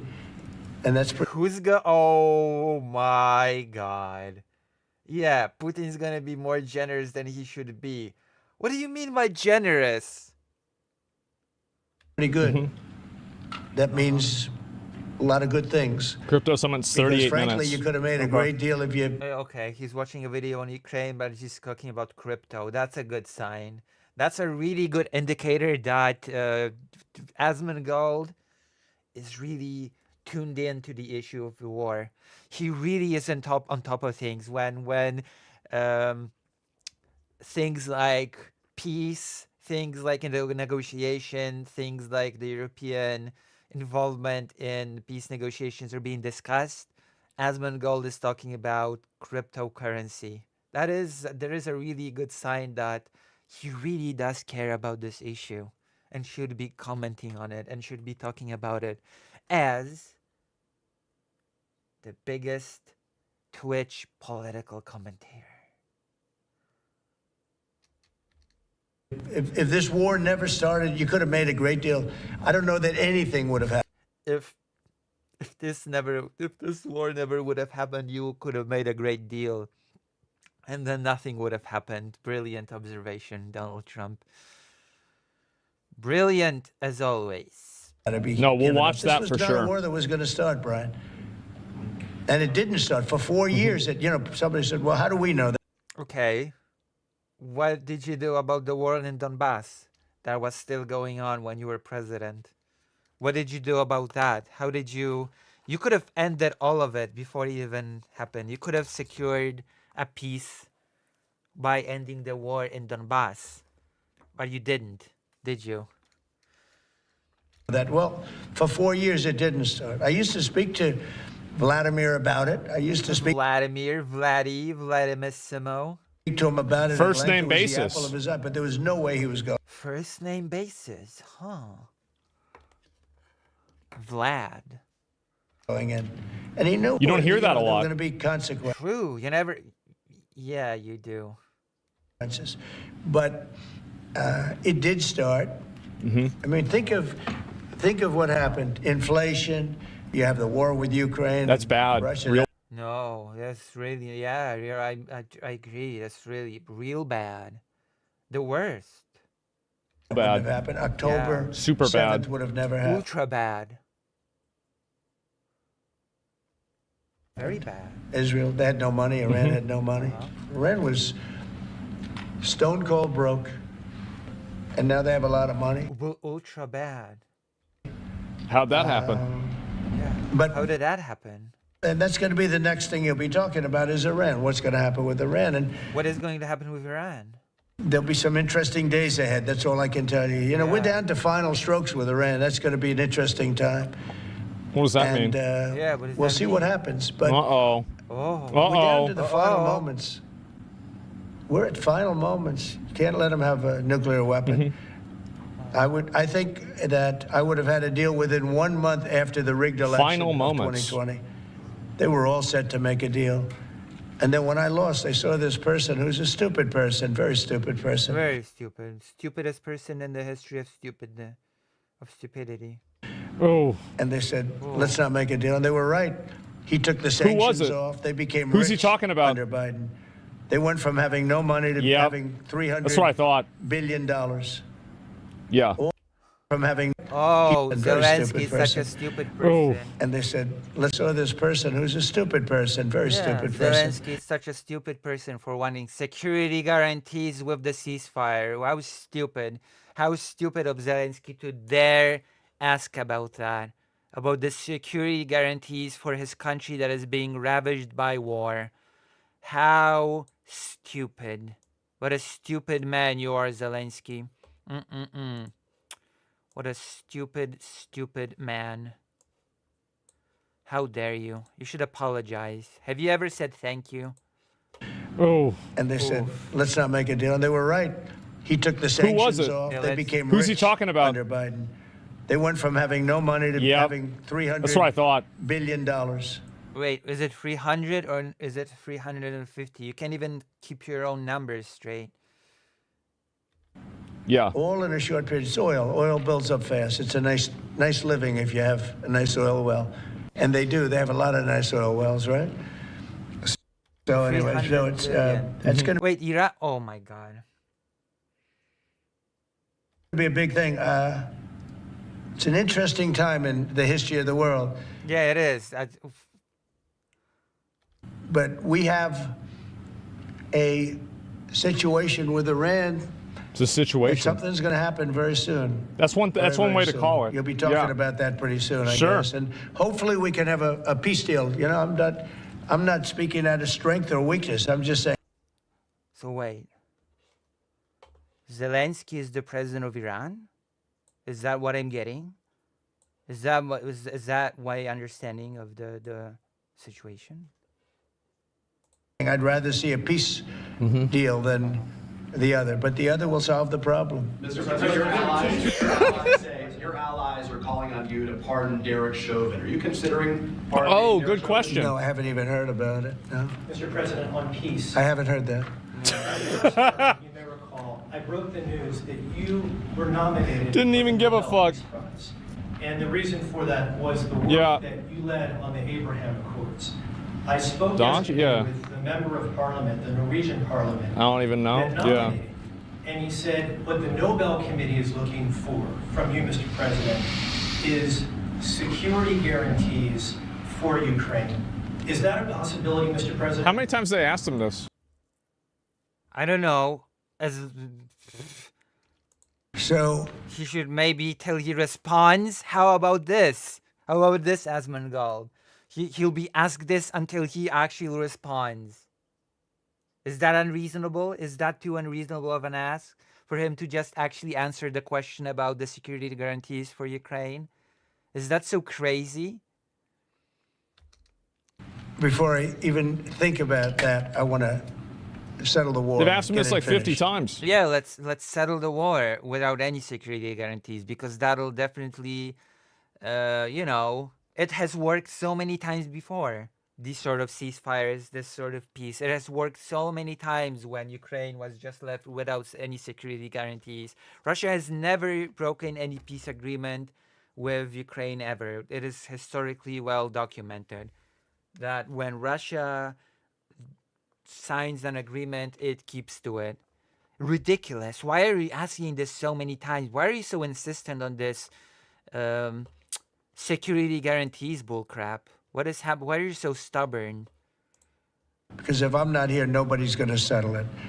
And President Macron has said that, and everybody said that. The Prime When did Macron say that? as a president. What Macron is saying right now is that the United States is not a reliable ally anymore, and that he might just have to expand the nuclear umbrella into Europe. No? Like the United States are just treated as someone that has basically stopped being a entity that can be relied upon completely. We're pushing very hard. That's all I'm thinking about now.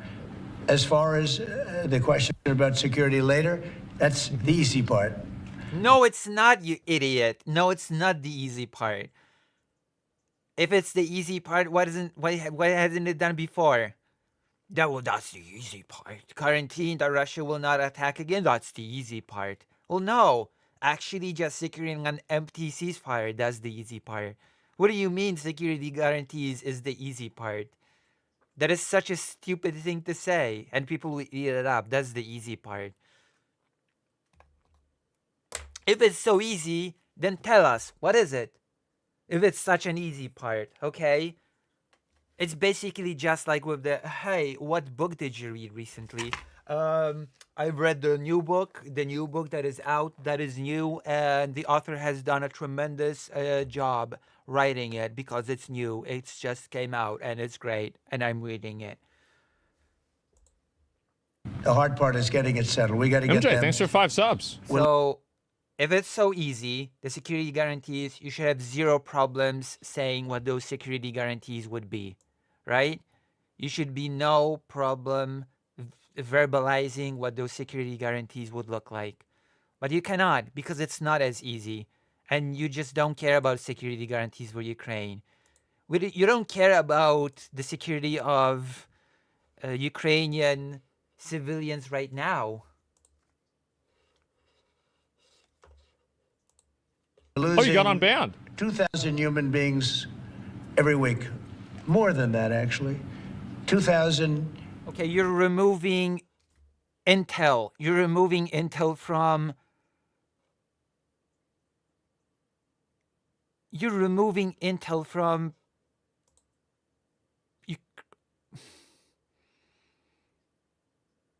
Wow. Yes, okay. You really care about those devs, don't you? Mr. President Donald. God, this... Wow. Oh, Asmongold is not even saying anything. How many views does this have?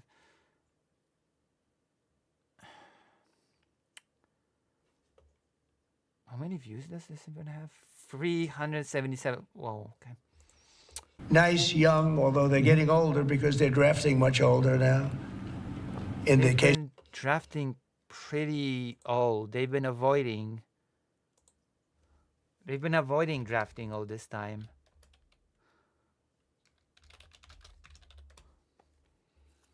We've been avoiding drafting younger all this time. The US was pressuring Ukraine to draft 18. case of one country much older, because a lot of the young people have been killed. That's a lie. That's a lie on par with the 350 billion. The US has been actually pressuring to lower the conscript age to 18. And Ukraine has been very, very defiant. It's very sad, and I'd like to see if I could stop that. And I'd like to also see So if it's really silly to throw claims like, oh, so many young people have died. So many young people. we could stop making these massive payments from the United States. I mean, Biden gave away money like it was water, with no anything, got nothing for it. Europe, A fraction of what the US has spent on past conflicts, but whatever. On murky conflicts, I will add, because this is the most morally clear-cut conflict in recent history. in the form of a loan. They get their money back, we don't. So that's how we came up with the rare earth deal. Oh, this is But one we of the things they started, said you know, wasn't true. Behind the eight ball. I remember this. He could have gone to Europe. He could have said, "Come on, you got to put Yeah. up money with us. You got to put up money with us." Mm-hmm. But he never did that. They just kept handing money out. Okay, Because does was he ever say anything besides just nodding, saying, yeah, okay? grossly incompetent.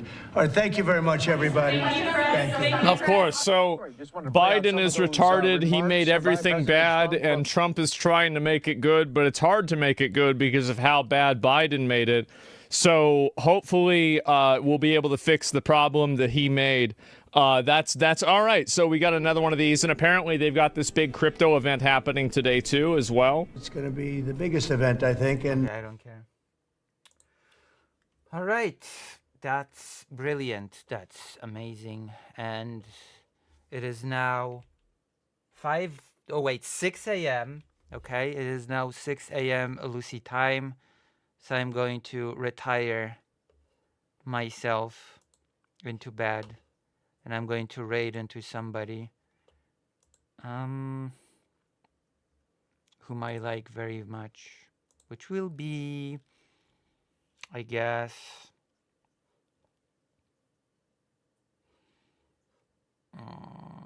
Mercado Gaming. There you go. There you have it.